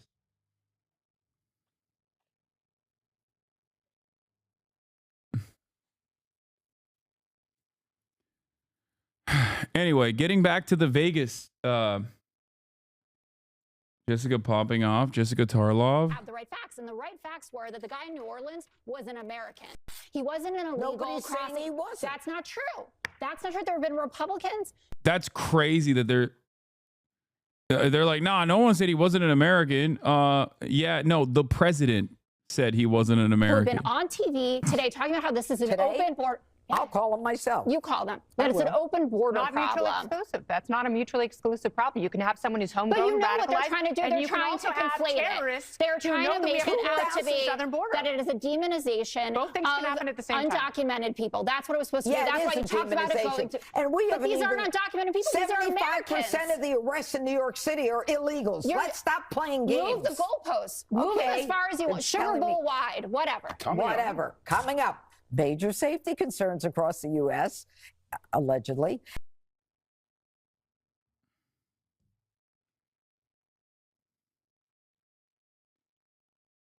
Wait, dangerous what? Coming up, major safety concerns across the U.S. Oh. She says 75% of the arrests that were taking place in New York were illegals, which I don't think is correct. That's an insane statement to make. And it's also, arrests don't necessarily mean a real crime had taken place regardless, but that sounds like an insane stat.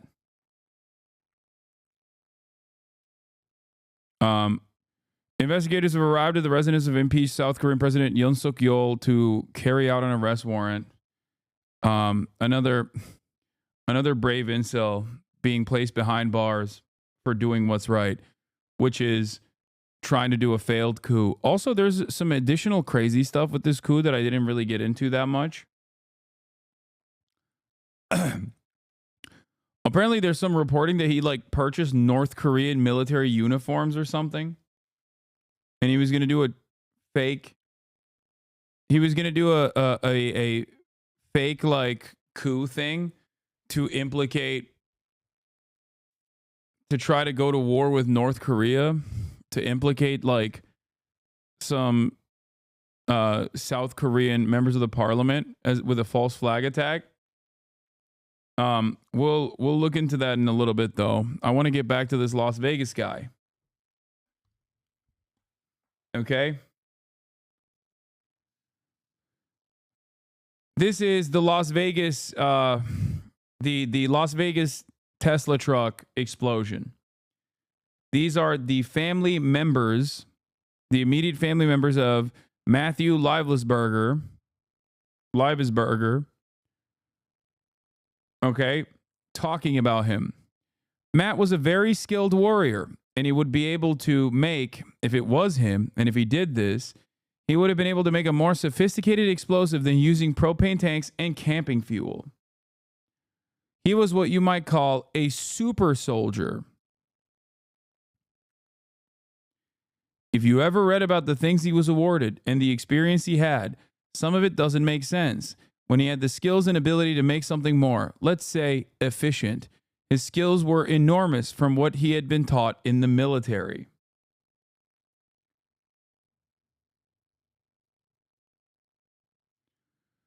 With Livesberger's skills, his uncle suggested his nephew could have fashioned a bomb that would have obliterated half of that hotel if he seriously wanted to hurt others. Think of Oklahoma City, he said. McVeigh was just a normal soldier, not a tier 1 operator like Matt. Bro, I think you need to surveil the family.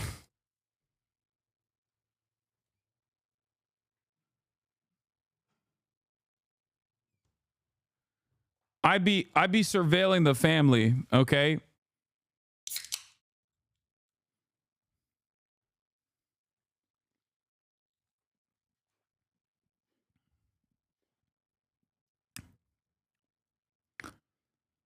Livesberger was in the U.S. Army for 19 years, 18 of which were in the elite special forces. He was currently stationed in Germany and was on leave in Colorado Springs when he rented the Cybertruck and drove to Nevada, law enforcement sources said. The truck blew up just about a few hours after Shamsuddin Jabbar rammed a truck into New Year's Day revelers in New Orleans, killing at least 15 people. Jabbar, 42, was also an Army veteran who was posted to the same base as Livesberger and also served in Afghanistan around the same time that Livesberger did. Investigators were looking into a possible link between the two men who both rented their vehicles to the same car share service, Turo, but so far, they found no direct connection between the two.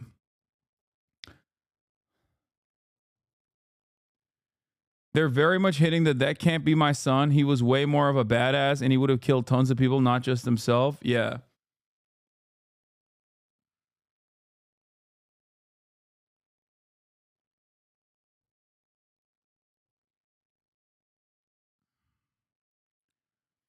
At a press conference on Thursday afternoon, Las Vegas Sheriff Kevin McMail said the coroner's office found that Livesberger had sustained a gunshot wound to the head prior to the detonation of the vehicle. And while the investigation is still ongoing, he believed Livesberger's actions indicated a suicide with a bombing that occurred immediately thereafter, rather than a suicide mission. Livesberger's military ID and passport were found inside the Cybertruck, as well as a Deagle 50 caliber semi-automatic pistol and an SLR Rifle Works B-30. Both weapons and Livesberger himself were burnt almost beyond recognition. According to McMahill, he said investigators also recovered a cache of fireworks along with an iPhone, a smartwatch, and several credit cards with Livesberger's name.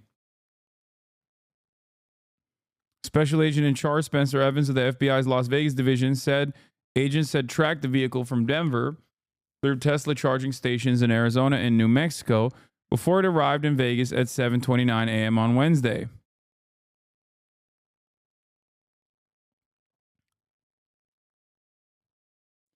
My friend's ex is in the special forces, and she says that they don't seek mental health treatment because it can deter their career goals in the military. Kenny Cooper, assistant special agent in charge of the Bureau of ATF, said it remains unclear how the explosives were detonated. He noted that everything used was consumer grade, such as the camping fuel and propane tanks. In addition to some explosive targets that can be purchased at any sporting goods store. Both of the firearms in the Cybertruck had been legally purchased 2 days earlier on December 30th. Oh my God. It is so freaking easy to just buy additional instruments of death and destruction.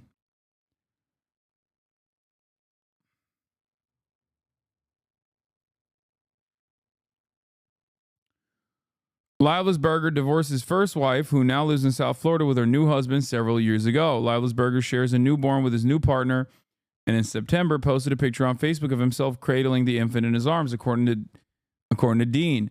Over the past few months, an array of photos of Leibelsberger posted from Germany, including pictures of himself proposing to his partner and the ring he gave her, have disappeared, his uncle said. Uh-oh. Leibelsberger's father, who was unreachable on Thursday, was married several times and had children with a couple of different women. According to Dean Leibelsberger, who has been semi-estranged from his brother for years. At the same time, Dean said, Matt wasn't estranged from the family at all. Everyone thought the world of Matt.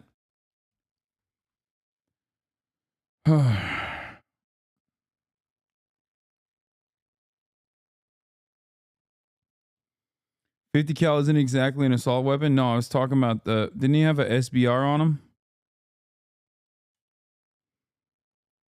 Or an SLR, Rifle Works B30.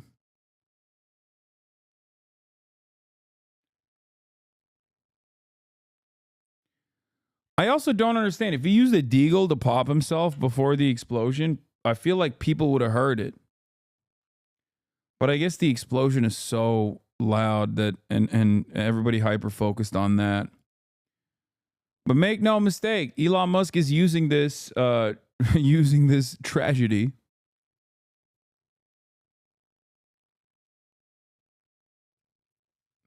to hype up a product that most people do not want to purchase. Here he is reposting Sawyer Merritt. A bomb went off in the Cybertruck's bed, and the tires didn't pop deflate. The exterior of the truck is intact, and the bed door is still attached, and the 1.4 millimeter, 1.8 millimeter steel exterior, 2x thicker versus normal trucks, helped contain the blast. It's the toughest and most badass truck ever made. The Las Vegas sheriff just said that the Cybertruck actually held its frame and limited the damage of the explosion, directing the blast upwards. He tried to send a message by using a Tesla, but it ended up saving lives instead. New footage. The fact that this was a Cybertruck really limited. He's using the America account to post this and to repost the America account. That's his account. He bought that account specifically to get Trump elected. It's supposed to be his super PAC.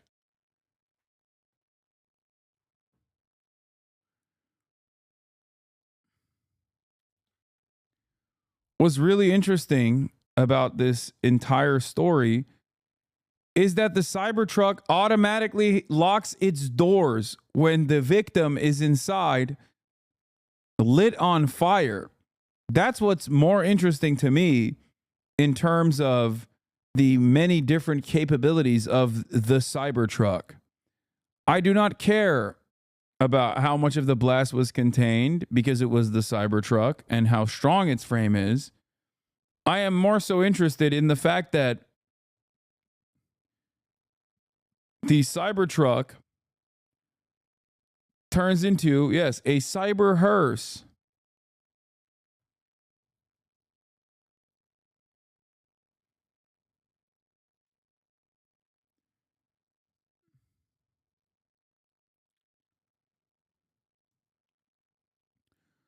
The evil knuckleheads picked the wrong vehicle for a terrorist attack as opposed to the right vehicle for a terrorist attack. Cybertruck actually contained the explosion and directed the blast upwards. Not even glass doors of the lobby were broken. Nice.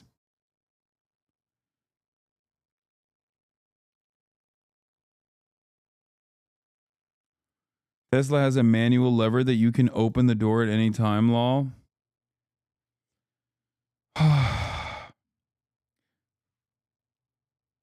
It's impossible to get out of any Tesla once the battery dies. I am still not sold that this truck didn't have a battery explosion.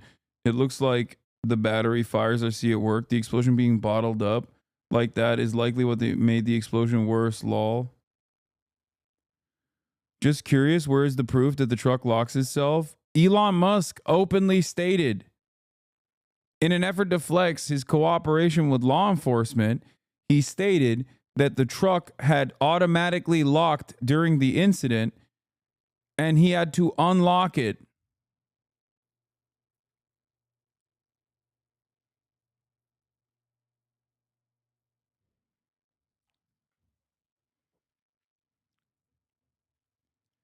We have no understanding of what the motives of this suspect is. And also, we know that he shot himself in the head, according to law enforcement. So we don't even know if there was like what triggered it. We have no idea what actually was the trigger for the explosion. Assalamu alaikum.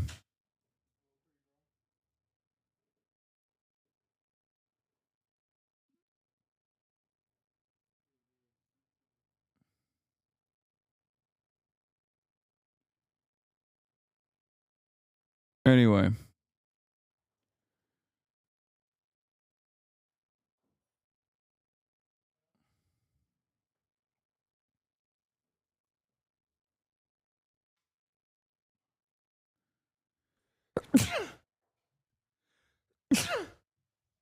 Bro faked his own death for sure. Lad was in the street, was just some bum. That sounds pretty unlikely considering he'd have to go through extensive tattooing.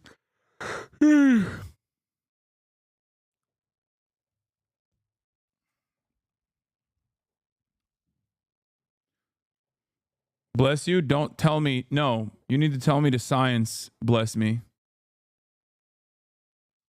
But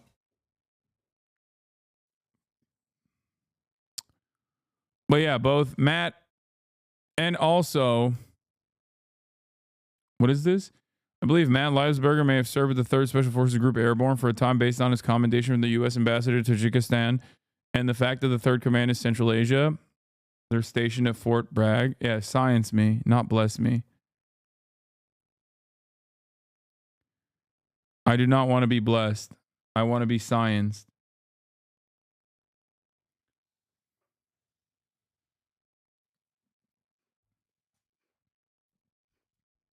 And yeah, official channel already posted the interview that I had.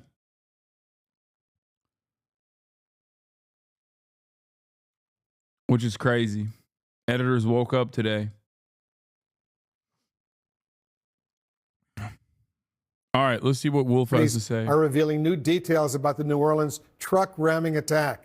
CNN anchor Anderson Cooper is joining us live from New Orleans. I was in 3rd group. Do we know what years? No, we do not know. Street, and maybe you can hear some of it behind me because, as you said, it has reopened. It reopened earlier this afternoon, several hours ago.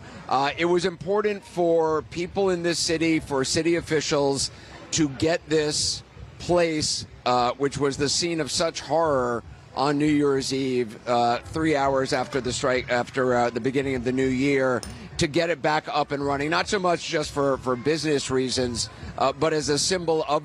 There's special forces in here? Yes. There are also active duty military members in here as well. Chatters. This is a very large leftist community. There is a... Like, imagine walking into Madison Square Garden and being like, wow, there's a special forces guy in here? Yeah. The likelihood is high. That's the reason why, like, while the Fort Bragg thing is, like, weird, it also isn't that weird at all because, I mean, it's massive, right? Officials and preachers laid flowers, and before it was open to the public, they allowed religious leaders to come to say prayers, and also Glenn David Andrews. The military is massive. It hires. The military is ginormous. It's the second largest after Walmart. The Defense Department is the second largest hiring body in the United States of America. Okay.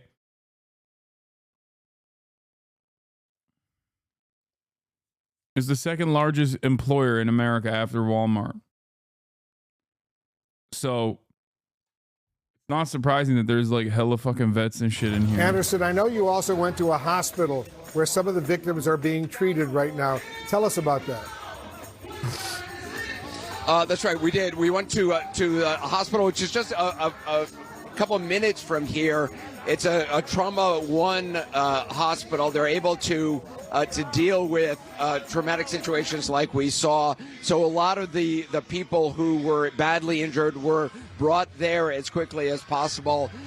They still have more than a dozen people who are there with a whole range. Most of them are blunt force injuries they've received from being hit by the vehicle. Some of them also have gunshot wounds. I talked to a Jeremy Asensky, who was one of the people who was hit directly by the vehicle.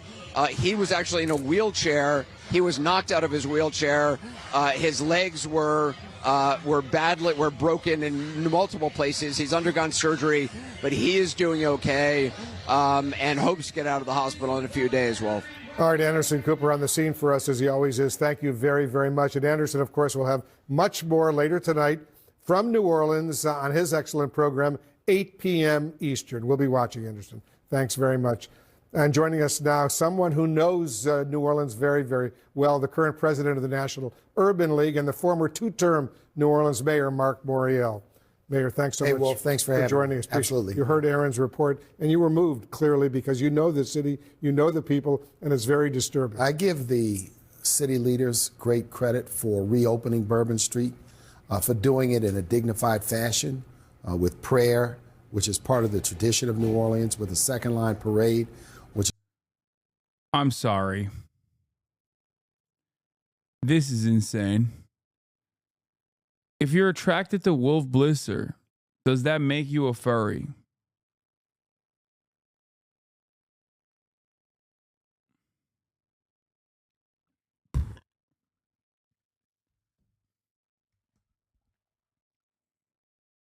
The answer is yes. Just hours before the attack, they are asking anyone who saw him on the street to come forward. What are they hoping to learn? And these are some of the pictures. That's the picture of that cooler right there. You can see it on the screen. So, I think, Wolf, one of the interesting things is how extensive the planning, the preparation, the premeditation to this terrorist act was. And I think it's still, even though now the FBI has clarified that, quote, he was acting alone, did other people help him plan? Where did he get all of the materials and the devices from? What went into taking someone, a military veteran, a graduate of Georgia State, a person that worked for a Big Four accounting firm, and his anger, his rage, his hatred became so empowering that he kills 15 people on a night and on a day that is a day of festivities and a day of celebration. This is a heinous, despicable act. I'm hurt, I'm angered. And when I saw the photos of those young people who were out there partying, young professionals, young people in the early stages of their life, now snuffed out, I am just so hopeful that all Americans will understand that for us, this should be a moment like 9/11, when we should push back against politicians or leaders who want to exploit with rhetoric this awful event and instead say, let us unify to continue this fight for a safer America and safer communities. As a former mayor of New Orleans, and you know the city well, you know the people well, what do you think the city could have done, potentially looking back, to prevent this terror attack? Well, one thing I think could have been done is when they took the barricades down, they could have come up with a plan B. A dump truck could have been put there. a temporary barricade could have been put there. That may have saved some lives, but it would not have stopped him from maybe identifying another target or a different target. One thing I'm interested in is whether he cased this location out, whether he planned in advance the exact location that he would use this truck to ram into a crowd of people. So they could have done that, which is why I've said on a number of occasions what's important is for city leaders to evaluate the security plan around the quarter, evaluate the security plan around downtown New Orleans to determine very quickly what enhancements and fortifications are needed. Mayor Mark Morial, thanks very much for coming in. Thanks, Wolf. Thanks for the important work you're doing with the National Urban League. Thank you, Wolf. As well. Appreciate it very, very much. And just ahead, new information coming in on the victims of the New Orleans terror attack, including a student and former college football player.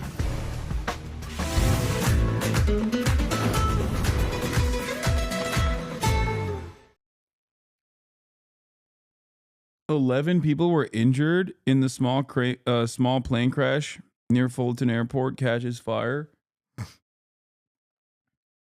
Chash, you hear this quote from the former mayor? As black people, it's time.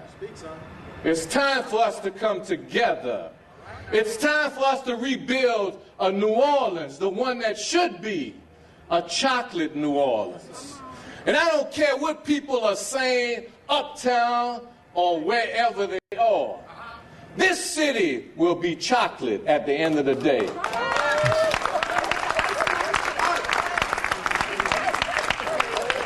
This city will be a majority African American city. It's the way God wants it to be. You can't have. Wait.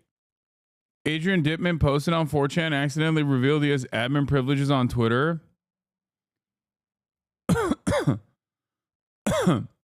No way.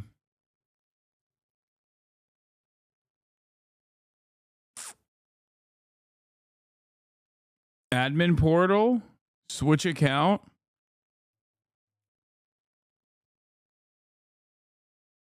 Nah. I mean, no shot. I don't believe in 4chan shit. Why the fuck would Elon... Like, I look. Elon could be Adrian Dittmann. That's one thing. But it's on 4chan, man. He's like randomly posting stuff on 4chan. I mean, it's bait. It says bands too. He has a link for bands.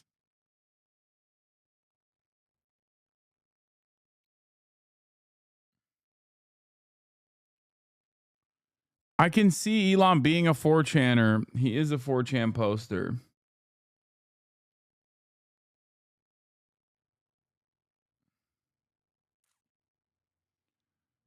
But would he post a screenshot?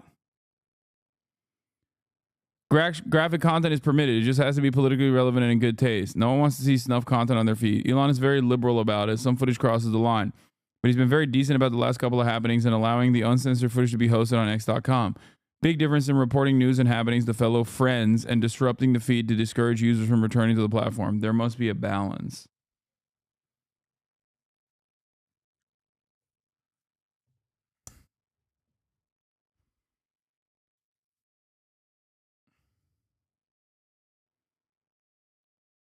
It's fake. The links don't line up. Yeah. Text doesn't line up. Artifacts on letters match exactly with ones from matching letters switch account. Letters with no exact match in switch account appear to be from a slightly different font.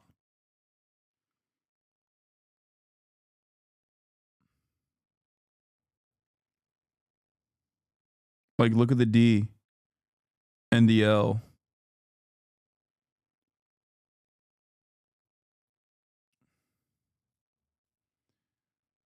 Look at the way the D looks and sits.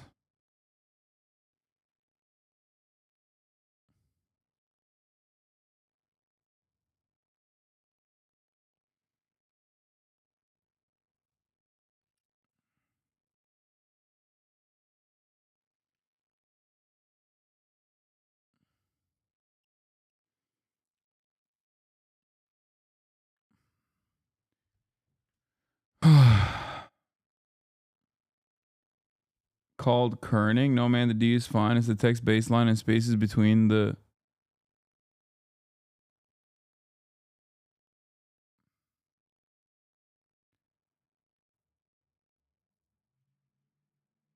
Elon Musk confirms to use burner account on X to role play. Oh, well, I mean, there was a different Twitter burner account.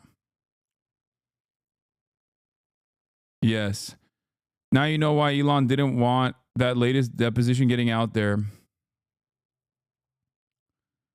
Elon test, Erman Musk. Grimes left the king of SpaceX. Her kids must hate her. They probably want to spend all their time with Mr. Tesla.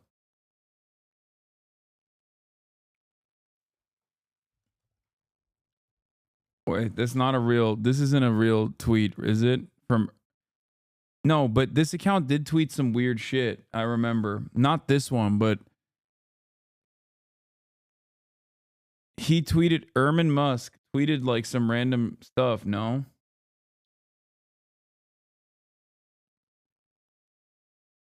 Like he was using this account to basically tweet as though it was his child.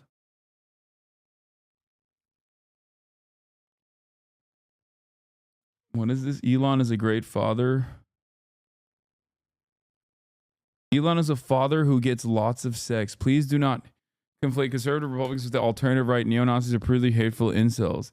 Elon is a father who gets lots of sex.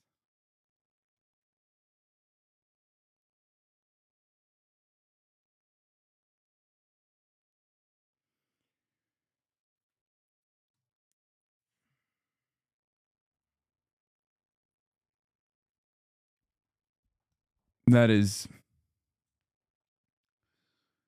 Every day that goes by, I just wish I didn't know about these things that I know about. Also, in other news, a standing ovation for Liz Cheney here in the East Room of the White House as President Biden presents her with a Presidential Citizens Medal. Al Cheney, for putting the American people first.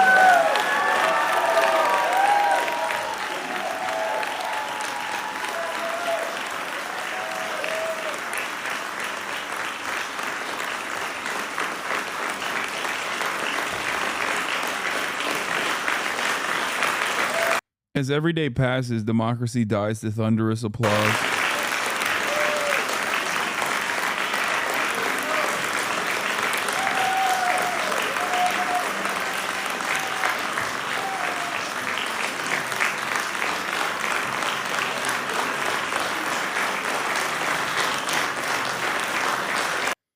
Also, just a small girl from a small town next to a man who was once a boy from a small town in Pennsylvania. Thank you for everything, President Biden. Biden shook the hands of every freaking grifter.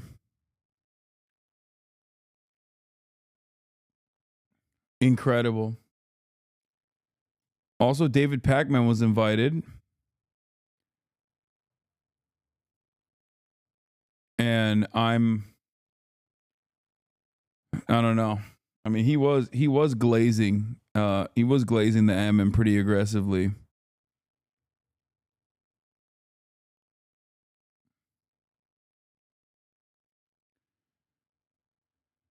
Bernie came out with a statement on H-1B visas and Nazi twit is glazing him.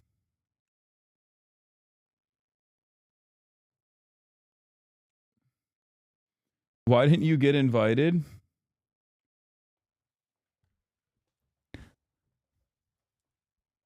Why didn't I get invited to the White House? Think.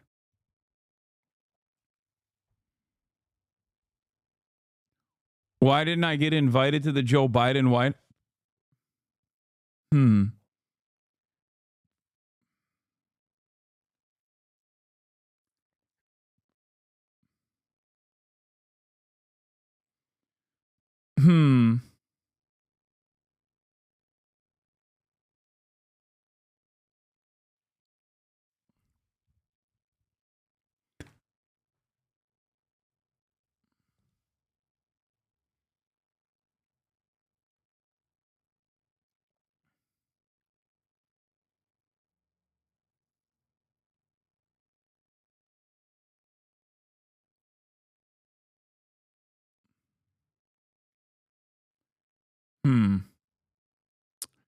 Anyway.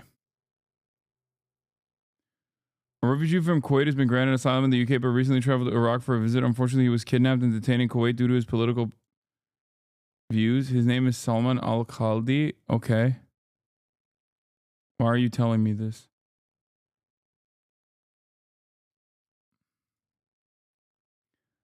All right, there's one more story that I want to cover that I think is not getting a lot of attention in the sea of all of these, like,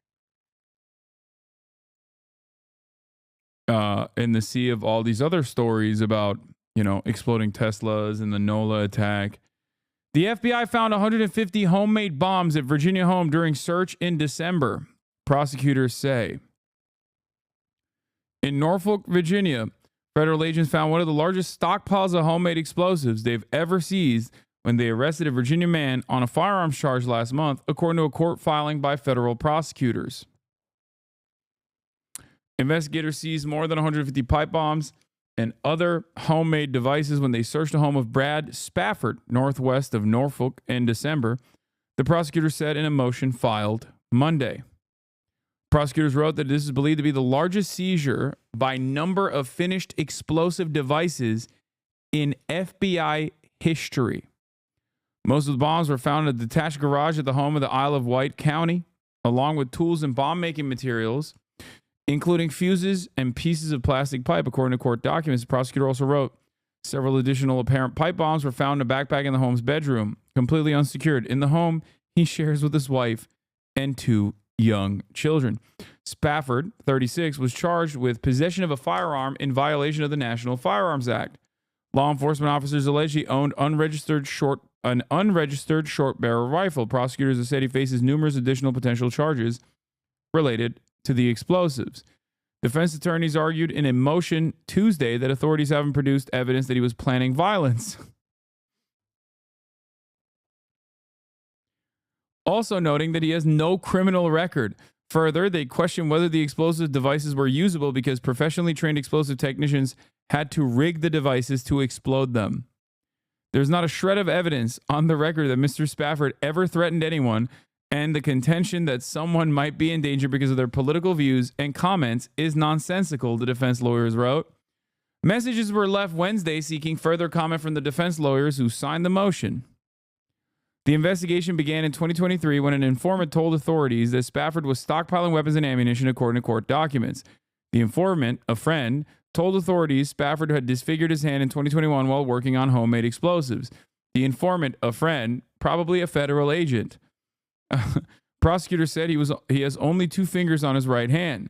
The informant told authorities that Spafford was using pictures of the president, an apparent reference to President Joe Biden, for target practice, and that he believed political assassinations should be brought back.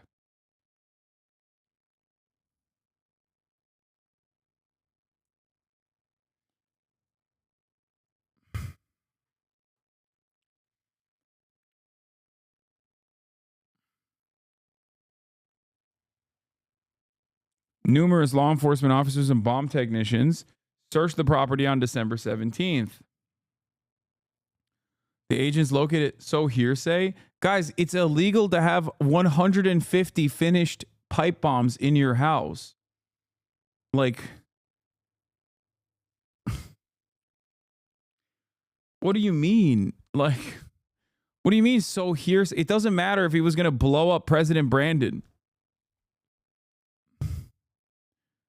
or not. Like, this ain't communist China, brother. If I want to make pipe bombs in the privacy of my own home, I should be able to do so. What the hell's going on? I'm sick of the goddamn nanny state. Yeah, God forbid men have hobbies. The informant told authorities is hearsay. I know his intent to kill the president while alleged play no role in the fact that he had 150 finished pipe bombs, chatter. That's my point. Like, that is already illegal on its own, chatter. Not whether or not he wanted to kill the president or not.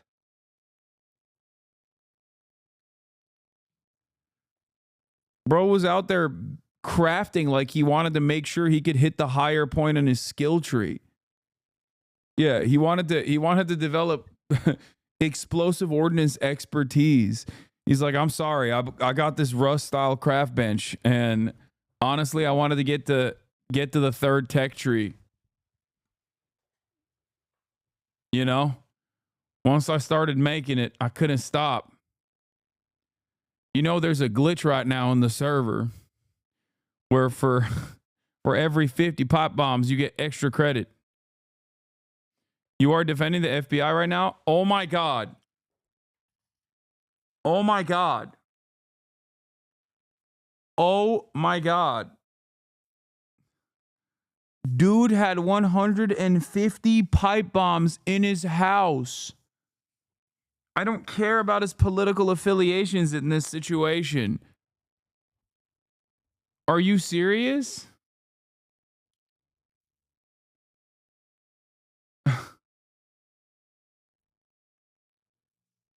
Like, this is the one thing that the FBI is supposed to do, is just like apprehend guys like this so they don't turn around and say, oh, we had him on our radar.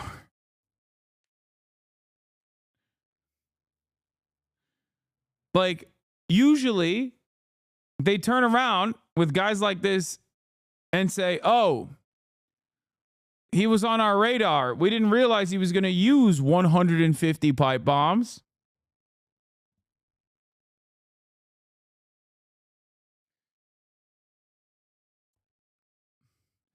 It's like the Department of Homeland Security, okay, is an institution. It's relatively new and it shouldn't exist. But before the Department of Homeland Security, you had INS. Also, I have issues with that as well.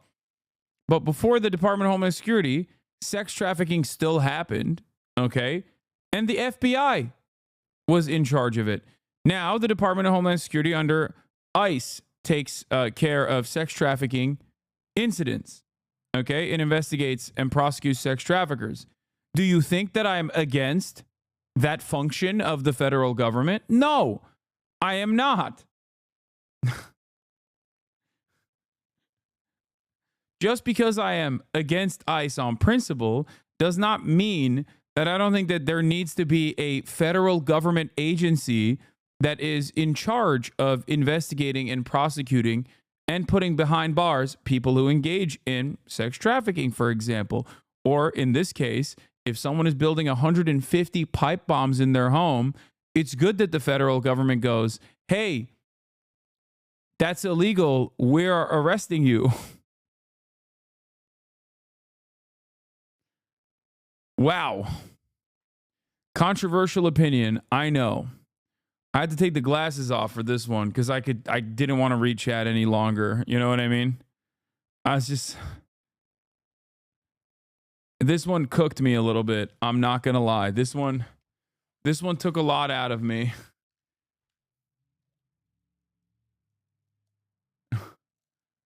I must be just like Jank, going right wing.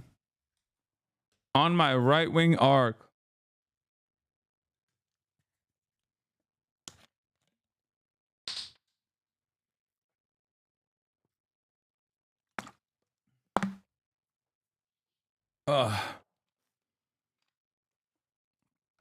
Okay.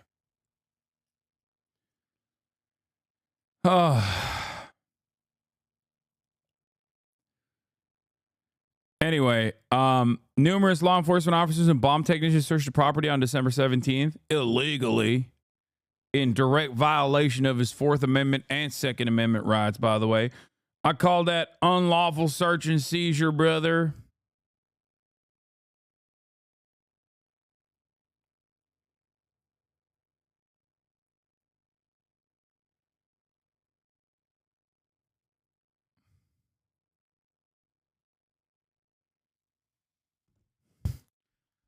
In direct violation of the First Amendment, Second Amendment rights. My Second Amendment is there to protect the First. That's why I need the goddamn pop bombs. Anyway, agents located the rifle and explosive devices, some of which had been hand labeled as lethal, and some of which were loaded into a wearable vest. I wonder what he was going to do with the 150 pipe bombs, some of which were loaded onto a wearable vest.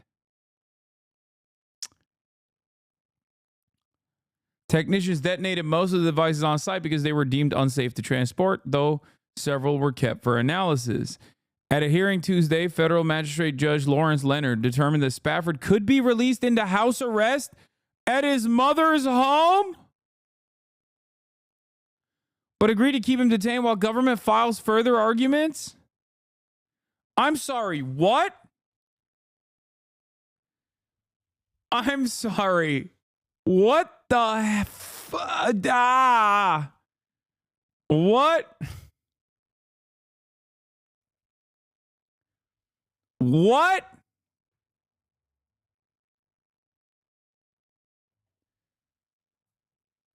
In response, prosecutors reiterated why they believe Spafford is dangerous, writing that while he is not known to have engaged in any apparent violence, he has certainly expressed interest in the same through his manufacture of pipe bombs marked lethal, his possession of riot gear, and a vest loaded with pipe bombs, his support for political assassinations, and his use of the pictures of the president for target practice.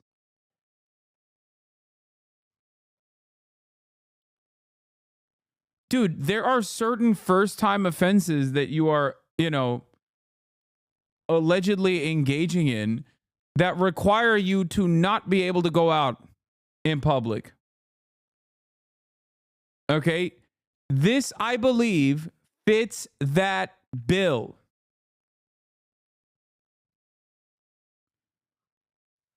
As opposed to, not that far away, in Florida, a judge put a $100,000 bail on a woman having a phone call, a claim denials phone call.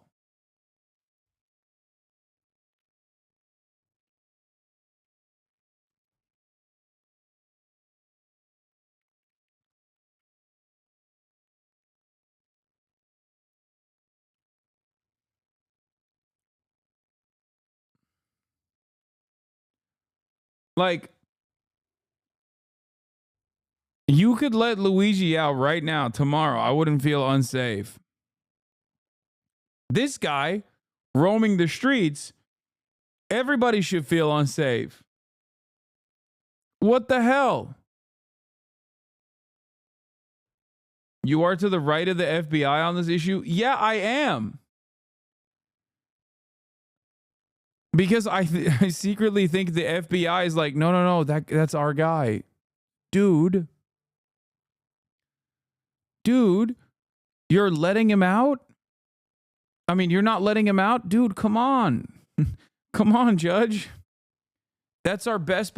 That's the next guy. That's the next Jabbar right there. What are you doing? We haven't even activated him yet. He was a Republican, so he should be able to go home, lol. Yeah. Excuse me. He has a wife and children. There's a lot of dangerous bomb-making materials in his... There's a lot of dangerous bomb-making materials in his house, out in the open. If he's not there, his kids could be unsafe.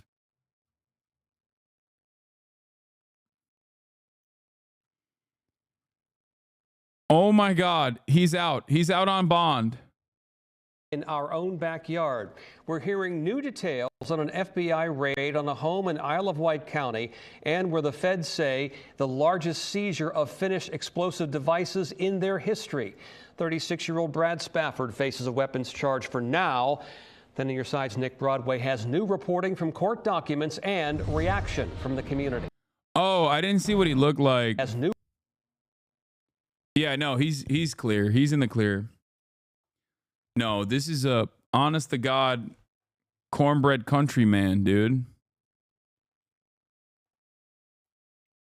I mean, come on.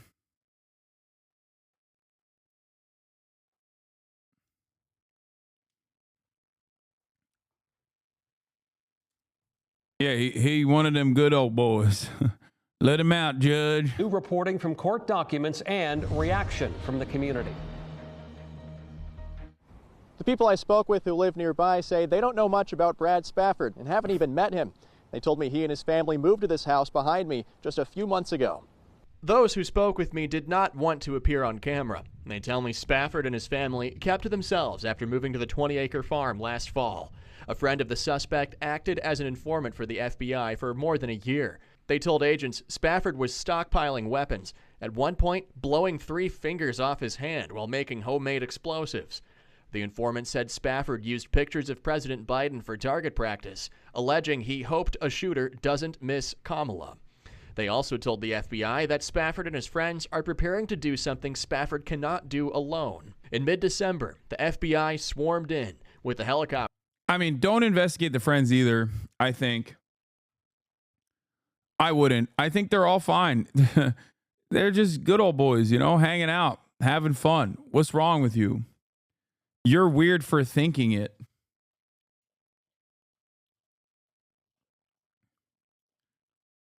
Yeah, you should wait until they actually do something, and then you can have an incredibly violent siege campaign on whatever compound that they live in with their families, and then gas the entire family and kill all the children and the dogs alongside the people in a shootout.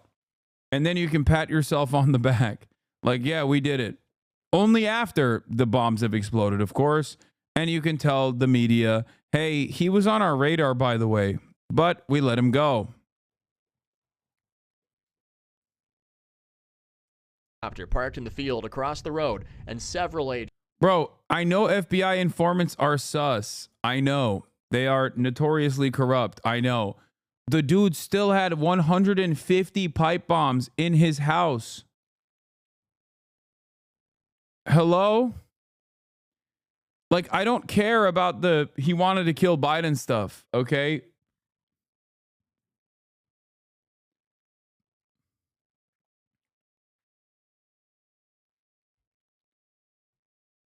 That's it. For me, listen, I have a fairly high bar to clear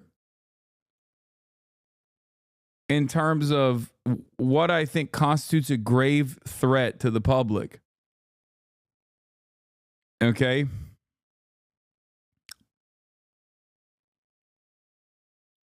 And for me, what I personally believe constitutes a grave threat to the public is when you make your 149th pipe bomb and you go, gotta get one more just to round it out.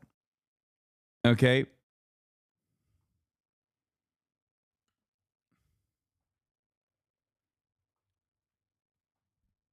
That's it.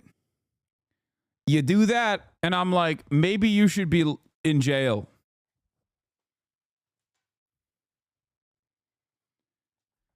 Oh my God. If the dude was even one shade browner than he is, he would currently be shipped off to the Colorado ADX Florence facility. Okay? To sit in an isolated cell, never to see daylight ever again for the rest of his life. But when you're a white guy and a Trump supporter, they just let you walk after making 150 pipe bombs.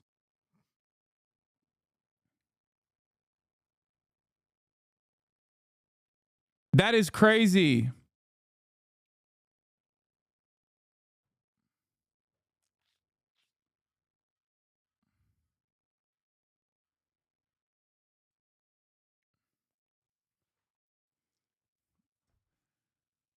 Maybe I just like collecting pipe bombs. Have you thought about that? Maybe I have a bad gopher problem on my golf course that I'm the groundskeeper of. I know you said this jokingly, but there's a real possibility that this makes its way up to the SCOTUS. No, this is one of those things where they will let it go. I don't think they're going to use... I mean, they can try and defend it, but I don't think a lower court will take it up. Like, this is not going to... They're not winning the appeals on this. That's crazy.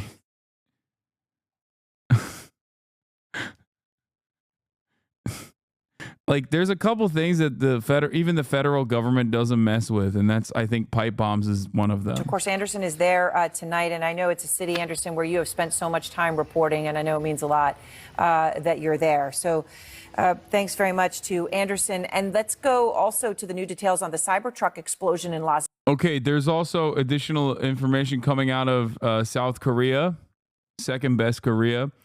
Authorities attempting to detain Yoon are blocked by military unit inside the presidential residence compound. According to Yonhap. Oh my lord, what is happening in the world? Let's look at the Cybertruck thing, and then we'll get to the South Korea and stuff. how we're trying to identify him, and I'm feeling comfortable to give you. Stop saying second best Korea, please. Why not? There's one Korea in my mind, okay? A unified one. Just before the explosion, they found 2 guns, a military ID, a smartphone, and a smartwatch inside the Cybertruck. They've also identified 2 tattoos they say Livelsberger had. One of which was on the stomach and one of which is on the arm, that we can see bits and pieces of it as in comparison to what it is that we now know he had on his body. Livelsberger was an active duty member in the Army. All I'm saying is there's one of 2 Koreas out there that is not experiencing this kind of government collapse. Your enlistment, according to 4 U.S. officials. He was on approved leave when police say he rented the Tesla Cybertruck in Colorado, arriving in Las Vegas New Year's Day. He drove up and down Las Vegas Boulevard before passing the Trump Hotel. Livelsberger then circled back and parked the Cybertruck in the entrance driveway just moments before the fiery blast, according to law enforcement officials. Video of the aftermath shows the bed of the Cybertruck loaded with fireworks, gas tanks, and camping fuel. The level of sophistication is not what we would expect from an individual with this type of military experience. Police credit the Tesla vehicle's body construction, forcing the blast upward and limiting the damage to the hotel driveway, even leaving the glass doors intact. Law enforcement officials say they have not connected the explosion at the Trump Hotel to the deadly terror attack in New Orleans in the early morning hours on New Year's Day, but acknowledge the similarities. Yeah, I like that everybody's dunking on that guy, being like, this guy's a real dumbass. He had no sophistication with his terror attack. His family's going to get real pissed. Livelsberger family members are going to be like, Livelsberger family members about to come out and be like, listen, we're going to do the job for him. Similarities, very strange similarities to have. And so we're not prepared to rule in or rule out anything at this point. Aaron, this was a frightening moment for the 7 people who were injured in the immediate vicinity when this happened, as well as the hotel guests who were staying inside. I talked to a couple of guests who were staying between the 40th and 50th floors behind us in the hotel. He said they felt the windows shake and they saw smoke billowing in the stairwell coming out of the elevator doors. Now, one thing investigators are working on now is trying to retrieve any possible footage from inside the Cybertruck before the explosion. Dude, come on. Come on, dude. DPRK executed 12 young men for playing League of Legends. I mean, I'm sorry, but that's crazy. That's crazy.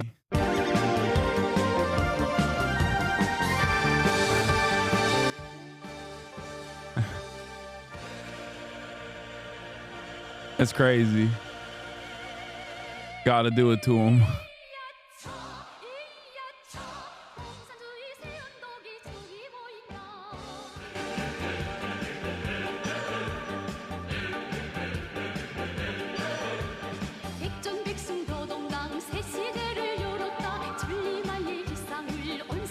Yeah, a bit harsh, but understandable, you know? I'm not an advocate for capital punishment. But you got to make sure you stop this scourge dead in its tracks.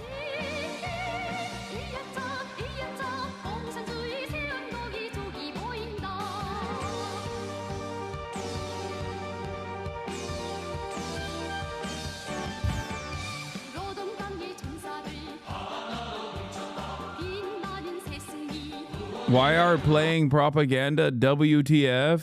What? Has to try to get plat in rivals because he isn't good enough to hit plat in league. I will never be. bad enough as a person to play League of Legends. How dare you? Are you proud of us, Hasan? Y'all are crazy. You have a Hostwit faction?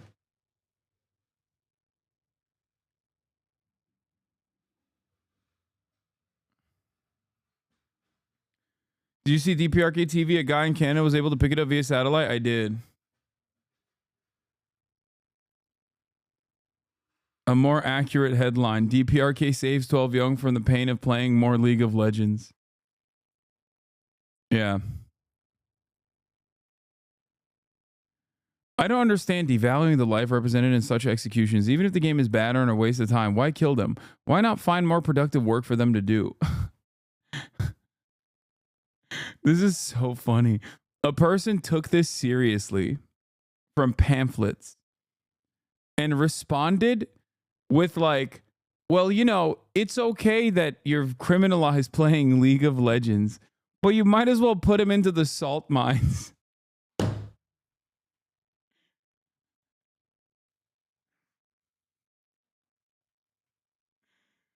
Oh God. The average American's processing capabilities of like foreign adversaries is like tuned to the level of a fucking child. Okay?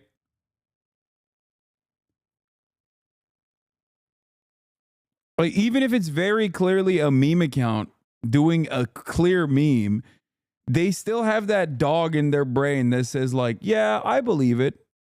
The DPRK would do such a thing. And then we wonder why Yeonmi Park, a person who very clearly was lying about insane things that she experienced in North Korea, and then tying it back to you know, Columbia University being similar because of woke. Like that person, so many Americans believe that.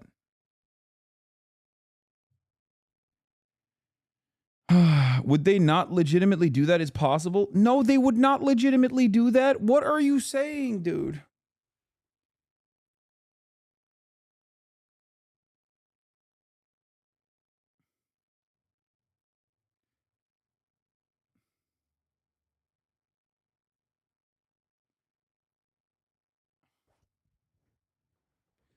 I don't know.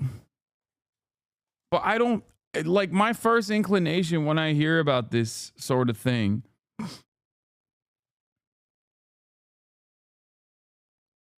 not me, Park. That wasn't me. I literally never said that.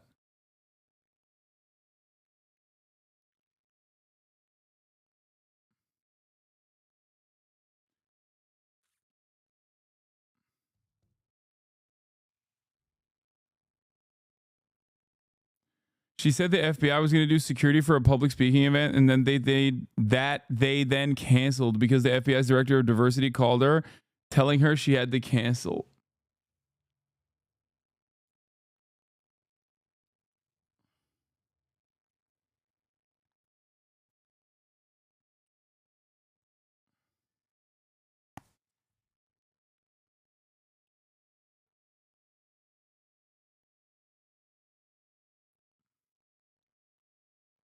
Have you ever been in North Korea? How do you know? You know what? You're right. I don't know. Yeonmi Park was lying about what she let leave through in North Korea? Yes. Or do you actually think in North Korea people pull trains? Like the trains don't run, so people have to pull them. And that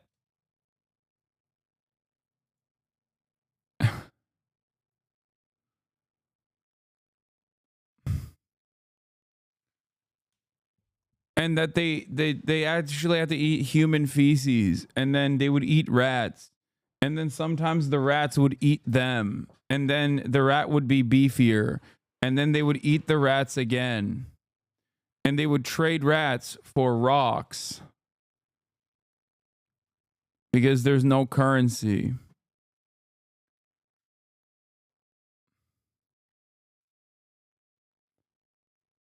Like, listen, I'm not one of these dudes that's like, they're eating burger every day in Democratic People's Republic of Korea. They eat burger all the time. They eat burger for breakfast, which I also think is funny because it's such a common like left book position created by Americans because let me tell you why that is inherently an American statement. Because they think eating burger is the peak of civilization. So even if you're like a rugged Maoist Leninist or Maoist third worldist, okay, you still think like, oh no, you don't understand. They're doing fantastic. What do I have? Evidence to show that they're doing fantastic? They eat burger all day, every day. No, there is a pizza place. That is not a lie, by the way. They do have a pizza in DPRK. That's correct. That isn't a lie. There's a pizza restaurant in Pyongyang. I mean, I know of.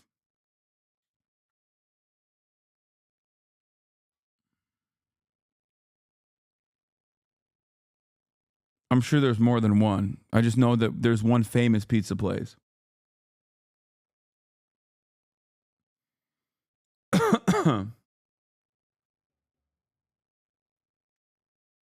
There's also a Brazilian steakhouse in Pyongyang that the Brazilian consul runs. Oh, that's sick.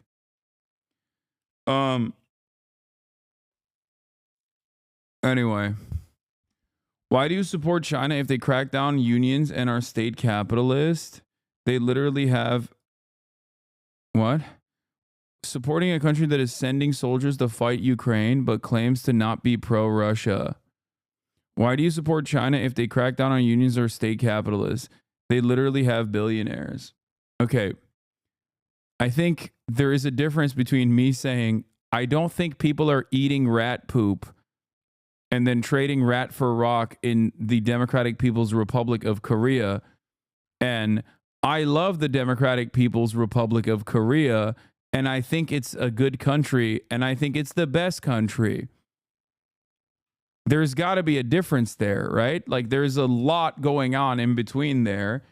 I would probably be somewhere in between those two boundaries. Okay, so that's number one. Number two, you then immediately moved on to China, which there's never been a moment where I've been like, I love that China cracks down on unions, or I love that China has billionaires. As a matter of fact, I always say I love that China at least punishes its billionaires, whether it's because they step out of line with whatever the party goals are or not, it doesn't matter. I also routinely talk about the censorship and how silly it is, especially as China is now well on its way to become a global hegemon. If you want to get mad at the living conditions of DPRK, you should get mad at the United States of America for creating such living conditions in the DPRK. Even the very fact that they still have an almost monarchy style structure in their governance is partially the fault of the United States of America. There were, numerous times where America did not have to involve itself with the affairs of Korea, but instead they chose to do so because they wanted to make sure they had a authoritarian military dictatorship planted firmly within the American sphere of influence that they wanted to use as a bulwark against the growing growing Chinese communist movement in the region and the USSR during the Cold War. I can't think of any other country that has been so forcibly partitioned by a Western superpower like this in the post-colonial era. Anyway, I hope that this clarifies for you what my position is. Defending the DPRK is a wild position to take and definitely not being normal or harmful.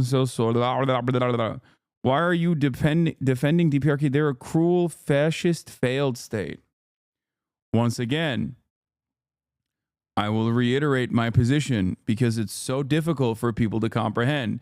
American brains, unfortunately, are limited to simple thoughts. I am not defending the DPRK. I am not defending the Kim family. I am simply stating that the greatest harm done to the people of the DPRK, okay, was done to them not by their corrupt authoritarian state, but by the United States of America. And I even further posit that if the United States of America had not done such unimaginable harm that continues to this day through the unlimited sanctions regime that we've implemented, they would probably have an easier time moving towards some semblance of whatever you would consider to be a liberal democracy. Okay? Stop being so easygoing when talking about North Korea and PRC. No, I get that part, brother, but it came off that way. No, it didn't come off that way. You are just primed into thinking that it is that way. And any sort of, hey, man, you're actually wrong, that's not how things are, immediately creates this Western chauvinism. It immediately creates this Western chauvinist inference that, no, you're actually not meeting the standards. Like your analysis and your criticism is not reaching the standards that I expected to. You should be sitting there and saying they have the same haircuts and they eat dog poop every day. One must ask the question why you immediately rush to go, ooh, any sort of like any sort of pushback against the well-established Western position, oftentimes exaggerated insanities that go on there, and not just like the regular old awful poverty that they experience over there. Any sort of pushback against that is instantly seen as a defense of the DPRK. If you take this position at Thanksgiving dinner, you're going to turn people off and make them think you're crazy. I don't care. Okay? Wait, really? You think if I say, hey, there's this one random country out there, okay, that we have just starved out for decades at this point, maybe we should allow them to enter the global marketplace so they can liberalize. You think that like people are going to go, that's unacceptable. No, we should kill all of them? Maybe. Okay, maybe your parents might, but I don't care.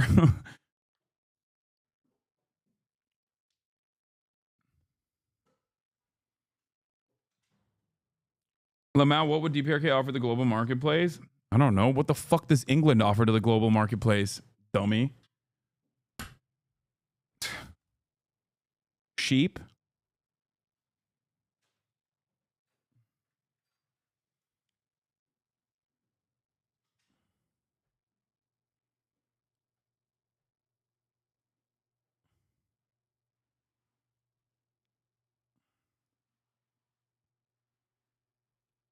It's so funny. You can't even say like, hey, it's crazy that we have just this unimaginably cruel sanctions regime on countries like the DPRK, on countries like Cuba, or even countries like Iran. And and people turn around and go, wow, that's insane. No, we should stamp on their neck harder. Yeah, here. Wait, what the heck? Playback speed is Italia Pizza Restaurant in Pyongyang.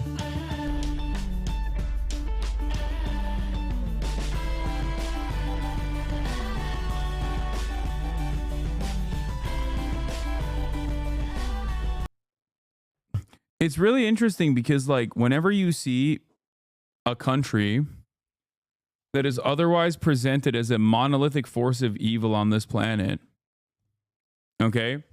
Whenever you see a country that is presented as otherwise a monolithic force of evil on this planet, and you work to actively humanize them, people have this attitude where they're like, dude, you're defending them. Dude, you're defending them. No, man, I'm just saying that they're like normal human beings, you know? Like, that's it. And if you consider that to be this like unjustifiable defense of, I don't know, North Korean governance or whatever, then that's kind of your fault. It's on you.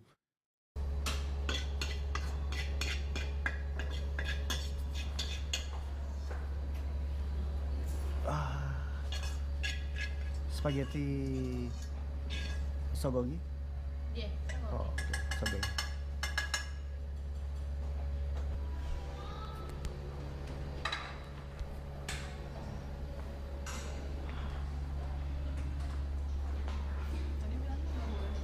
I was at a Christmas party last year and a K-pop stan said she hated North Korea so much she thinks we should just nuke them.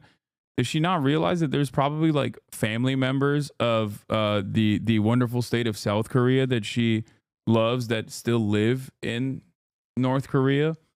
That's crazy.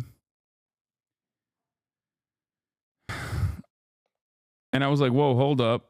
What if we just let them into the global community like you said? And she was like, yeah, actually, that makes more sense. Americans just don't think deeply about their genocidal tendencies. It's important to challenge them. Exactly.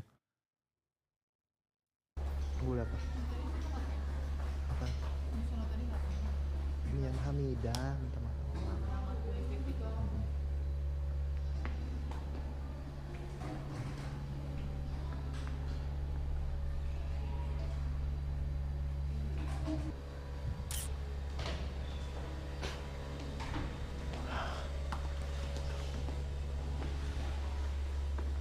이거 뭐? 우동? Yeah. 감사합니다. This is what they're making at the Italian restaurant.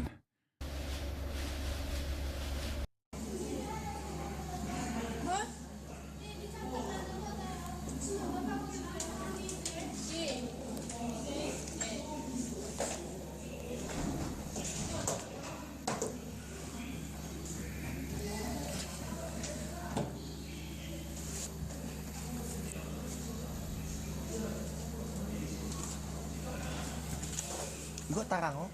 네. 따랑어 bisa? Bisa. Oh, 네. 하나 더 뭡니까? 무슨 하나 더? 카프리. Wouldn't it be consistent then to advocate for the Kim family to surrender and relinquish the state to the West? Wouldn't that immediately improve their living conditions by lifting the embargo? Yeah, if I didn't know anything about the history of the DPRK, the Korean War, and Western intervention in the country, and I was just like kind of stupid and said stuff like that. Yeah, I mean, that would go hard if I was a dumb guy. Like, what do you mean surrender to the West? This is the classic, like, can't you tell Hamas to release the hostages take?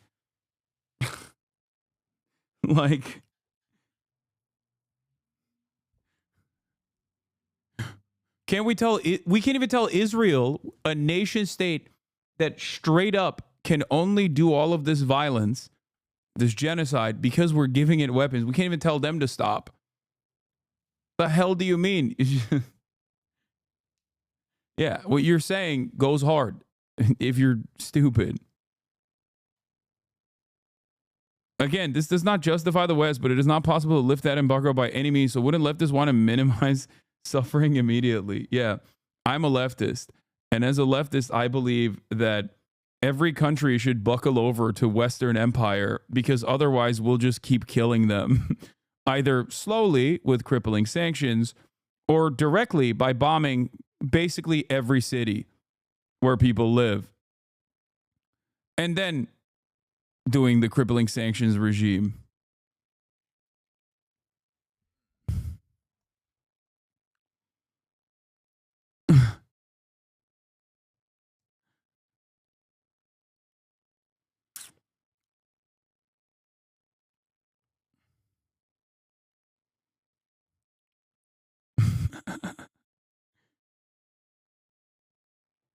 That's amazing.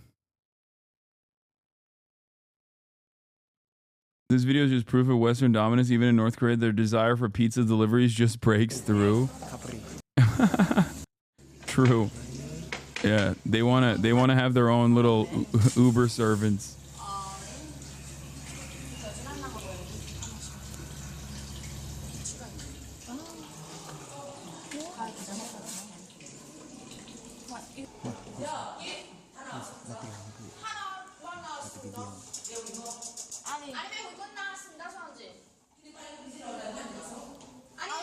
What are they putting on that pizza? Kim Jong-un famously a red velvet K-pop girl group stand and let them perform in North Korea. Wait, what? What year is this from?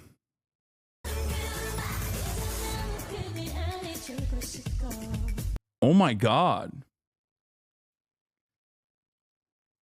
2018?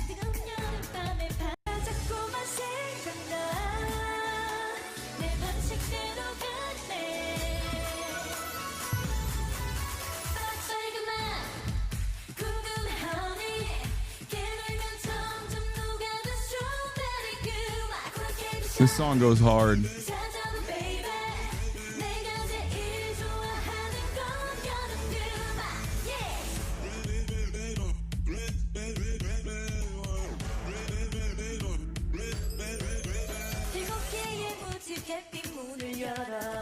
Are these people not curious at all? They just hear something and say, okay, that's my view of the world with no further evidence needed. I think you're misunderstanding how important fear is in this conversation. Fear of the other, fear of the unknown. That's enough. Why, if you're living in the heart of empire, you don't care. Why would you ever think about what's going on in other countries? Why would you support a Korea that is owned by corporations, run by a handful of ultra-wealthy families, and forces its own workforce to slave away for minimum wages? When did I say that?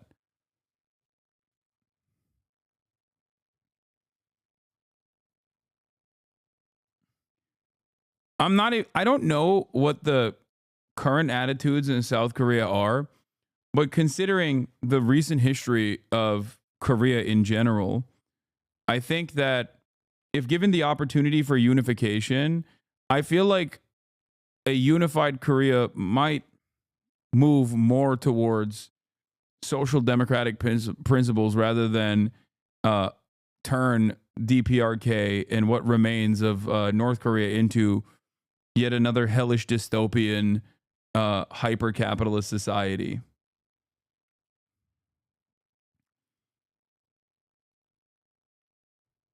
Especially because in spite of all of the murder, in spite of all of the death and the destruction and the murder that brutal authoritarian leadership committed, the many crimes that South Korean leadership committed that the American government totally oversaw and offered funding and support for and defense for in times of need,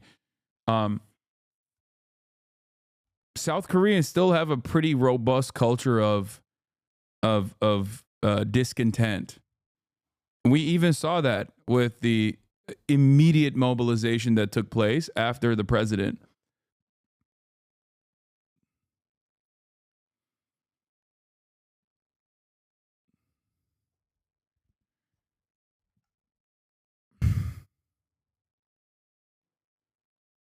Now, of course, that would never happen with as long as American troops are still in South Korea. That'll never happen.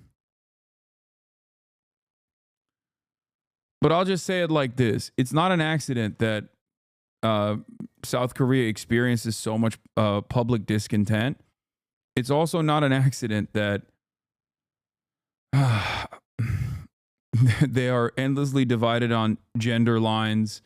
And it's also not an accident that there's so much of South Korean media talks about, on the one hand, talks about the glories of capitalism and how wonderful it is to be wealthy, aspirational goals presented, okay? While simultaneously, the other half of South Korean media work almost always talks about the parasitic nature of capital. Young Koreans in their 20s and 30s know how much China has infiltrated Korea, the National Assembly, the media, elections, etc. They are out at night in the cold to stop the arrest of President Yoon, to stand with him against anti-state forces influenced by the Chinese Communist Party.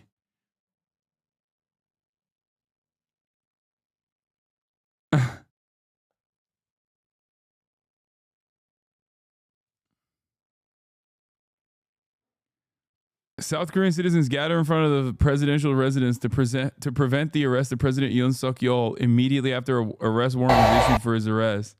Wait, Are these actually the incel armies trying to defend the incel president, or are these people protesting the president?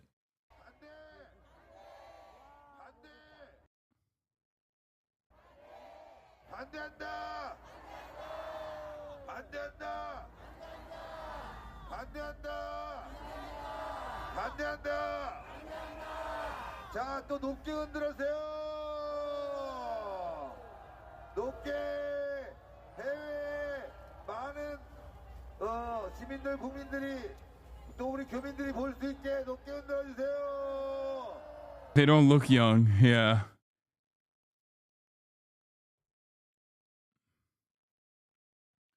Worth noting that it is mainly men between 1929 that like former President Yoon. So yes, this is the incel army. You'll notice how other protests were just listening to girl group music because women were driving force behind the impeachment protest compared to this. Why are you calling the president incel? Because he is an incel. 현장 반발과 현장과의 마찰이 없이 집행하는 부분에 대한 고민이 좀 있어 왔을 거고요. So the National Police is has an arrest warrant that they are trying to arrest them, but it seems like he has bunkered up. XBC is protesting the North Korean spies. You should debate him. What the hell is that? The North Korean spies?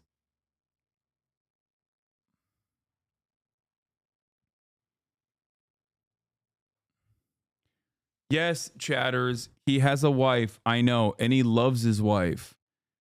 But also, he still drummed up support from the incel forces. XBC are streaming from the pro-Yoon protest trying to block his arrest. They went full Korean MAGA saying that the commies are taking over. That's amazing. Oh, God, I love how stupid our politics are. And how they end up corrupting the minds of politics enjoyers globally. That's amazing.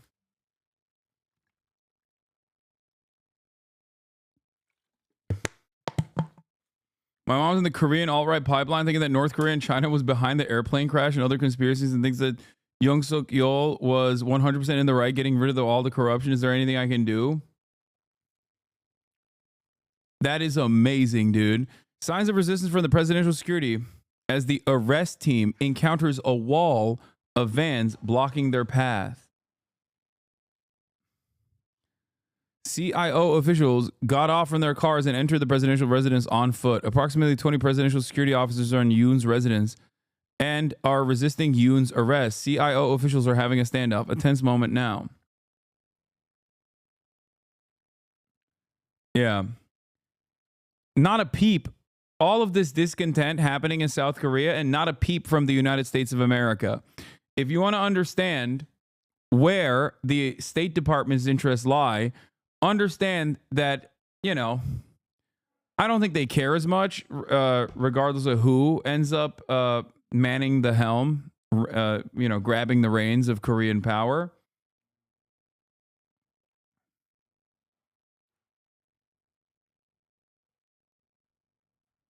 But having said that,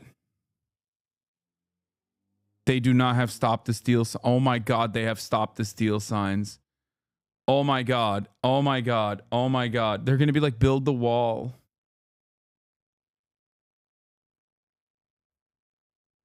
Oh my God.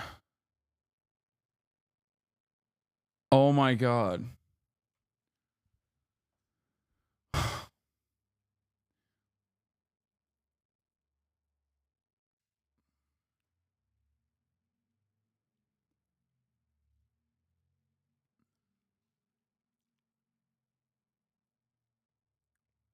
Build the wall. Beautiful image.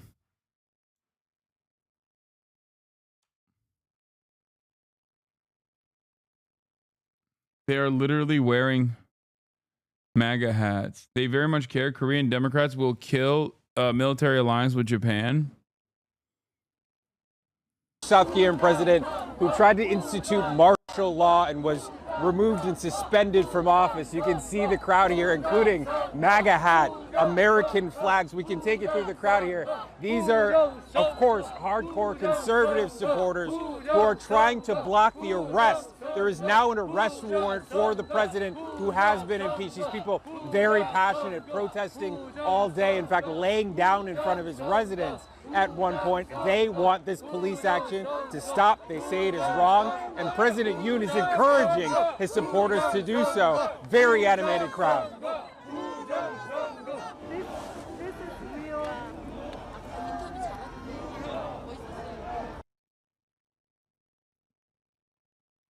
Amazing. That is amazing, dude. I feel like I gotta go. I gotta go to South Korea, man. It's popping over there. They're saying stop the steal in English too. Stop the steal! Stop the steal! Stop the steal! Stop the steal! Stop the steal! Stop the steal! We will never atone for the crimes that we have committed. Okay. America's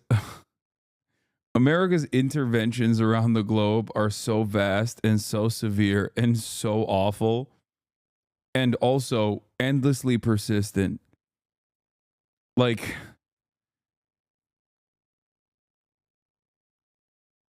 colonization doesn't even begin to explain this. Yeah, this is like beyond imperialism.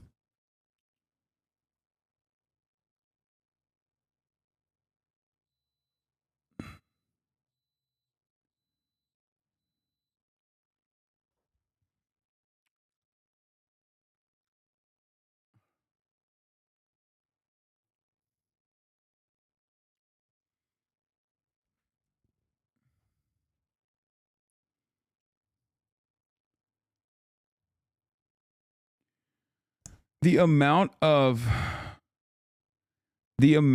brain rot that we have exported to the globe is crazy.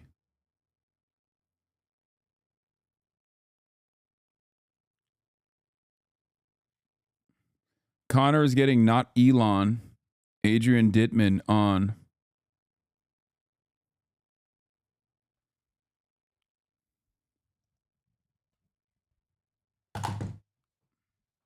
Not Elon Musk.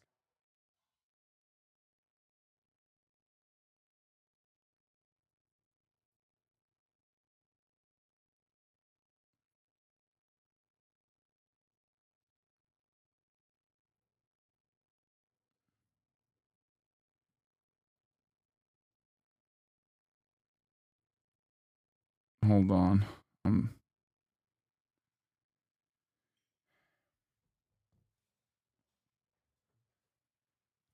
Connor said DMs though. How do we know he actually responded to DMs? I believe it.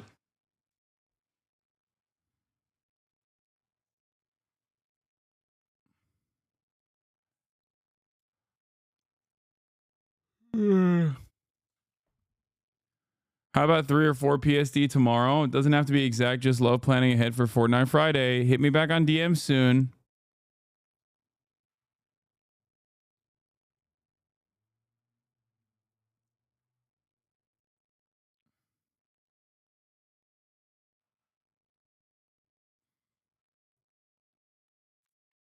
The protesters support Yoon are also frowned upon by a lot of Koreans, supposedly because Korea is still under national mourning due to the plane crash.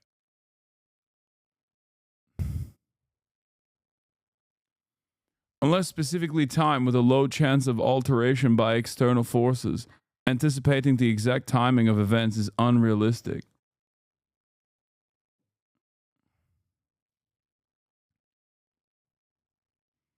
Speaking of South Korea, did you see the season 2 of Squid Game? Yeah, I started watching it. Any other updates, not from like an insane hog account, about what's happening in South Korea?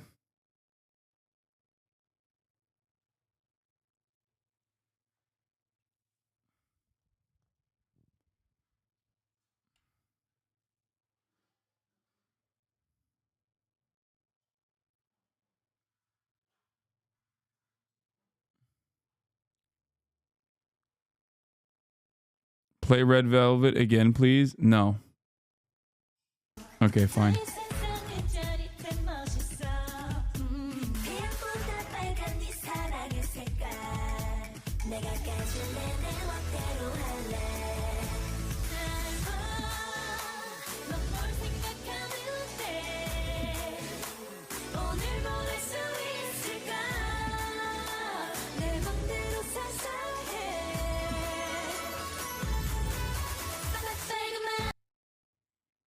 Okay.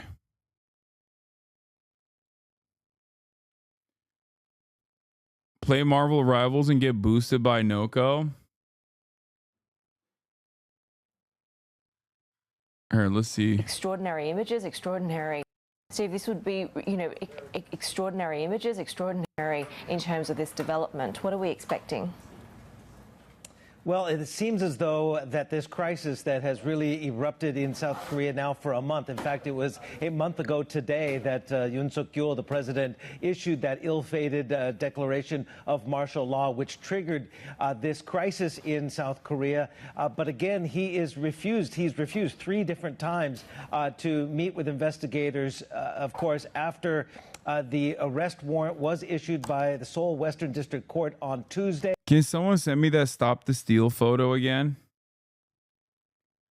Of the South Korean incel? Please? And now it has come to a head outside his residence in central Seoul, where about 3,000 police officers have joined with investigators from the Corruption Investigation Office for high-ranking officials. No, not this one. There was a better said one. To be acting on that arrest warrant. Keep in mind, they have just 7 days until that from the issuance of the warrant. Update. South Korean President Yoon Suk-yeol's lawyer said Friday that investigators trying to detain the impeached leader were not acting lawfully, vowing to take further legal action against the move. Investigators have court-ordered warrant to detain Yoon.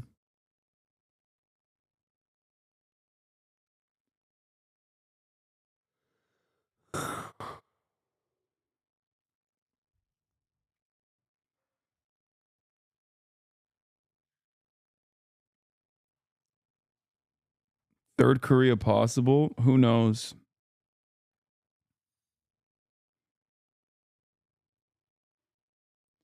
Not the clip. There was a photo of the dude with the glasses holding up a MAGA sign. God damn it. This was the one. Thank you. Amazing. Until it expires. So that would be at the end of Monday. So today and through this weekend, things could come to a boil and to a head, obviously. We have not gotten any reports yet whether the team of investigators have teamed up with the police to try and essentially break their way through hundreds of Yoon supporters who have rallied outside of the presidential residence as Yoon is said to be inside and staying there and refusing to cooperate. In fact, his legal team yesterday issued or made a petition in court as well to essentially say that any move to get the police and the anti-corruption investigators together would be an illegal move. In fact, this arrest warrant and the proceedings so far, the Yoon team has called illegal and invalid. So there's a standoff essentially right now, and we're going to have to see how this obviously plays out. It might not happen today. It could potentially happen over the weekend, but something will happen by Monday, obviously, when the arrest warrant potentially expires. And again, this investigation, the anti-corruption investigation team, if they do in fact arrest him, they would have then 48 hours to decide whether to formally arrest the president or release him. So lots yet to be determined. And Steve, in fact, in just the last couple of minutes, we're hearing more Yonhap reporting saying that investigators in Korea have now entered Yoon's residence. So there has been indication from him that he would stay and fight it out in court. Do we know what sort of... What they're reporting in the news isn't exactly what people are saying here in Korea. What are people saying in Korea?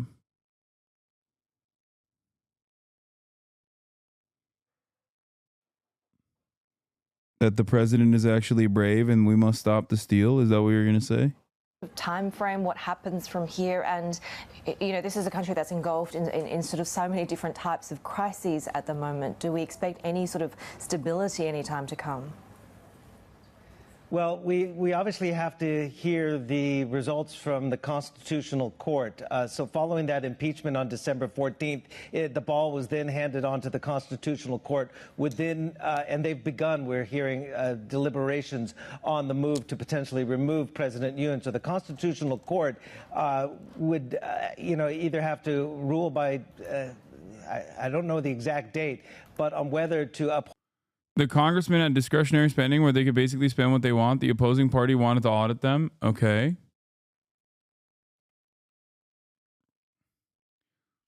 What part does the congressman who were being audited refuse to work with Yoon? So here's the question. What's the part where Yoon purchasing North Korean uniforms to try to do a false flag attack, but then actually doing a martial law without even doing the false flag attack, where that part of the process becomes an issue? I like that you were like, what they're reporting on the news isn't exactly what people are saying here in Korea. And then what you reported to me about what people are saying in Korea are just the Yoon heads. Yeah, I know. I don't have this opinion that other countries are monolithic in their understanding of politics. I'm certain that there are Yoon heads out there. Okay. Some Yoonies gooning for Yoon, whatever you want to call it, that are going nutty mode and trying to find ways in which they must defend their beautiful president.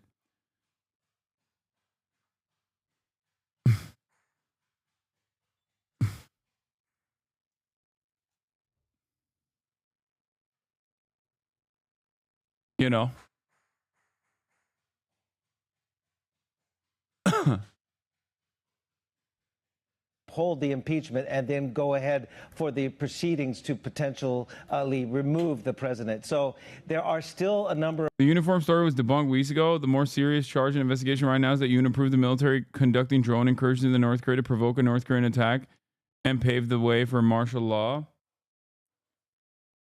I think it seems like his ultimate goal was to gear up for war with North Korea. And I'll take it one step further. Okay, I'll put my conspiracy hat on for a second.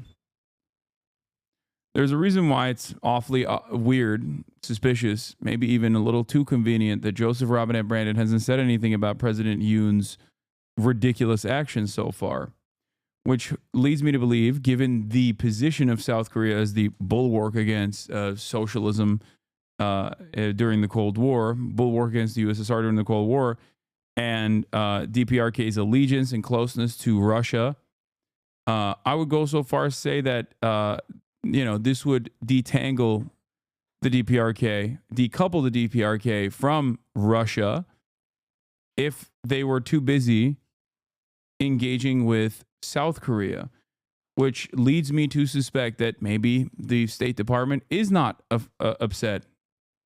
Maybe they're upset that that Yoon was a little too stupid and couldn't pull it off, but I don't think they were upset at the attempt. As a matter of fact, they might have even signed off on the attempt. That's all I'm saying.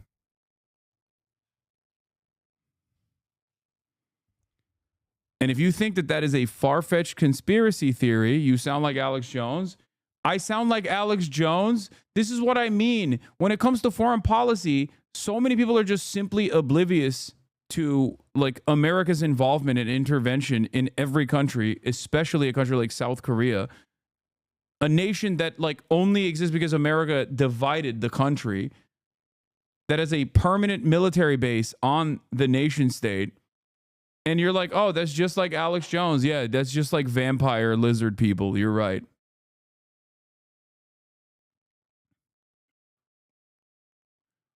Yes. DPRK sending soldiers to Ukraine and aligning itself with Russia is obviously something that the American government doesn't appreciate. So would the American government use a vassal state like South Korea to forcibly remove that allegiance? Certainly. I think the real interesting party in this equation is China, because I don't think China itself is all too happy about Russia's ongoing efforts of occupying Ukraine. China is Mr. Don't fuck up the bag. China is Mr. Look at our fucking wonderful trains. China as a nation state is like, oh, dude, look at all the innovative technological product that we're putting out there. Look, we have 6th generation fighter jets. Look how sweet they are. So China doesn't like that Russia is, one, consistently waging war in Ukraine. They've made that very clear. And two, China probably doesn't appreciate that Russia and North Korea are more firm in their relationship with one another. That probably threatens Chinese control over North Korea. You've lost it if you believe DPRK is fighting in Ukraine. I don't know if the DPRK is fighting in Ukraine or how much it's exaggerated, but I do know that they have a security cooperation. I also know that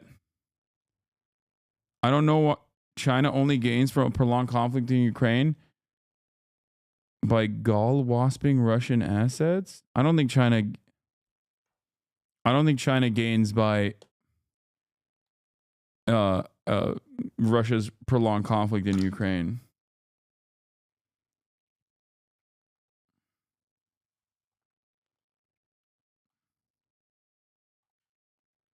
Procedural steps to go. But right now, the Anti-Corruption Investigation Force is acting on that Seoul Western District Court arrest warrant that was issued Tuesday. So that will come to a head. I believe President Yoon is probably trying to hold out as long as possible for the warrant to expire on Monday and then move to the next step. So there's a procedure going on here. Whether, of course, the anti-corruption investigation officers and the police can, as you said, they've entered the house, whether they can formally arrest him and take him into custody and begin that process is something that is going to be playing out over the next few hours. And in fact, Steve, this is sort of playing out over the next few minutes, it seems. Investigators in South Korea having entered Yoon's... You don't think they appreciate the West is using some of their attention on Russia?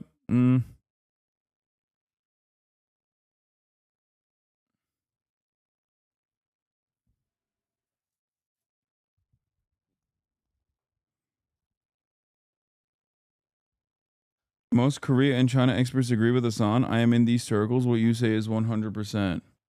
Residents have now attempted to arrest Yoon. They've begun exercising their arrest warrant. This is according to the latest in Yonhap, and obviously this is moving very quickly. I think China gains from Russia's war by having the U.S. deplete its arms.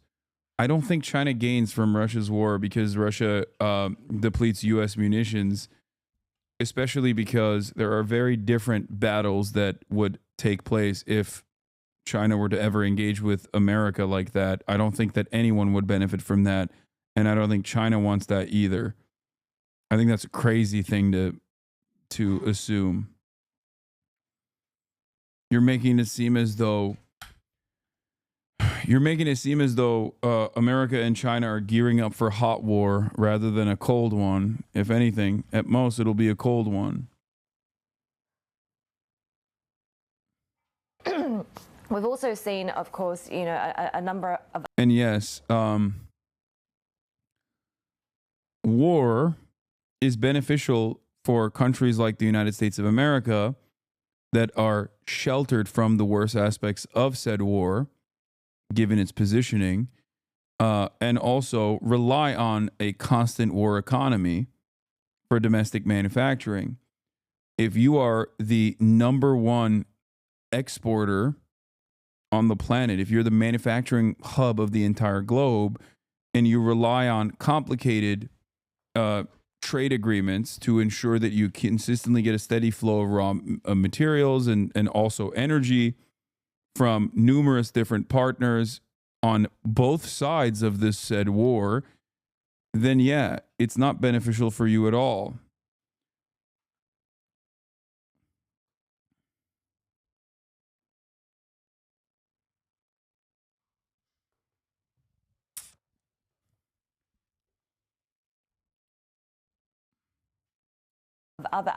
Yeah, no one in China thinks the U.S. is distracted by Russia or Israel. This is Western rhetoric that assumes China can't wait to pounce. We simply think of...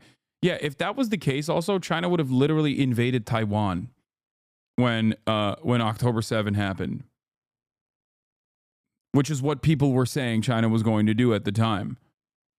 Like, if this is the kind of attitude that China had, why wouldn't they have invaded Taiwan in America's, like, most disorganized moment?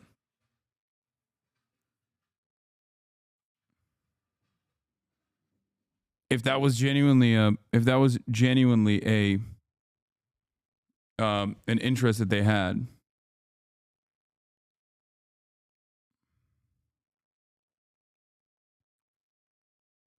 I think they just don't want to.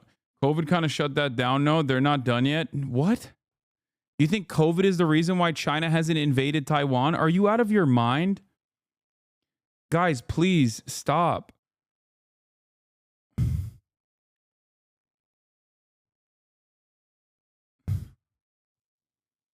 What are you guys saying? The current cooperation they have with Taiwan is beneficial. Sure, they would obviously want international recognition for Chinese Taipei as a part of the People's Republic. But America's never going to let that happen.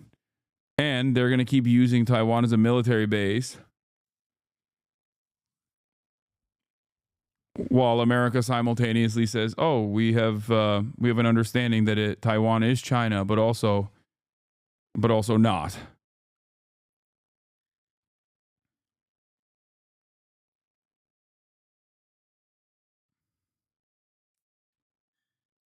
Aspects of this crisis, and the fact that the opposition as well as the leadership that remains in place hasn't been in place for very long. They're now dealing with, of course, not just this constitutional crisis and the governance crisis, but also trying to manage the country through the aftermath and the mourning period after the Jeju Airlines disaster as well. We've also seen South Korea cutting their growth forecast after this martial law fiasco. How big are the challenges? Not just the USA, West allies are on the same note. There's nothing. The West allies are nothing.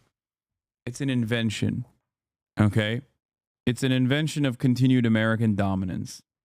Oh man, Estonia's opinions. I really want to know what Estonia's opinions are on the matter. We have NATO. Our Western allies are directly a part of American intervention around the globe. Okay?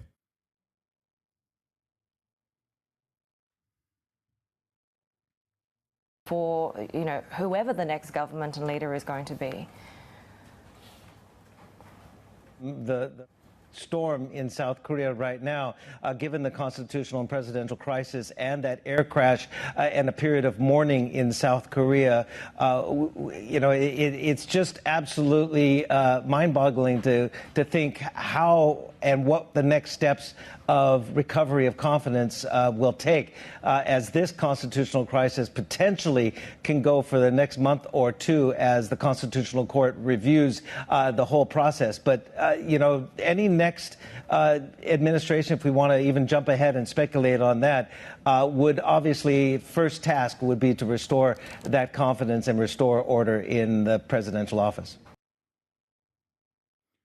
My 80 IQ OSINT prediction is that China will invade Taiwan in the late 2040s, 100th year of the founding of the CCP in 2049, Hong Kong total integration by 2047, and Macau total integration in 2049. Pretty sure anniversaries are huge in Confucianism, and they'd also want to be a superpower by 2050.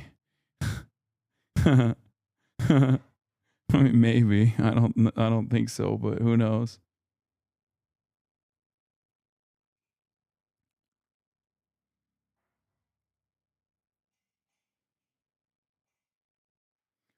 Won't China just do what they did with Hong Kong, wait for a point in time where the West doesn't care as much or can't fight back and just absorb it? Probably.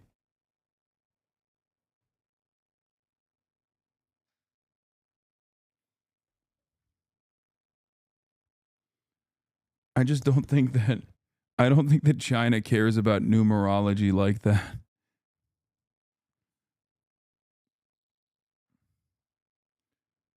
Like, I don't think they base their foreign policy on numerology. Also, absorb it is funny when talking about Hong Kong because, like, you know, it was on a lender, it was on loan.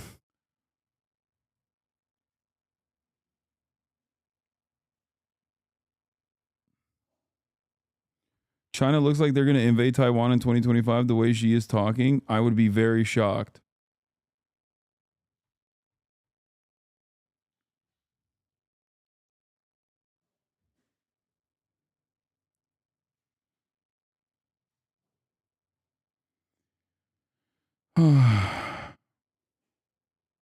Macau is definitely the one thing separating China from being a real superpower. Yeah.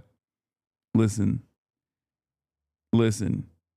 We have our reservations in Las Vegas. Okay. Cyprus exists as well. All great superpowers around the world need a holdover space for unlimited, unrestricted gambling. You can't have it until it's like firmly within your bosom. Although I personally, Macau is protected by Ronin.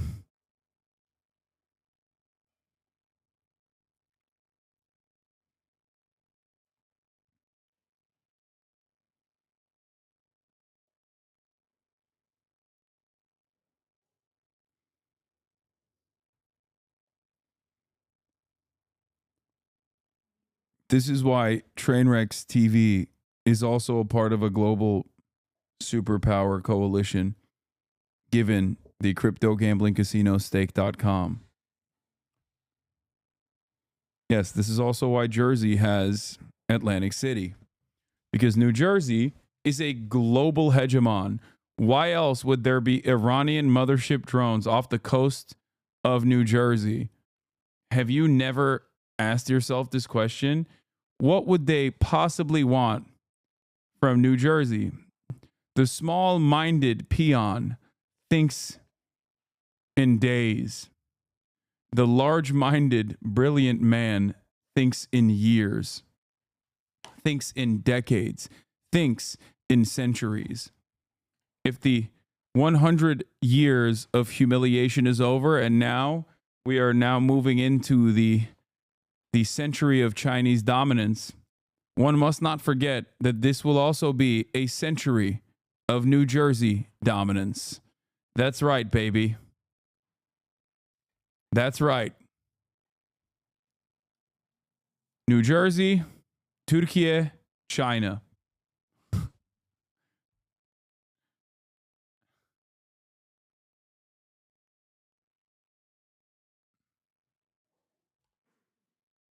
Your bias law?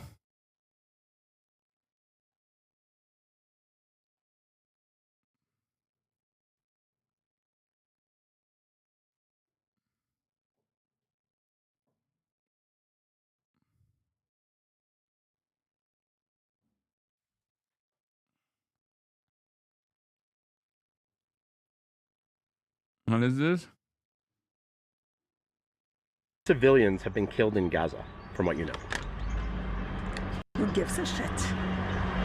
Okay, but don't you feel like, for example, children? Children grow up to be Arabs. את יודעת כמה חפים מפשע נהרגו בעזה? טוב, מסקנה שנעצור. את לא רוצה לענות על זה? תודה. אוקיי, אפשר לשאול למה? כי אני לא חושבת שיש מישהו שהוא חף פשע שם. אבל את יודעת כמה חפים מפשע...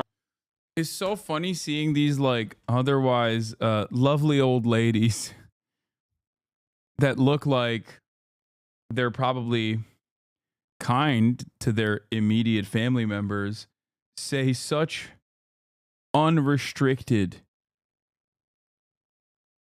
Nazi style politics, like demonstrate such rapacious supremacist Nazi attitudes.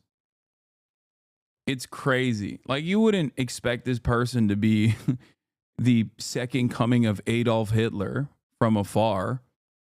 You know what I mean? You'd be like, oh, that's a lovely old grandma. It's a lovely aunt. And the lovely aunt is like, yeah, we should execute every child. We should keep the adults around and just kill all the children instead, because then we'll teach the adults a lesson because the children will become adults anyway.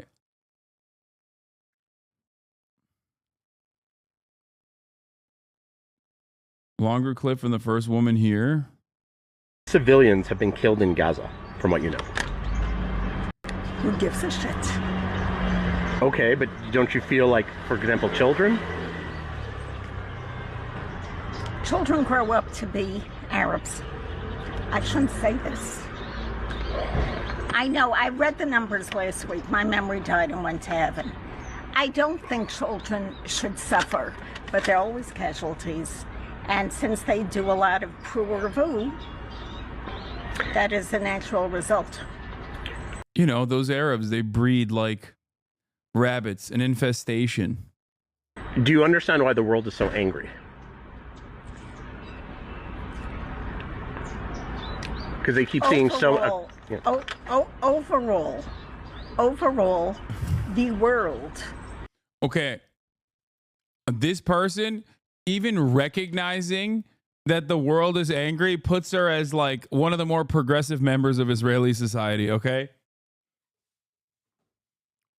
I was going to say, I'm suspecting that she will say it's because they're anti-Semitic, or like the talking tree here, okay? The dialogue tree goes into two directions here. Why do you think the world is angry then? Anti-Semitism is the, average hardliner position.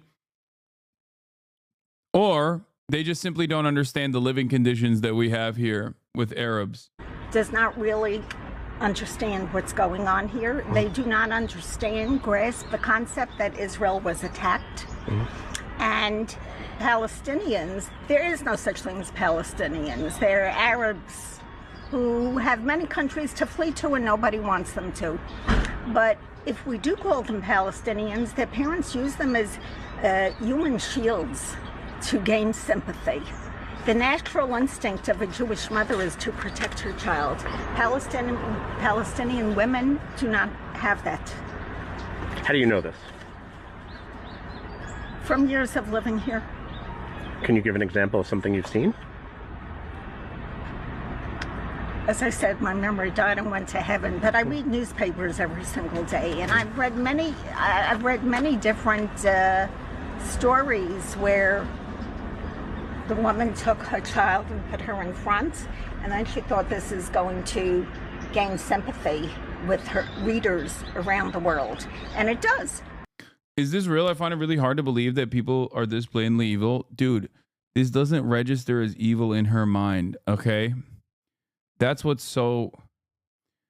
This is what people don't ever comprehend, okay? From where we're standing, we hear this lady say some of the most horrifying things with ease, and we are shocked. In her mind, she thinks this is the most normal thing you could say. Like, do you think supporters of the Nazi government in Nazi Germany were like, oh yeah, we love killing Jewish people because it's awesome because we're bad? No, they thought Jewish people were evil and scary monsters. There is always a cycle of propaganda that must justify the horrifying actions that the state takes. There's so much literature on this. There's so much research dedicated to how, oftentimes also conducted by Jewish scholars, Jewish academics as well, many of which also are not exactly supporters of Israel either.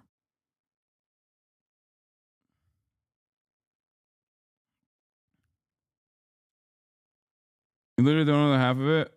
Brother, Jewish grandparents are notorious the most loving and kindest people you will meet and make bomb-ass food and will always keep you fed majority of the time. Like, I know this lady gives the best hugs and makes bomb fucking food, but this is also the exact representation of how all my older Jewish relatives think. Yeah. That's why I'm saying that, like, I'm sure that she is otherwise not a fucking psychopath, you know? Like, Ukrainians are Nazis? What?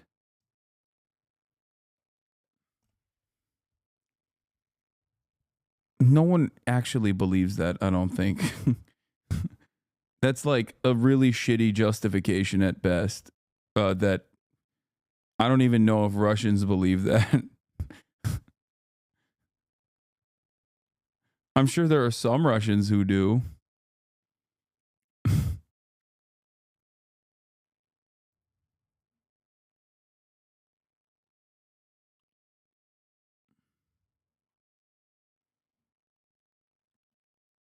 But yeah.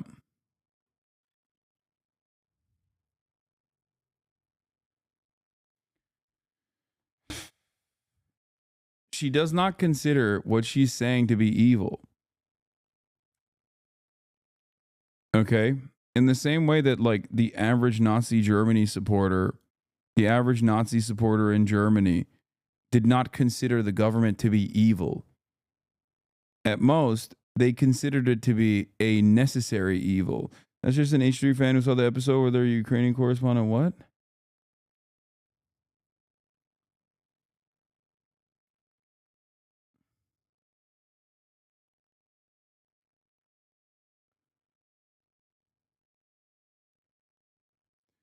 It's got to be really funny if you come in here and you're like, but you think every Ukrainian is a Nazi. And I'm like, I don't think that. I've never thought that at all. I don't know where you're getting this information. I wonder if that causes people to go, let me reconsider my position. like, no, I don't believe that at all.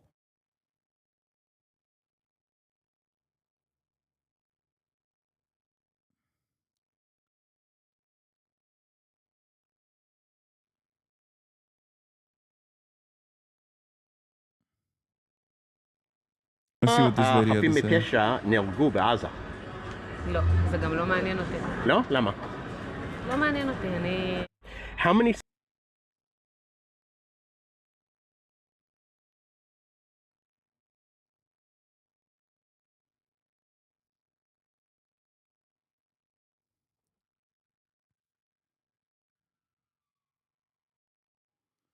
It seems like a lot of people who don't like you do that, where they will deliberately misrepresent your position, even if you tell them that's not what you're saying to their face. But it's so strange. It's such a strange thing to say.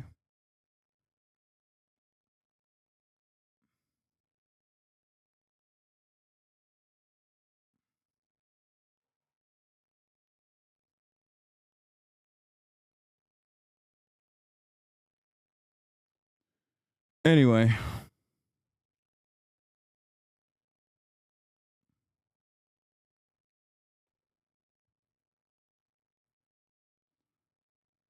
New York Post did a stage tour of the NOLA attackers' homes, like a 1-1 comparison with your average Israeli propaganda video where they talk about the calendar like as a hit list.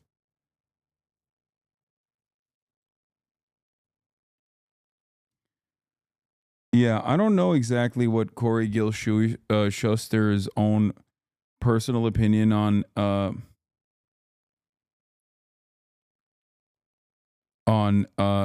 Israel is, but I have watched his videos before,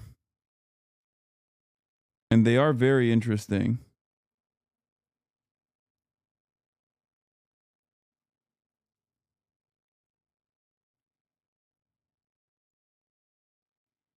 את יודעת כמה חפים מפשע נהרגו בעזה? לא, זה גם לא מעניין אותי. לא? למה?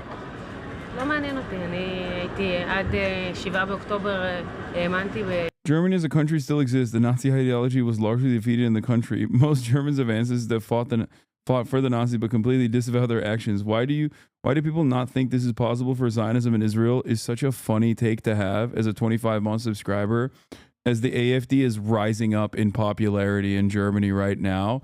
And also, it is so patently ahistorical. For the past 25 months that you've subscribed, were you just like not paying attention? Anytime I've talked about German politics immediately in the aftermath of World War II and what German governance looked like, the Nazis were instantly brought back to power.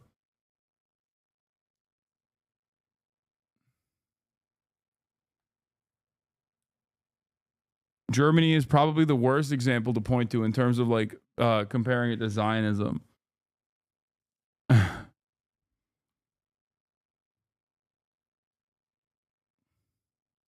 בשלום ובשיח ובדו-שיח. אחרי זה הבנתי שאין לי מי לדבר. כולם שם מחבלים. לצערי הרב. אבל ילדים, כאילו. לא, אני אומרת בכנות, לא מעניין אותי. אתה יודע כמה חפים מפשע נהרגו בעזה? כן. כמה? כמה מדווחים או כמה? 35,000? מה אתה חושב? 35,000, 30,000? אני דווקא מהאום, זה פחות. 16,000. 16,000. אוקיי. It is actually less when filmed. Wait, what? אתה מבין למה העולם כועס על ישראל? כן, בטח. אז מה אפשר לעשות? פשוט לא להתייחס, פשוט להיכנס ברבא. אוקיי. כמו לשפוט בני זוג מהצד, איך הם רבים, איך הם זה. תהיה בתוכה בזוגיות, בלבל את השכל. שיש הרבה קטנה. את יודעת כמה חפים מפשע נהרגו בעזה? טוב, אז כנראה שנעצור. את לא רוצה לענות על זה? תודה. אוקיי, אפשר לשאול למה? כי אני לא חושבת שיש מישהו שהוא חף פשע שם. צער. אבל ילדים אבל, נגיד. הילדים מסכנים, אין ספק, אבל הם לא יגדלו להיות ילדים חפים מפשע, לצערי.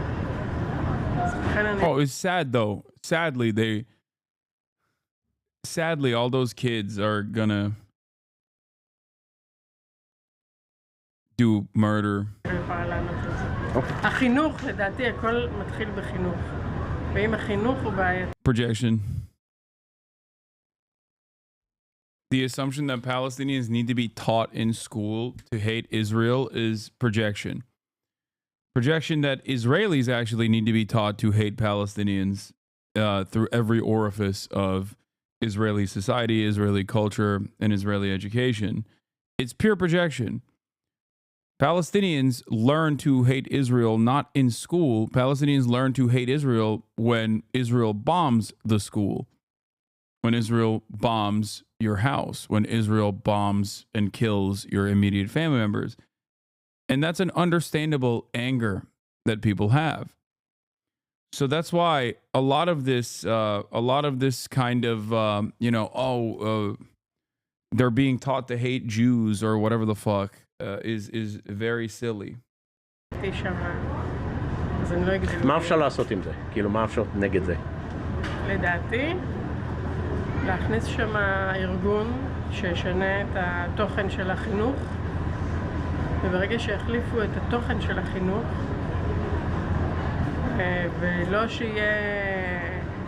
ושלא יהיה מצב שבו החינוך יהיה רק כדי להרוג יהודים, או שנאה, אז יהיה שינוי. כל עוד המצב הוא כמו שהוא היום, לצערי המצב לא ישתנה. אתה יודע כמה חפים מפשע נהרגו בעזה? 15,000, 20,000? זה משהו כמו 40,000 לפי... 40,000, אוקיי. ואתה מבין למה העולם כועסים על ישראל? כן, אני מבין. למה? כי הם חושבים שיש פה ג'נוסייד. אוקיי, ומה אתה חושב? אני חושב שמי שלא היה פה, מי שלא ביקר פה, אין לו זכות לדבר, קודם כל. מי שלא חווה מה ש... You gotta come taste the genocide in order to have an opinion on it, you know? אני לא חושב שיש אף מדינה בעולם שזורקים עליה טילים, שמבצעים פיגועים בתוך הארץ, שככה על ימין ועל שמאל. בכללי אין צד צודק ואין לא. בכללי ישראל היא יותר השפויים, כי אנחנו לא מחפשים את המוות. אנחנו רוצים לחיות בשלום. אנחנו עשינו שלום עם סוריה, עם מצרים, עם ירדן. לא עשינו עם סוריה, אבל בסדר, עוד לא. He said we didn't make peace with Syria. כמו שהמשפט אומר, ברגע שנניח את נשקנו, לא תהיה ישראל, ברגע שהם יניחו את נשקם, יהיה שלום. Okay. How many civilians have been killed in Gaza, from what you know? Who gives a shit? Okay, but don't you feel like, for example... I wonder if that applies for us Americans who are funding this thing we can't talk about.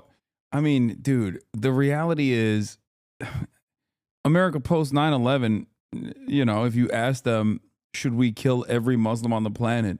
There's a button to press to kill every Muslim on the planet. You'd be shocked at the results. Every country has some, I wouldn't say universal moral principles, but most people operate in a similar framework. You know, that's it. Children? Children grow up to be Arabs. I shouldn't say this. I know, I read the numbers last week. My memory died and went to heaven.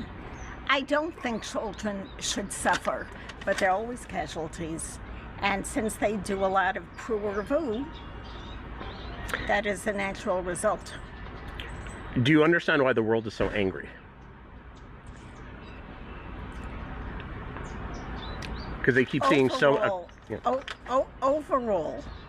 Overall, the world does not really understand what's going on here. They do not grasp the concept that Israel was attacked. And Palestinians, there is no such thing as Palestinians. They're Arabs. No such thing. Who have many countries to flee to and nobody wants them to. But if we do call them Palestinians, their parents use them as human shields to gain sympathy. The natural instinct of a Jewish mother is to protect her child. Palestinian women do not have that. How do you know this? From years of living here. Can you give an example of something you've seen? As I said, my memory died and went to heaven, but I read newspapers every single day, and I've read many different stories where the woman took her child and put her in front, and then she thought this is going to gain sympathy with her readers around the world. And it does. It is successful for them. Do you know how many civilians have been killed in Gaza? I know the rumor has been talking about 50,000, but I'm also informed that the formal number is a little lower than that. The formal number is around 42 now. That's 42? The last I heard, yeah. Do you understand why the world is angry? At us? Yes. Yeah, but I think they're wrong, and I can actually explain. Explain. If you have a minute? I think that basically the terror regime in Gaza, in all the countries around us, so they also govern the people, and they also they deny them from aid, first of all, and they also kept hostages in Gaza by the Hamas, because basically the Hamas won't let them leave because they are living targets. Okay. So I think I do want to meaning if they were side, but not from us, from the Hamas. So meaning if they were allowed to leave to go to Egypt, let's say, because Israel's not going to take them in, obviously. So if they were allowed to go to Egypt, Egypt would let them. Obviously. Yeah, put these Arabs somewhere else. Another Arab country, you know? It's just the same. Far fewer people would be killed. That's what you mean? Yeah, Egypt and Jordan, they should definitely go there. And by the way, Egypt already had the chance to take on Gaza, but eventually they decided not, and this is how it became our problem. But then again, I don't think that we should solve it anymore, because you're not supposed to solve your enemy's problems. So it's up to them, and the Arabs should be more willing to accept them. Okay, but don't you think Israel has a moral responsibility? It's a difficult question because I really think that war has. I think that the Western world probably is not aware of like what war means, actually. And I think that again, the taking care of your own enemies is a little bit. It's conflicting, you know. It's not our fault that we are stronger than them. Yeah, it's also not our fault that we defend ourselves and we have every right to defend ourselves. So that's Go what to I think. Yeah. Anyone else have anything to say? Yeah, free Palestine from Hamas, and don't hate us Jews. We're really nice people, and we love life. We want peace. We just want peace, love, and rock and roll. Yeah, man. Okay. Wait, and you're willing to have peace with Palestinians? Yeah, of course. Yes, anytime. Anytime. Send with anybody, anywhere. If they want peace, we want it. Yes. Do you know how many civilians have been killed in Gaza? You know, okay, one moment. No, I don't know exactly, but I don't want to ask that kind of question. No? Okay. Can I ask why?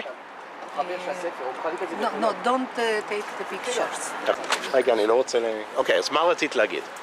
מה שרציתי להגיד שיכול להיות שאנשים מתעניינים כמה פלסטינאים נהרגים או דברים כאלה, אבל לא כל האנשים שואלים כמה ישראלים נהרגו, או זה לא רק עניין של להיהרג ממש, אין כמעט ישראלי שלא נפגע.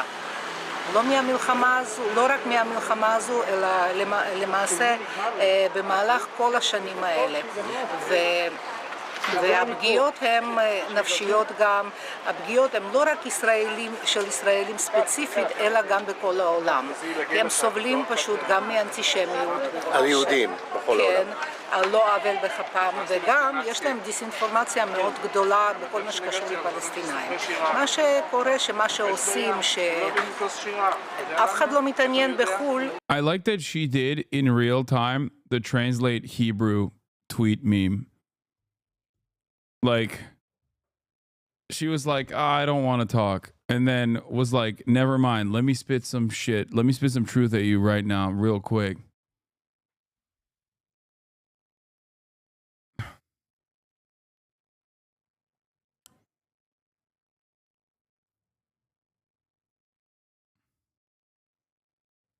כמה ילדים לא ישנו בלילה, כמה ילדים עשו פיפי בגלל שהם שומעים את החדשות, ואני לא מדברת רק על המלחמה. תאר לעצמך קודם כל מה הילדים מרגישים וחושבים אחרי 7 לאוקטובר. ומה הילדים חושבים ומה קורה לילדים שהם שומרים על כל הרציחות האלה ועל כל הטרוריזם הזה שקורה. אז ככה שאי אפשר להשוות את זה, וכל מה שקשור לכמה פלסטינאים נהרגו, תשאל את חמאס שהם מתעניינו כמה אנשים וכמה ילדים נהרגים, כי זה בגללם, ושלא יתחבאו מתחת האדמה ושלא יתחבאו It's like so funny that even if you were to put it on the same moral playing field, which I don't think like a colonial occupant and those who seek emancipation from said colonial occupation are on the same moral playing field at all. But even if you were to place it on the same moral playing field, it's like Israel's still the bad guy in that situation. That's why so much of Hasbara and so much of the defense of Israel's actions that revolve around, dehumanizing Palestinians is oftentimes attributing to Palestinians the crimes of Israel. Like, it always sounds insane when you hear someone who defends it always sounds so insane if you're knowledgeable of the situation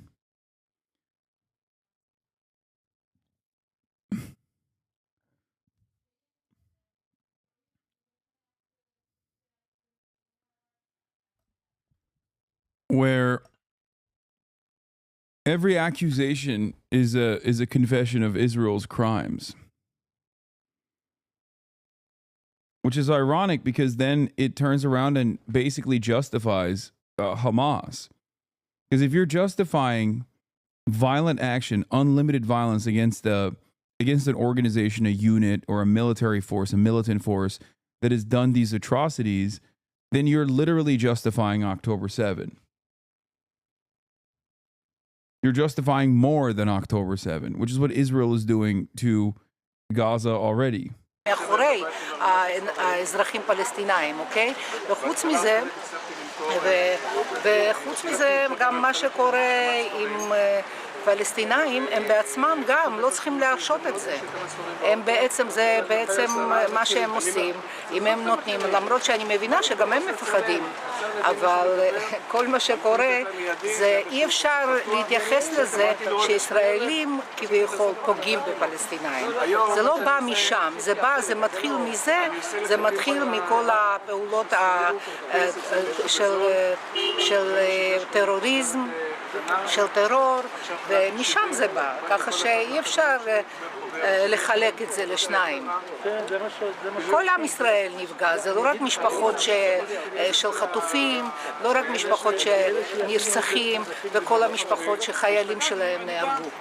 זה פשוט מאוד חשוב לדעת שהצבא הישראלי הוא לא הולך והורג פלסטינאים רק בגלל שבא להם בשביל לרצוח, לא הולכים לשם בשביל לרצוח. הם מודיעים מראש, הם גם זורקים להם מהמטוסים פתקים שמזהירים אותם אם יש מקומות שהם הולכים להפציץ שהם יודעים שזה נשק. שום צבא בעולם לא עושה את זה. ואיזה צבא כן יכול להתמודד עם זה כמו שצבא שלנו מתמודד. האזרחים שנמצאים בלב Yeah, it's so hard. The biggest difficulty is coping with all of the death of children.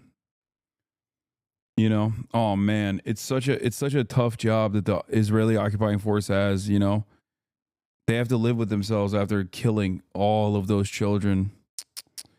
Can we just reframe the conversation to the real victims here? Me, my feelings, the feelings of people who have done untold atrocities, countless atrocities. מקום שנמצאים שם טרוריסטים והנשק, איך אפשר להתמודד עם זה בצורה אחרת? לכן נפגעים גם האנשים. הצבא שלנו הוא הכי מוסרי בעולם, ככה שפשוט חשוב שידעו, שום צבא בעולם לא עושה את זה. וגם איזה צבא בעולם, תגיד לי בבקשה, נותן סיוע הומניטרי במהלך המלחמה לאויב שבא לרצוח ולטבוח ולאנוס. שום צבא בעולם. החיילים שלנו הם הכי הומניים. פשוט חשוב שידעו את זה. הם לא באים לרצוח, הם רוצים רק להגן על מדינת ישראל ועל האזרחים שלהם. Do you know how many civilians have been killed in Gaza? I don't know the exact amount, but I think it's around 20 to 25K. I think something like. According to Bibi and according to the UN, it's around 16,000. That was the latest thing. Okay. Do you understand why internationally the people are very disturbed by this? Yeah, I do, because they don't really understand why it's happening. They just see it. They scroll on Twitter or whatever it is. They just see it. They see the facts, and they don't understand why it's happening. They don't really get the bigger picture of the story. So what is that? What's and the bigger picture of the story is, everything is happening because of a group, a little violent, called Hamas. Basically everything is happening because of that. They started everything. They have always wanted war. Israelis never want war. We don't want it. Never.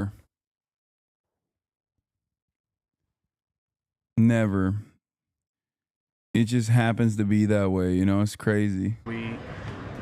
We even barely wanted to start this war after what happened. Do you know what I mean? And that's basically. Does it bother you there are so many civilians getting killed? Listen, my brother has been inside the Gaza Strip for around 4.5 months. So I know a little bit more than usual people around, even around Israel. But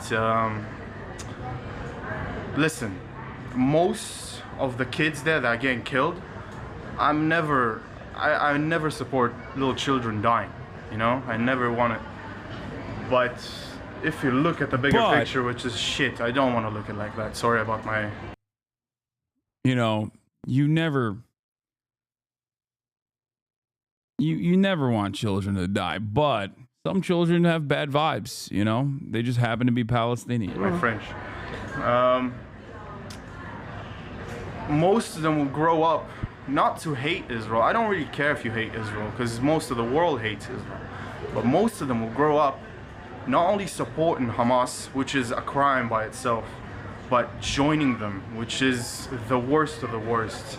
Listen, what happened a couple of years ago with Gilad Shalit, we took one soldier that was held captive for around 1,000 prisoners, and most of those prisoners are the cause of what happened on the 10th of October. So we don't know what will happen, you know, in years to come if we'll keep doing it, right? But at the end of the day, I think that a kid running around shouldn't die, right? Shooting what? Shouldn't die. Oh, shouldn't die. He shouldn't die. That being said, I don't know what it'll grow up to. You know, most of them, like around 75-ish%, despise Israel with everything that they hate about the world. Like, they hate everything about Israel. They don't want anything to do with us. They want us all dead, gone, and fucking, you know, they want my head on a spike. And I have never done anything bad ever to any person. Even though I did serve in the IDF for 3 years. I did do it, but... Did you serve in the West Bank or Gaza? No, I didn't. I served at the... I don't know if I want to say. You don't have to say. It's okay. I'll say it. I don't care. I served at the Iron Dome, and the Iron Dome is only about defense. It's not about attack, which is why I wanted to serve there. You know, even though it was kind of, you know, mentally tough, but it's all about defense. It's all about defending your own family.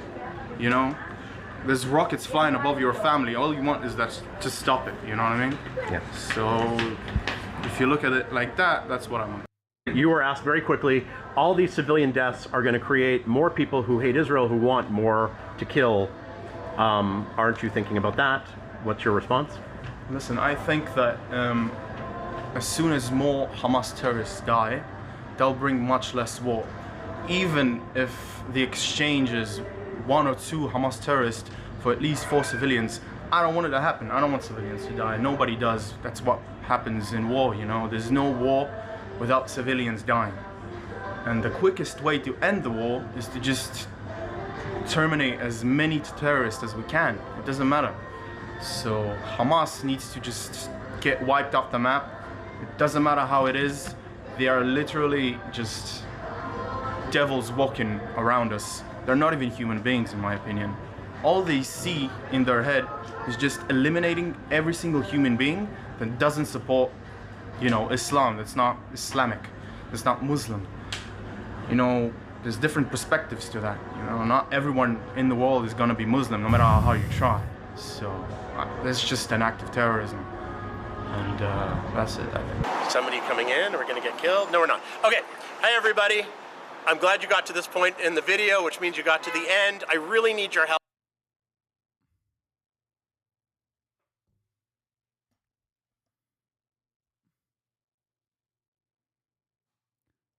Of course, the final point of most of these conversations arrive at, yeah, actually, it's good that we're doing all this. You have to feel that way. Otherwise, you would go crazy. You would try to overthrow your government.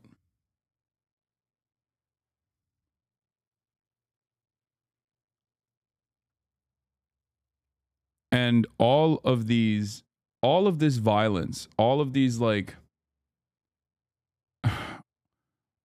violent desires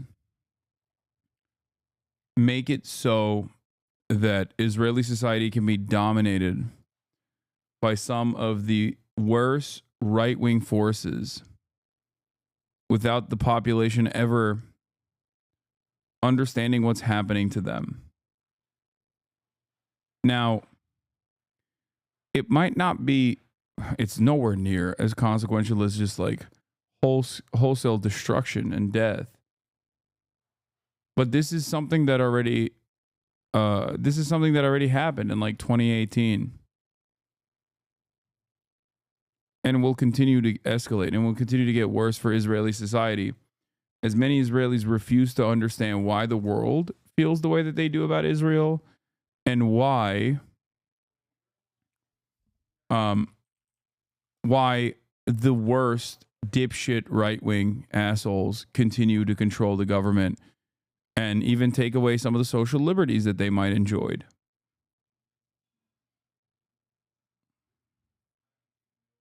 You can't dismantle the right-wing reactionary forces as a liberal Zionist without looking at how those reactionary right-wing forces end up seizing power in your society.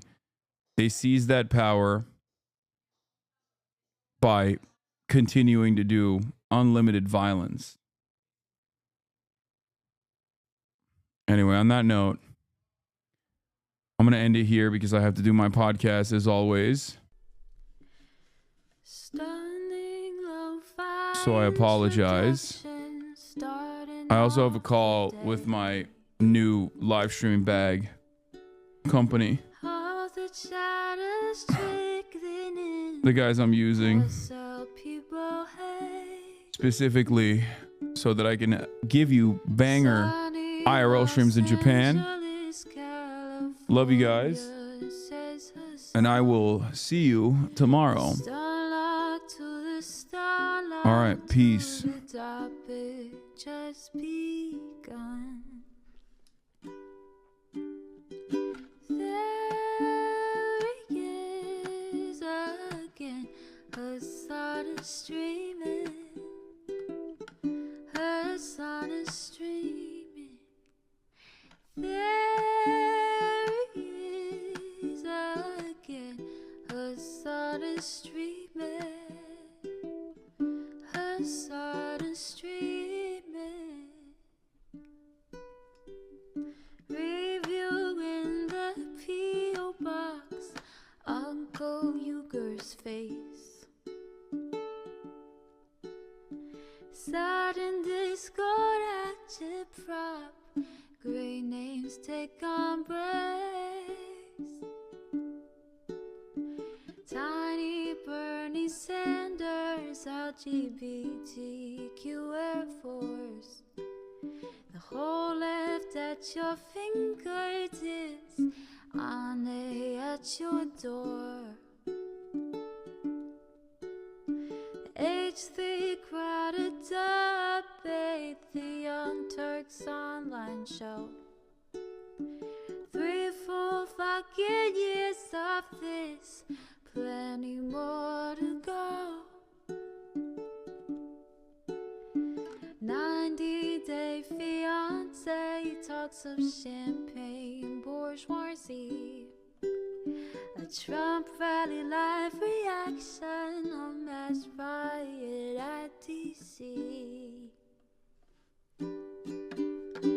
There he is again, Hasan is streaming. Hasan is streaming.